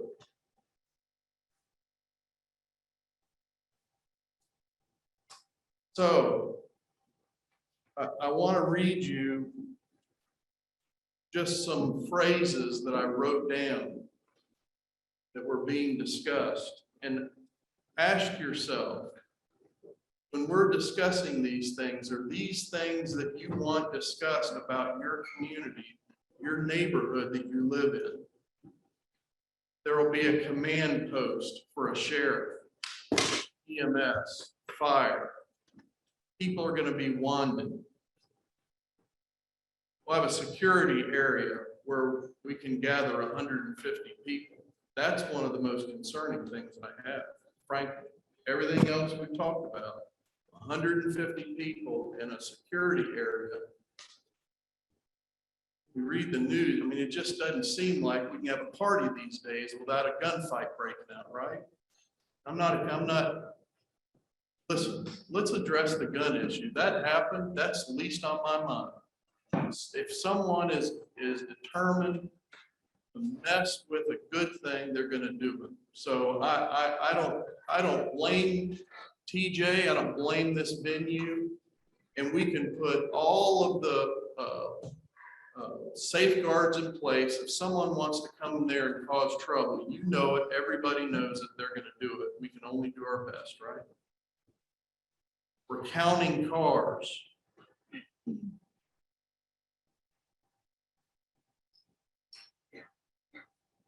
That's where they operate the chainsaw.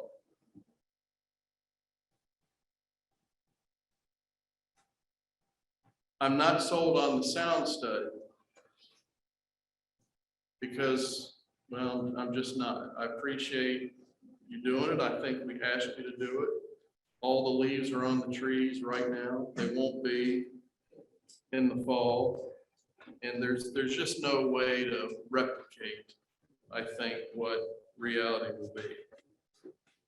We have added a fair amusement, this spinning thing. Well, now we're into mechanical stuff, okay? That's a little, I'm not so concerned. I'm just pointing out now that we are adding mechanical fair things to it.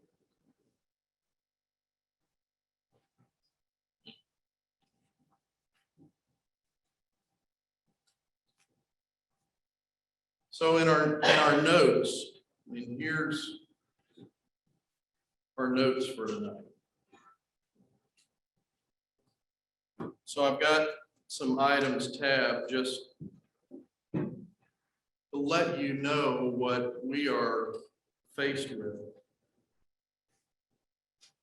Let me read some items to you. With exception of a 10-acre parcel south of the site, surrounding and adjacent properties are almost exclusively developed with single-family dwellings.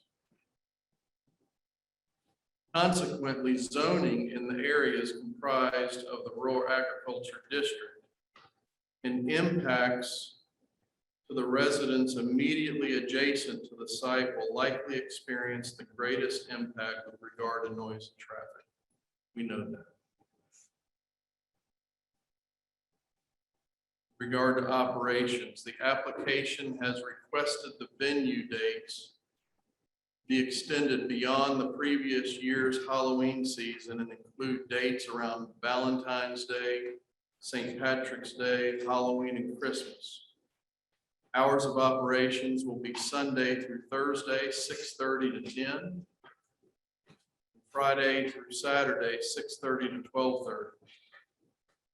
The venue will be open no more than 30 days in any given year, blah, blah, blah. Now, I don't recall, and Ed's here, and maybe Ed could remind us, but we've been going through this year by year because we've had some challenges.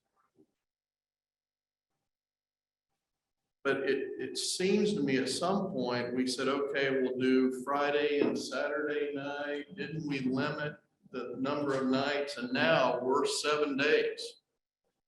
No? Okay, I'm gonna let you tell me. Let's see, it says Sunday through Thursday. This is what this says now. If you look at the calendar. I want you to correct me, but so let me read it. Hours of operations, no, I'll hear from you. I can hear from you. Hours of operations will be Sunday through Thursday, 6:30 to 10. And then Friday and Saturday, 6:30 to 12. So what day am I missing? All of that is just the hours if we're open on that day. The calendar in there shows exactly the days that we're open for October, the calendar in your book. Okay. We're never open Monday through or Sunday through Sunday. We've never been open 7 days in a row, ever.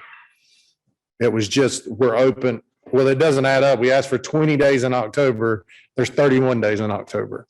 But we've only over the last 3 to 4 years been open 14 days in October. All right, so let me ask you, if you're sitting in my desk, read I agree with you. hours of operations will be Sunday through Thursday, 6:30 to 10, and Friday and Saturday, 6:30 to 12:30. We agree to this.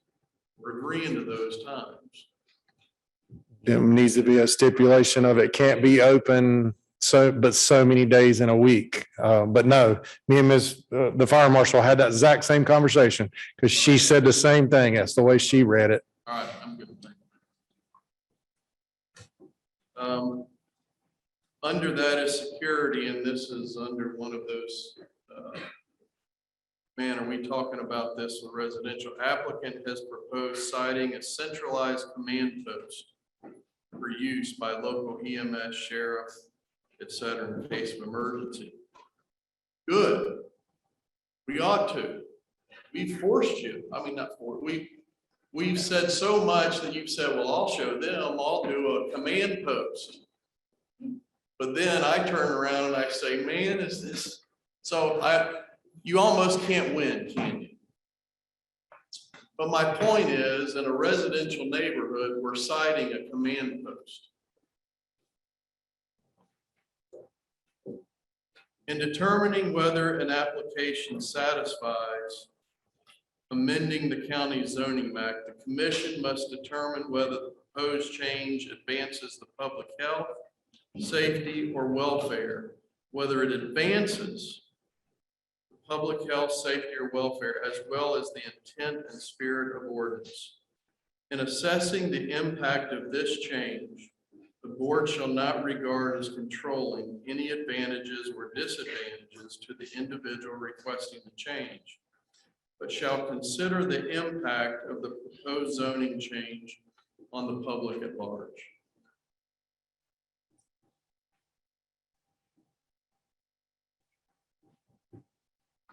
At the July 26, 2021 planning board, the planning board recommended that we deny the request. And they said it's not consistent with the land use plan based on the following. It's an expansion of business that would conflict with surrounding residential uses, and the proposed use would be a benefit to the owner at the expense of neighbors. We talked about that, council, and I don't know how we don't have a gauge where we can gauge it's 40, 60, or 52, 48. But then this is the last thing I want to read. The Jenkins have been operating Reaper's Realm venue as a Halloween attraction since 2013. That perhaps evolved from a family and friends operated attraction into an event that now employs 30 people and requires 40 volunteers and may accommodate up to 1,200 patrons a night. In my capacity as a commissioner and working with economic development, I meet folks who start businesses, and my first question to them is, tell me your story. And your story sounds like something I want to learn, I want to hear about, because it's a great story.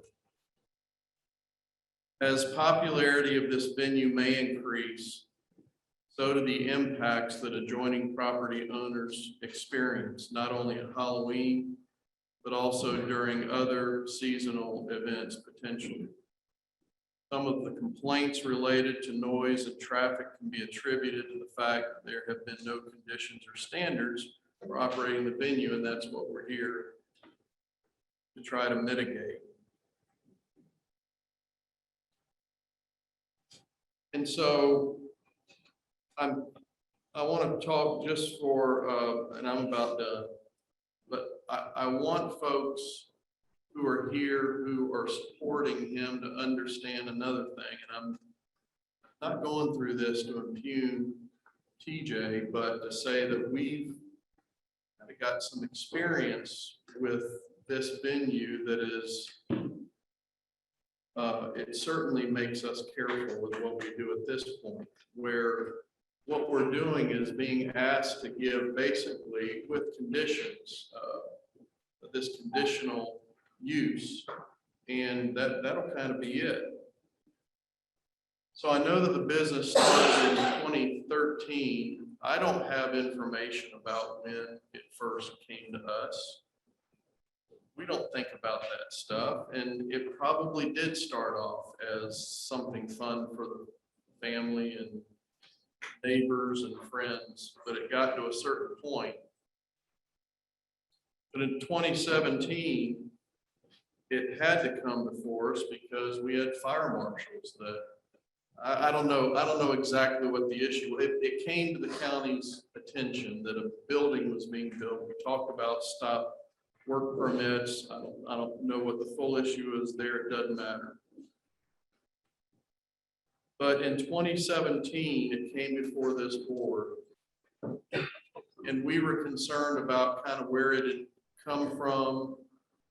And so we had a lot of complaints. We wanted to get a little bit of control and idea of what was going on there and not bless it completely, to give it a couple years to develop so that we could see what's happening here. How do they deal with some freedom that we don't grant freedom. That's a stupid remark.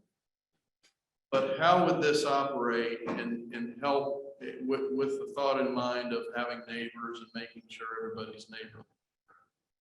We gave a permit for 2 years, for 2017 to 2018.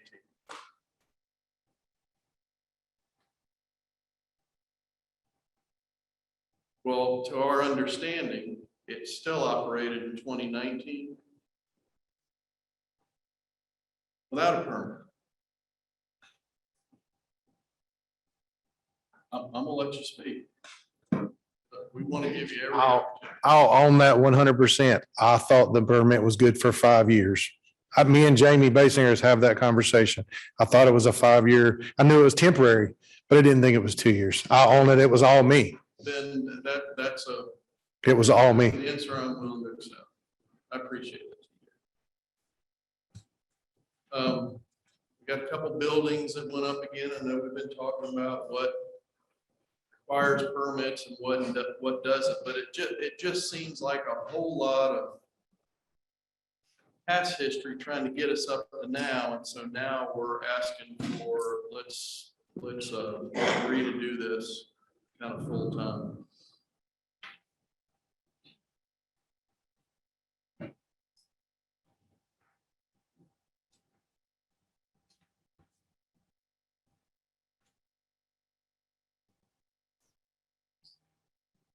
I have one question, and I don't want hooting and hollering. I want folks who live in that neighborhood, because I want to ask a question. Folks that live in that neighborhood, will you raise your hand? All right. Okay, so I want to know, just as a spokesperson for each family, I want to know what year your houses were built. Could you tell me that? 92. 83. 04. 84. 51. That's the crack house. 1900. We have a trophy for you. Well, I'm not sure. You were at 60 for me. 60. 2000. Wow. New house. About anyone else? So I asked that question. But it was over 60 years. We had another one over 60 years. Okay. All right, I'm good. So I asked that question because this isn't a situation. Remember down at Charlotte Motor Speedway where they decided to put in a drag strip? Well, after the speedway was built, people bought houses near the speedway and then were surprised when they decided to put up a drag strip and they got upset, right? We're kind of the flip of that, where folks have had homes from 1900, I think the latest was 2000. And so a venue was built after they had invested there. And this is coming up next to them, and we're kind of telling them, with some conditions, just kind of deal with it. So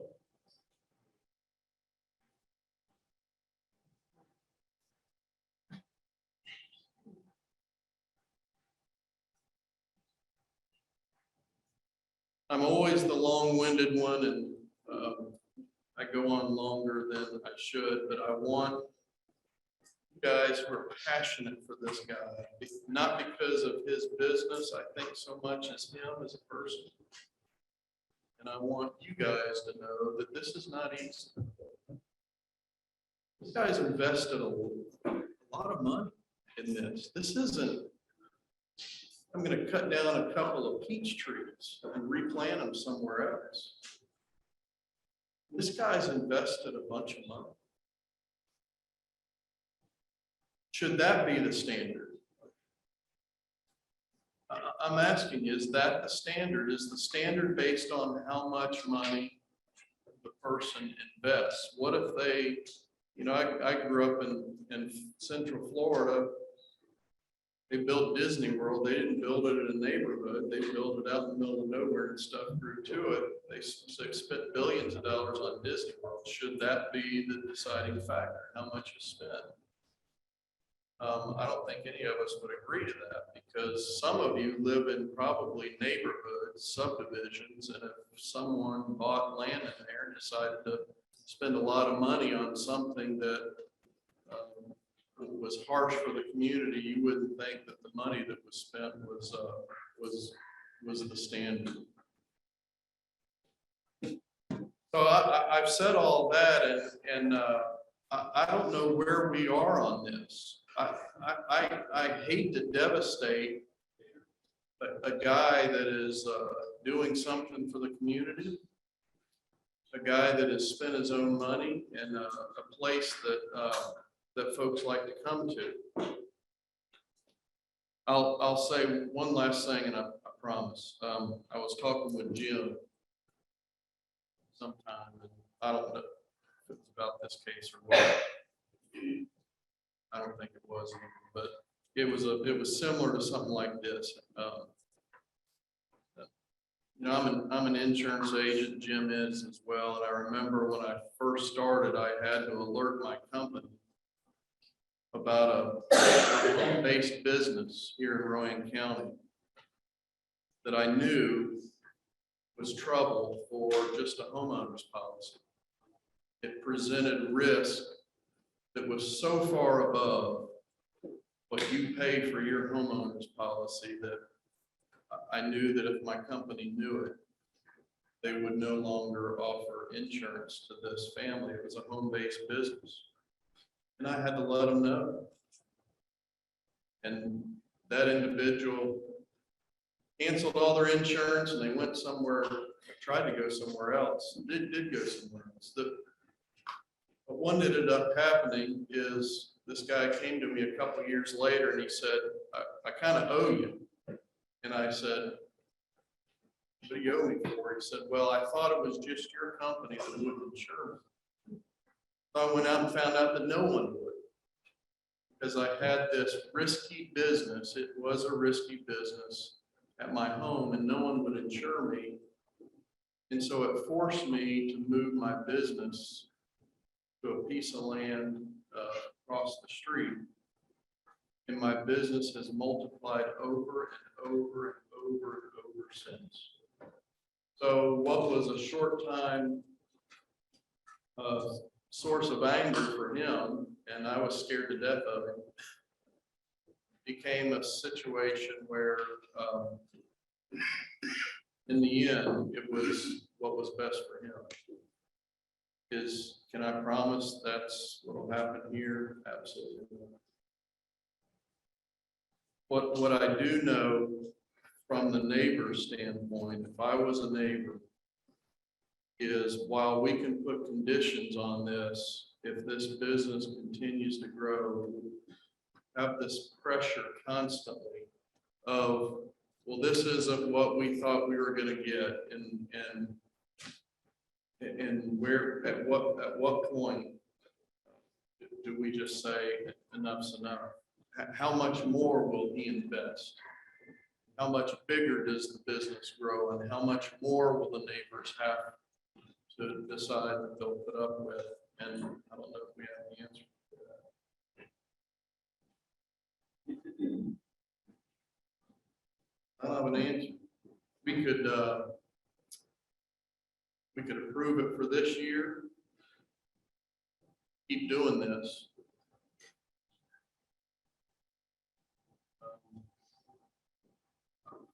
Tonight, I will not vote to grant the zone for permanent zone. If we agree to try to extend this, is there, I mean, we're mid-August. You're starting off in October. September. Something we can do to, you know, I don't know. This is heartbreaking. Council.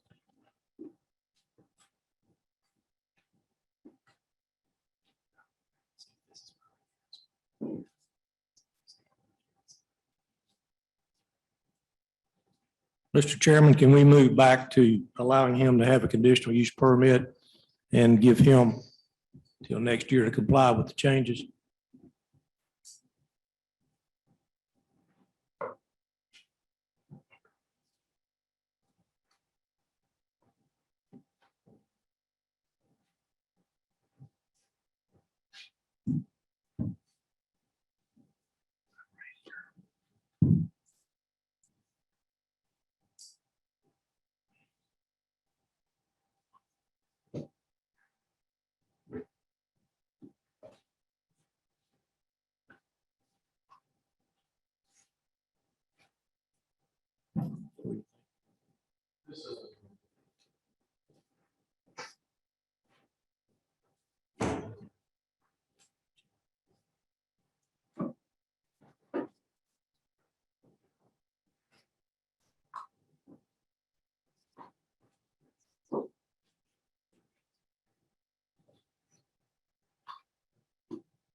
All right.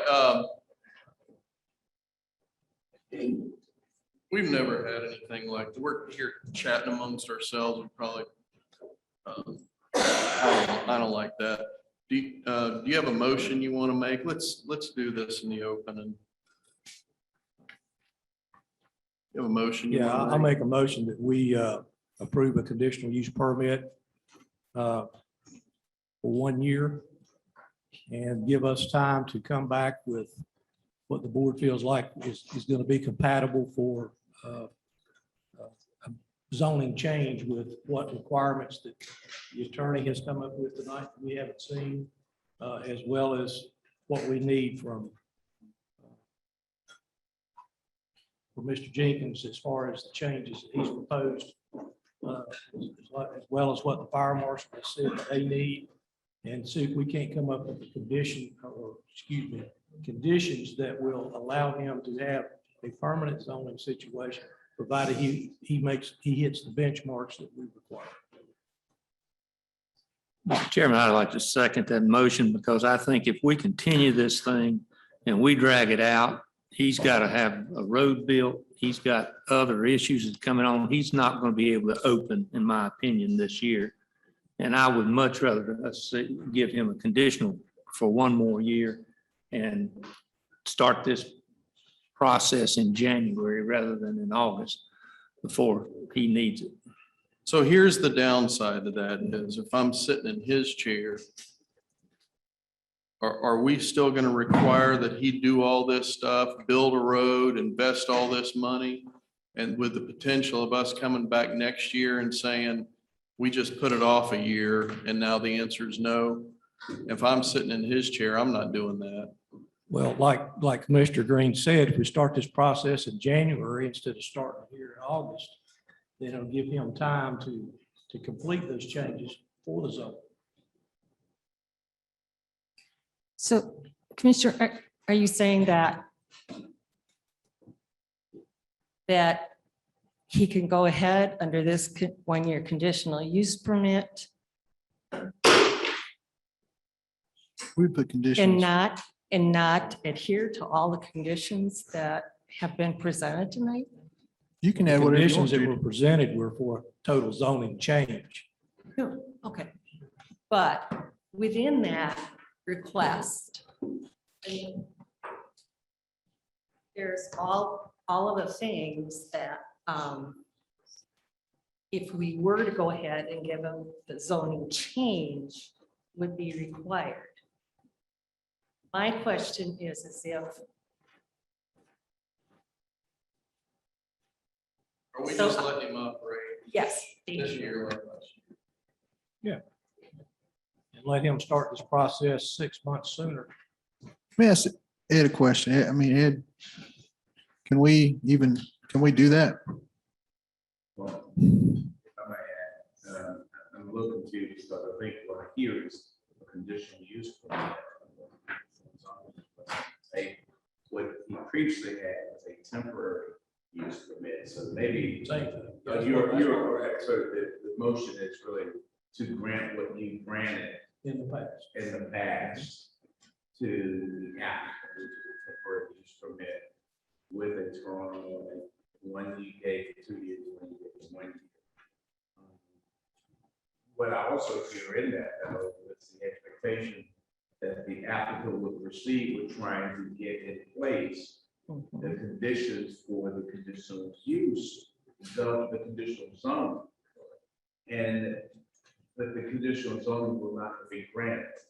So query whether the applicant is going to be willing to invest appropriate funding to satisfy those conditions when you haven't granted.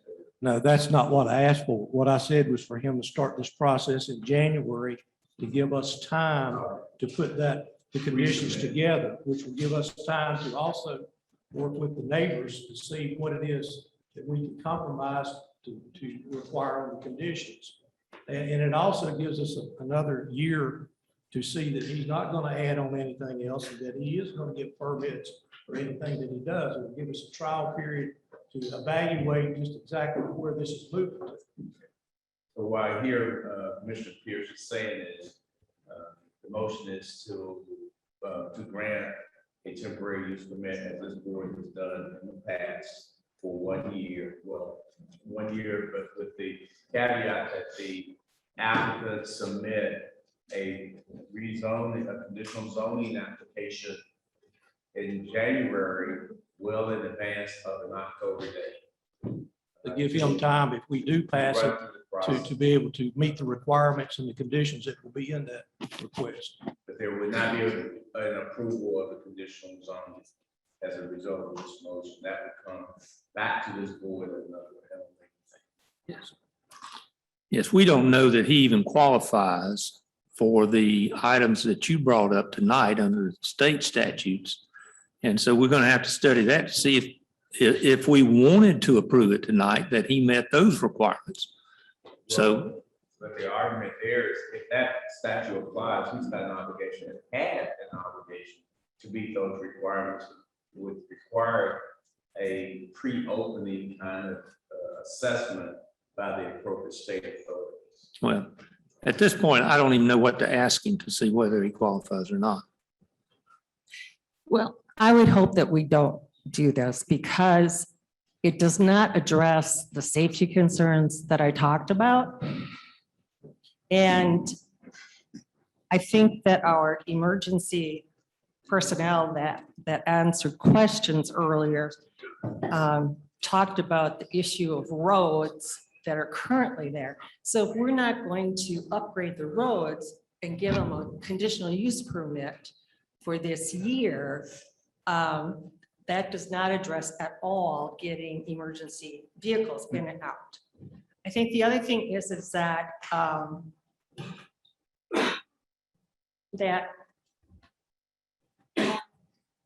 my concern about people coming into the parking lot and having weapons is not addressed with a one-year temporary permit. And last year, it happened. There's nothing that says it can't happen again in the parking lot. And my concern is if you have a shooting like we did at Thelma's Restaurant. No.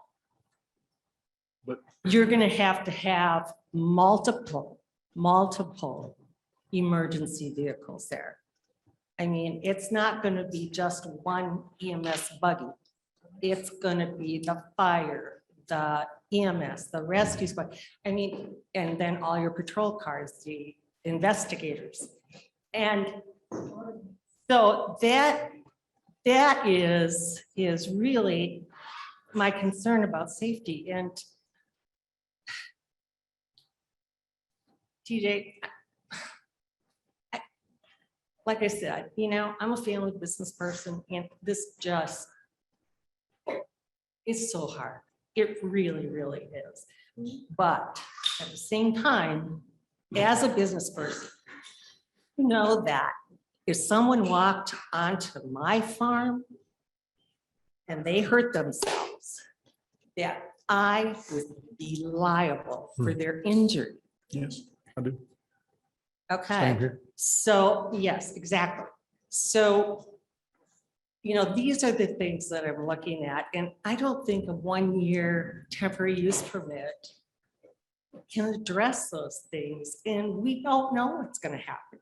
It's the responsibility of this commission to think of everything to keep our citizens safe. And I just, after last year, and I know it was outside of your property and everything, but there's really nothing stopping them from coming in this year onto your property. Same at the doing the fair. same thing, even Same bigger. at the fair, same at the 4th of July celebration, same everywhere. It could happen right out here in the front of your building. So if we do a conditional use permit for 1 year, you can add whatever conditions you want. I mean, other than, I guess, the road and the shrubbery, the other things probably could be met this year. Yes. Maybe the shrubbery could be planted, but some of the things you have, I mean, if we're gonna do this, there's certain things that I don't want to approve. I mean, I don't want them operating at Christmas. I do think, I agree with you that we need to have deputies out there. And we need to have, as the sheriff said, North Carolina private security certified security. So you can add things or say parts of this other plan need to be part of this plan. Could I If you say want to. one thing? I know it ain't normal. I understand that. Oh, go Can I ahead. say one thing? Yes. Last year, the temporary use had all of that teeth to it. It had that we had to have 5 securities. You were the EMS person that wanted EMS. We had to hire EMS. All of that was in my temporary use last year. All of it had teeth. The sheriff's department we had to have so many sheriffs here. We had to have so many private security. We had to do all of that. And everything I agreed to last year, I'm okay with, and the buildings, all the buildings being wherever you want them, I'm okay with that. The road is the big expense. Everything else we can get done this year. But if I build a $50,000 road and you tell me no, it's just not good sense. Exactly, which quite frankly, as a business person, I'm with Greg. I would not want to invest that. But from my perspective, if the shooting were to occur in your parking lot, trying to get all those vehicles in and out on your current roads. The big problem last year, and there's not a sheriff here tonight that could tell, it'd be great. And if Mike Zimmerman's still here, the big problem last year is we had 600 kids with no car. So now you have people trying to come back to pick up those kids. And that's one of the things that was in our temporary, we do not allow drop-offs. And I think it was the greatest thing we ever did. There's someone there to supervise that kid, whether or not they're a good kid, bad kid, there's someone over 18 that's responsible for that car. Right. And so I would be okay with the temporary use for 1 year to reevaluate or whatever. And I would bring all the buildings up to code, and we may evaluate that we don't need to be in Rowan County and we need to try to find a bigger piece of property far out.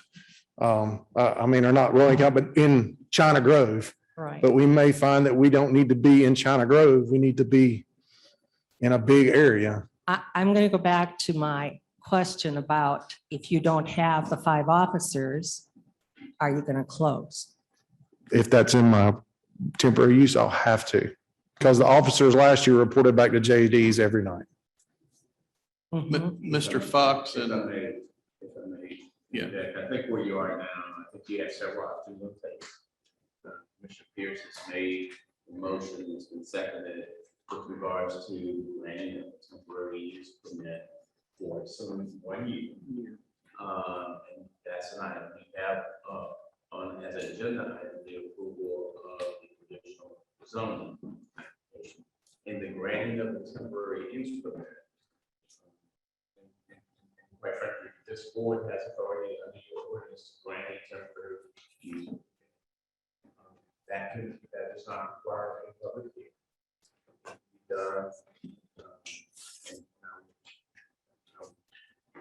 Just throw out there an option.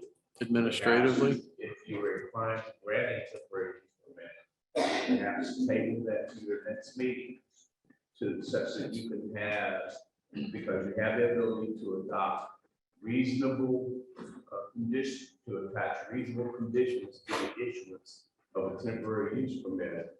For the board deal with weigh in various conditions that they are sensitive to with regard to this operation on a going forward basis. And that will allow time for that to be developed in a temporary use application that could come before this board to be heard if you chose to take that. It's still good. The applicant, I believe, Sufficient time. It's running close. Not with building inspection, all that goes along. Well, it depends on what the conditions are on the temporary use permit. May give them time for the Halloween period.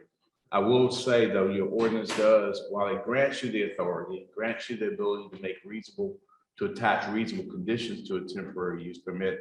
It does require 3 findings that you're required to make when you grant this. Now, so you made these in the past, so but the findings that you're required to make are as follows. Is this for temporary use? This is for the temporary. Let me ask you this. Let's take let's take a bite off of this.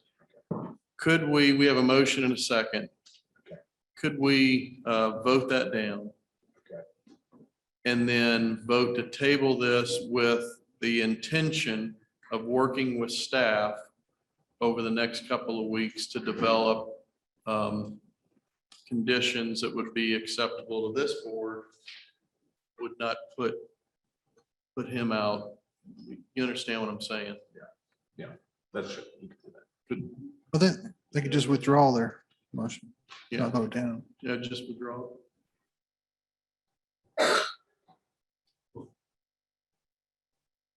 I want to put it to sleep. I want to put me to sleep. Yeah. If we drag this thing out, he's not going to be able to pull off this thing in October. Because he's not going to be able to hire officers right now unless he does it way in advance to get them out there. All right, what's, Well, you got a motion in a second. I call the question. Unless we're gonna have to come up with the three, Yeah, well, we can, and then I mean, what conditions are we gonna put on it? well, I put the conditions that he currently has, What were they? that he has to have 5 police officers on site, that the hours that he's open. Because they didn't have last year's. Yeah, same thing. Y'all still have last year's? Yeah. And then there 3 questions, we have to answer, 3 motions. Well, that's just the finding for a temporary use permit it's not, the board should consider that the proposed use will not endanger the public health, safety, and welfare. That the proposed use will not have a substantial negative impact on adjoining properties, and that the use will be approved. The use will be approved for a specific period of time, not to exceed 2 years, unless deemed necessary by the board of. Well, I'd rather take the staff's or attorney's recommendation. If we're gonna do a 1-year additional use permit, I'd rather have it, or look at what we're doing, just do it the next meeting, 2 weeks. Okay, but we don't need another public hearing on it It's not a public hearing. for temporary use permit. Yes, it's not a public hearing. Okay. I'll withdraw my motion. I'd be willing to agree to that. So do we need to continue then and deal with? Do we need to continue and deal with the No. permit in front of us? no, I think we I just didn't voted quite to take. hear the commissioner's motion, but I assumed it was a motion to table it for the board. Yeah, I think that would be the next motion would be yeah, no one had yet, but we would table it and direct staff to come back with recommendations for conditions. The clerk just reminded me that you have a 3-week break before the meeting, not 2 weeks. So that's the 7th. Well, couldn't we even do a special called meeting? I'd be glad to. We'll do a special called meeting. Okay.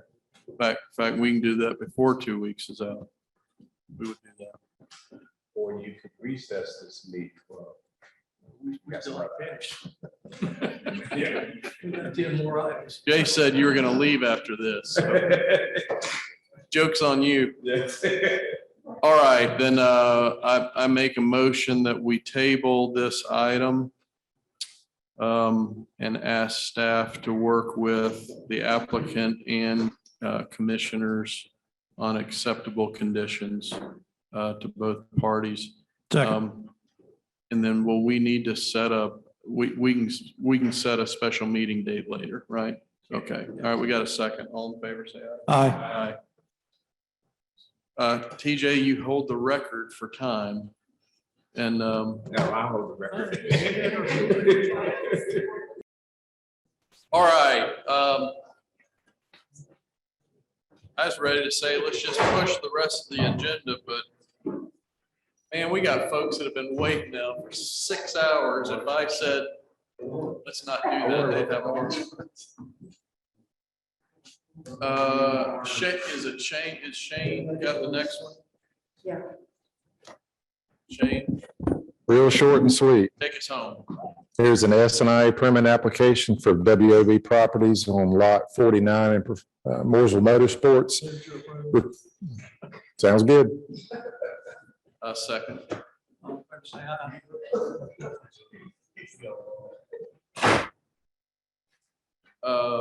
Yeah, there's only 2 of us here. Will you say that again? Okay, so. Me or the item motion? is, SNIA 05-21. This was provided for us. We know what this is about, Shane. We've studied it. Craig made a motion. I second the motion to approve SNIA 05-21. Any other discussion? All right, all in favor, say aye. Aye. All right, thank you, Shane. Sorry you had to sit here all day for that. We moved item 6 to consents. We'll move on to item number 7, ARPA funding request. You're never coming back again, are you? Thanks for being here. No problem. No problem. It's been entertaining and educational. So thank you so much for taking a moment to hear from me. It will only take a moment. I had submitted requests 1, 2, and 3, and I'd like to strike the second request after talking more with Assistant County Manager Randy Kress. He and I think there might be some alternatives we need to explore before we pursue that. So requests 1 and 3 are just about upfitting old file rooms so that we can put folks in safe cubicle spaces that we don't have right now. We don't have quite enough seating for all of our staff at this time. And we can't put them in an open room because of COVID. So that's really the focus of the request. We've submitted the budget amendments for your approval already. This is just a part of that budget amendment package. All right, do we have a motion to approve request 1 and 3? So moved. All right, motion is second. All in favor, say aye. Aye. All right, thank you. Randy, good to see you. Yes, Commissioners.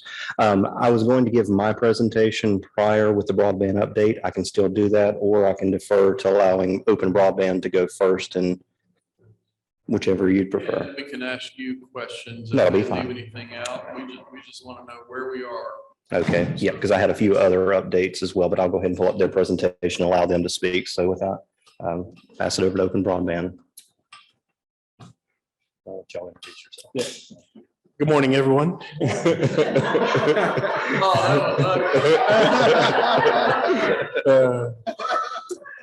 It's been a pleasure to spend the evening getting to know all of you better and watch you operate your government here in Rowan County. My name is Nick Stewart. I'm the regional manager for the western part of the state for Open Broadband. We're an internet service provider that operates in 15 counties in North Carolina. We're also in a few counties in South Carolina. And by the end of this year, we'll have infrastructure in 2 counties in Virginia as well. This is Jeff. He's the head of our deployment for Open Broadband and comes with a lot of experience. And as a company, we've been doing this for quite a long time, got a few decades of combined experience between us. And I just wanted to share a little bit about where we stand on our project update for the county. So as you're aware, we're moving forward with installing equipment on 2 towers within the county. The Young Mountain Tower and Crescent Fortis as well. We've submitted the paperwork for Young Mountain, and that's been approved. Had actually very good experience with your permitting department here. This has been the 3rd or 4th permit process that I've been through since I've been with this company, and by far Ed was the best to work with. So I'm going to acknowledge that. We're continuing with the town of Rockwell on the 2nd permit as well, and look forward to getting the equipment deployed on there. So our hope is that, sir. You have permission from, are these towers that you're working with? And There. So you have contracts with those tower We owners? do. We do. So American Tower is the owner or manager of the Young Mountain Tower, and Crown Castle is the manager of the 2nd tower. Those contracts signed? Yes, sir. Yeah. Yeah. Well, So the contract for the American Tower for Young Mountain is signed and completed, and we've already got the NTP, the notice to proceed. So we have permission to actually go on that tower immediately. The Crown Castle Tower, we're waiting for the final permitting. We had a little bit of a snafu, which I worked with Randy on, where Crown Castle was trying to get the permitting, but they got a little confused on what permits they were trying to get. So we've actually taken that out of their hands and we're finalizing those permits now. We're waiting for a single signature and then we'll be able to get our NTP for that tower. And then we'll go into the next phases he's about to show here. Local permitting, or is that some type of bureaucracy in the air? Yeah, it's with Rockwell. Okay. So yeah, it's local permitting. Mhm. Yeah. If you want to take this one? Okay, yeah, sure. So this is our timeline that we have here with Young Mountain and Crescent Fortress. And the expected timeline, again, that's pending approval of the permits. We are awaiting our fiber installation, which has already been ordered for Young Mountain. That will be fed by fiber and then it will backfeed to Crescent Fortress. We've already had that ordered. We're just waiting for them to actually come out to install that. So again, that's the one thing that's pending at Young Mountain. And September 6th through the 10th is the week that we have proposed to actually do the installations on both towers. Once we do the installations, we have a testing period, which lasts roughly a month, sometimes less. And so we should start full installations by early October inside, residences' homes and start actually installing in their homes.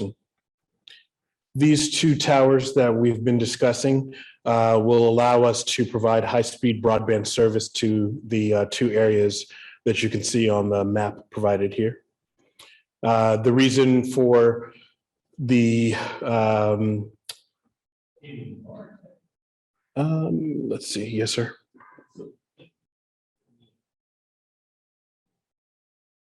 And we can provide, this is just for this presentation, we can provide more detailed maps where you can zoom in. This is actually off of Google Maps. You could zoom in all the way to a house on this, but it's just an image on here so I could show the full county and kind of the area covered. We can provide much more detailed specific maps too that we have made already. Thank you. Whoever's moving the cursor. Oh, copy that. Thank you. Part of the reason why the blue coverage area is a little, I'll say spottier than the green is just the nature of the topography of the land. Our equipment uses a direct line of sight to provide service, so we have to navigate trees and mountainous terrains as well, which we'll get into that a little bit. And the Young Mountain Tower, which is at the top left, is on a mountain. So you got a lot more line of sight and a lot better coverage there. Bless you. Bless you. Just a quick question before we leave that map.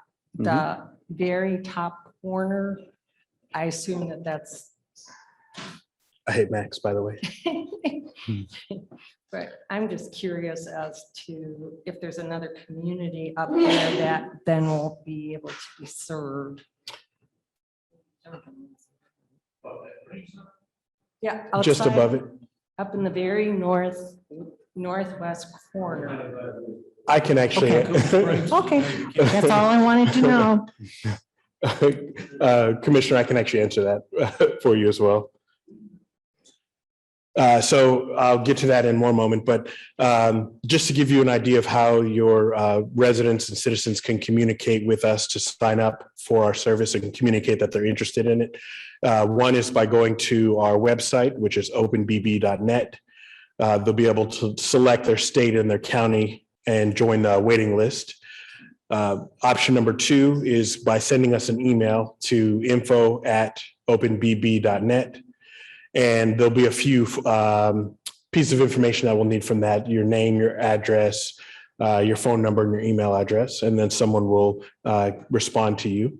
Or we can also be contacted over the phone, and our phone number is 980-246-8989. And again, we'll collect the same information over the phone as well.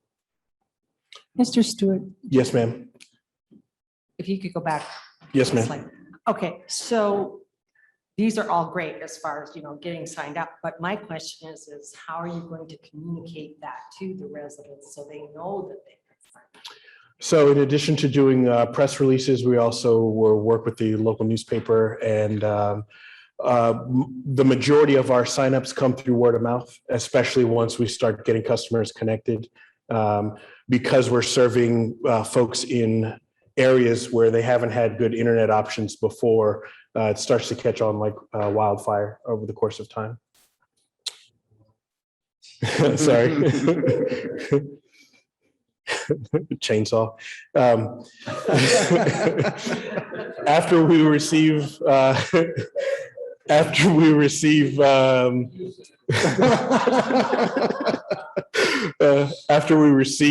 requests from a customer, we'll send someone out to do a signal check.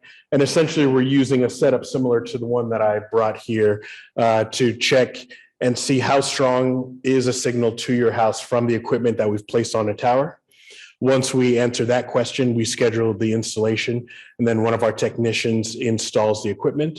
And then once you're installed, you're up and running. The last picture was of someone was curious, and he was running 2 different YouTube videos on his computer at the same time, right after we got him connected in Alexander County about a week ago.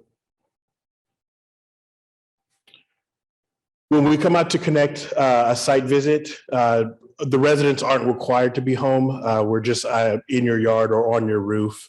We're going to answer one of a few things when we come out there. Either, yes, we do have line of sight and we are able to provide you with service. No, we don't have line of sight, so we're not currently able to provide you with service with our current infrastructure. Or you don't have line of sight on your property, but if you were to put up elevation point, which can even be as short as a post 4 or 5 feet tall in a different part of your yard, we can then trench cable back to your home to provide you with service. Or one of the other questions that, or one of the other answers is, you currently don't have line of sight, but one of your neighbors does, and we can use your neighbor's home as a relay. Commissioner, you're asking about the part of the county that wasn't encompassed in that circle. That's one of the solutions that we would end up deploying, is finding homes that we can reach and then utilize those as hubs. So the picture that you see here in this slide is a point of presence that we would place in the back of a neighborhood where we can reach that home on the left side of the screen and then use that home to distribute service to the rest of the neighborhood. And this is another representation of what that looks like. So essentially, where we have our infrastructure placed, we can utilize that as a point to relay signal to other parts of the county. So how does that non-line of sight equipment that we talked about in the past, how does that? So that's the other option is LTE, or CBRS. If you don't have line of sight and you're within range of that tower with that equipment, it can actually cut through trees. So now there's limits to it, of course. You know, it's not going to go through any type of terrain. So if you've got anything that's made out of dirt that's blocking it, it's not going through it. But if it does have just a tree line in front, you don't have to have line of sight, and you can still get service that way. So that is something. On this here, this is a 5 gigahertz radio, which requires direct line of sight. But the smaller radio on the side is actually a 2.4 gig radio, which can go to trees. That's one of the reasons we have them both on the same stand. So when we are conducting site surveys, we can check for various technologies that we use.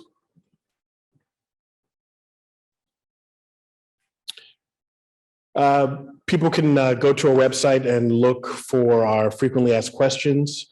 It's openbb.net/FAQs. And there are a few questions that usually pop up. What is fixed wireless? And I'll take you through that a little bit, a short version of that. And then a lot of people are curious about the speeds that we can offer. We offer 3 residential packages, 25 megabit, 50 megabit, and 100 megabit.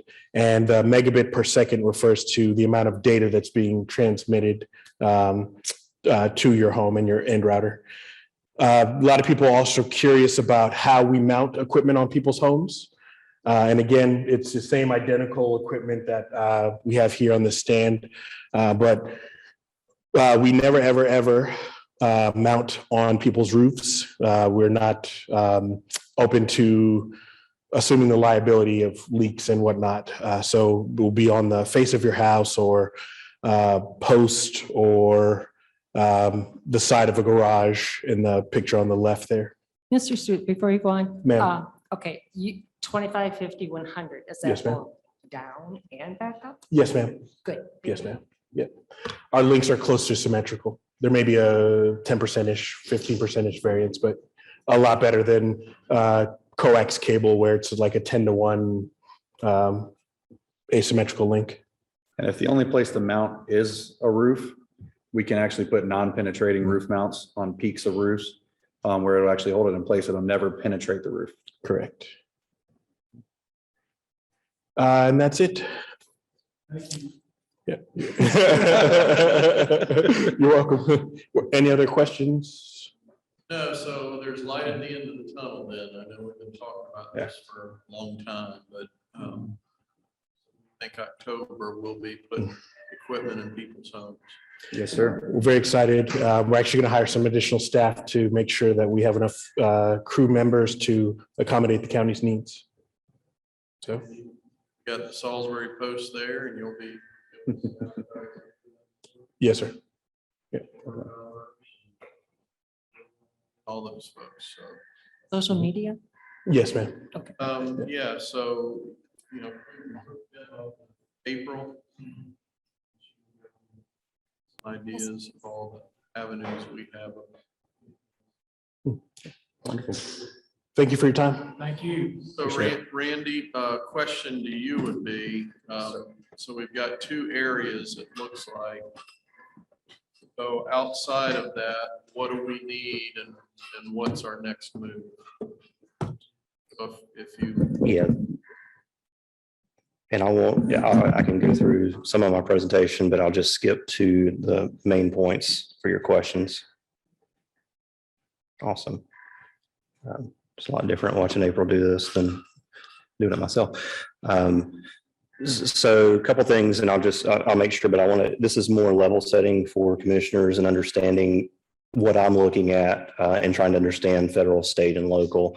So I think some of these things we're already stating, no, but county's authority to provide broadband under general statute, we're not allowed to. So that leaves us to how can we expand broadband coverage, grant funding.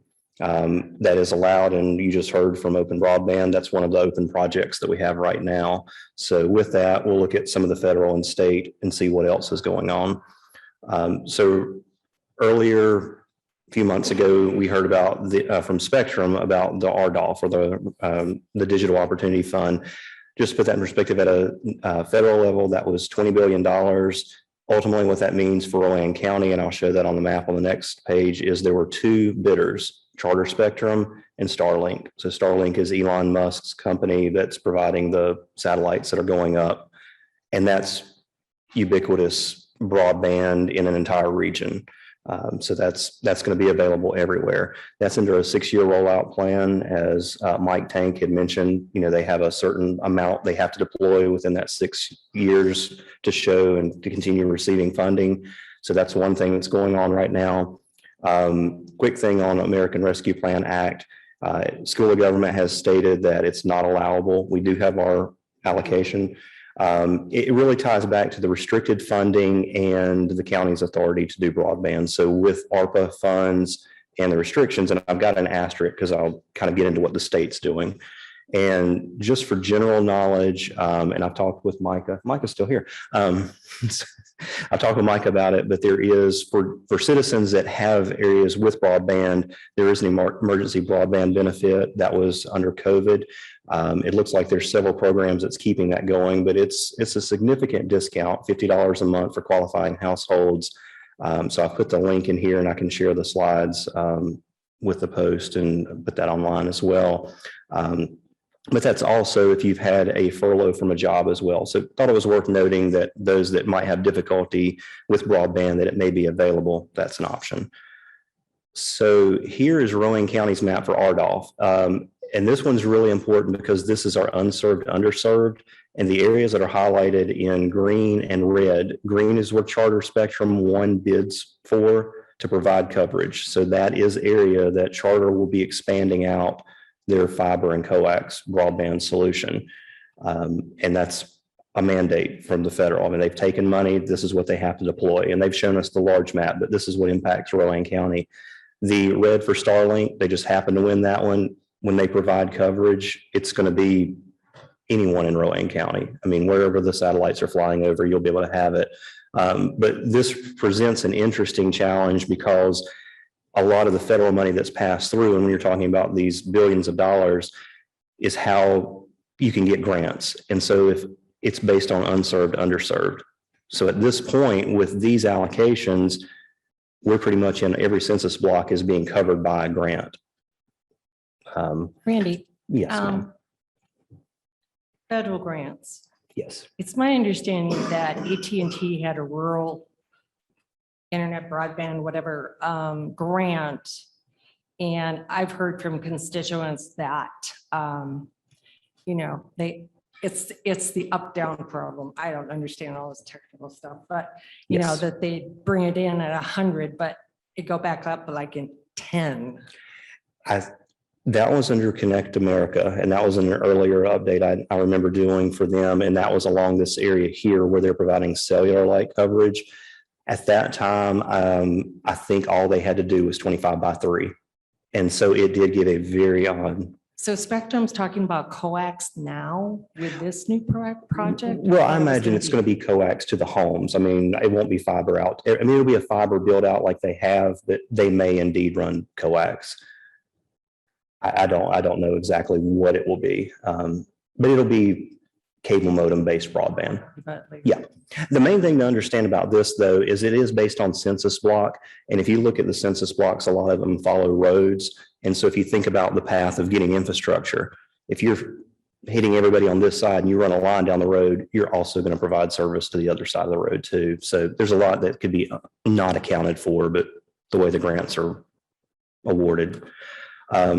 So this one is one that came up, and somebody, I think Commissioner Green had asked about this, is there's this large package, you know, $1 trillion. What does it look like? This is what's going through now, upcoming federal, the Invest in America.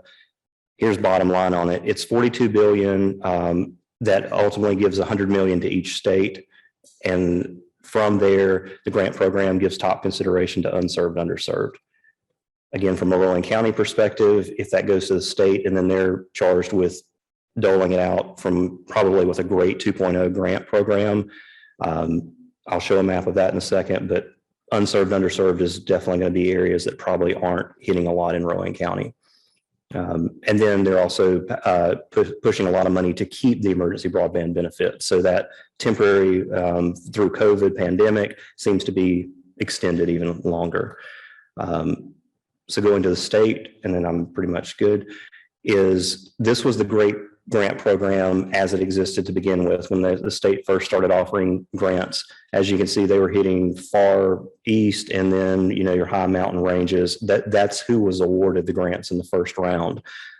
This isn't any suggestion of what it'll be in the next, but that just shows you when they say they're going to do top unserved, underserved, they mean unserved, underserved. I mean, large areas. So state opportunities, looking at that, is where I had the asterisk beside ARPA funds. There's 1.2 billion that went to the state. Well, the state has the authority to use that. So during the life of the ARPA program, 600 million of this is going to go into the Great Grant 2.0. And I imagine if the Invest America goes, they'll just add possibly that other 100 million.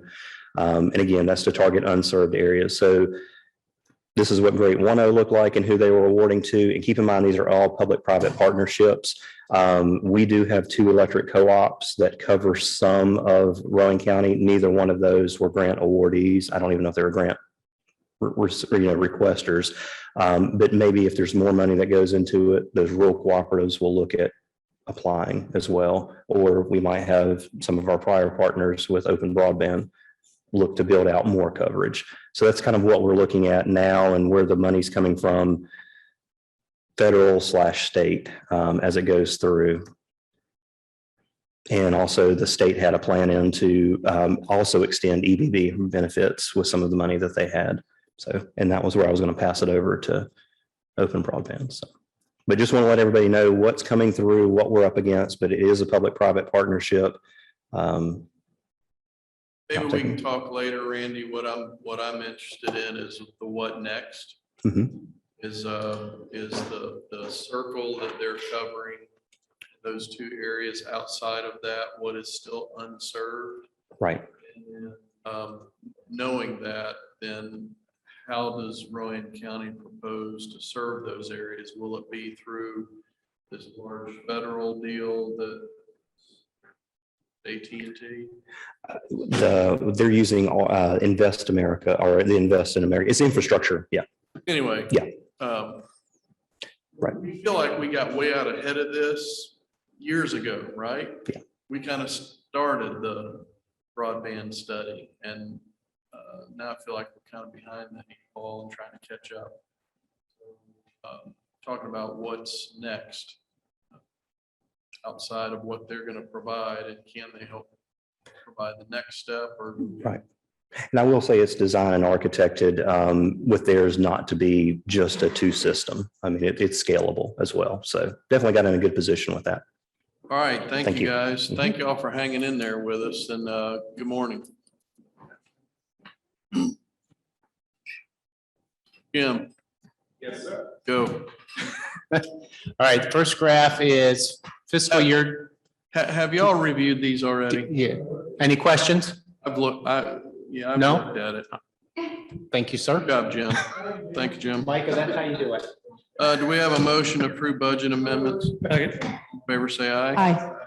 All right, and we still got to do closed session.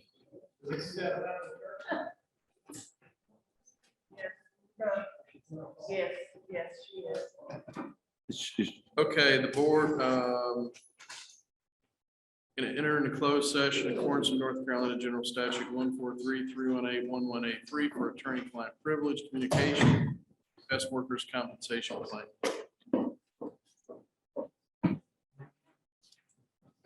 Get started right now. All right, so motion to come out of closed session. So moved. All in favor, say aye. Aye. All right, I make a motion that in issues related to workers' compensation claims on behalf of the county, that we empower our county manager along with our HR director and county attorney to be able to settle claims on behalf of the county up to $150,000. Is there a second? Second. Anything else? All in favor, say aye. Aye. Motion to adjourn. So moved. Second. Second. All in favor, say aye. Aye.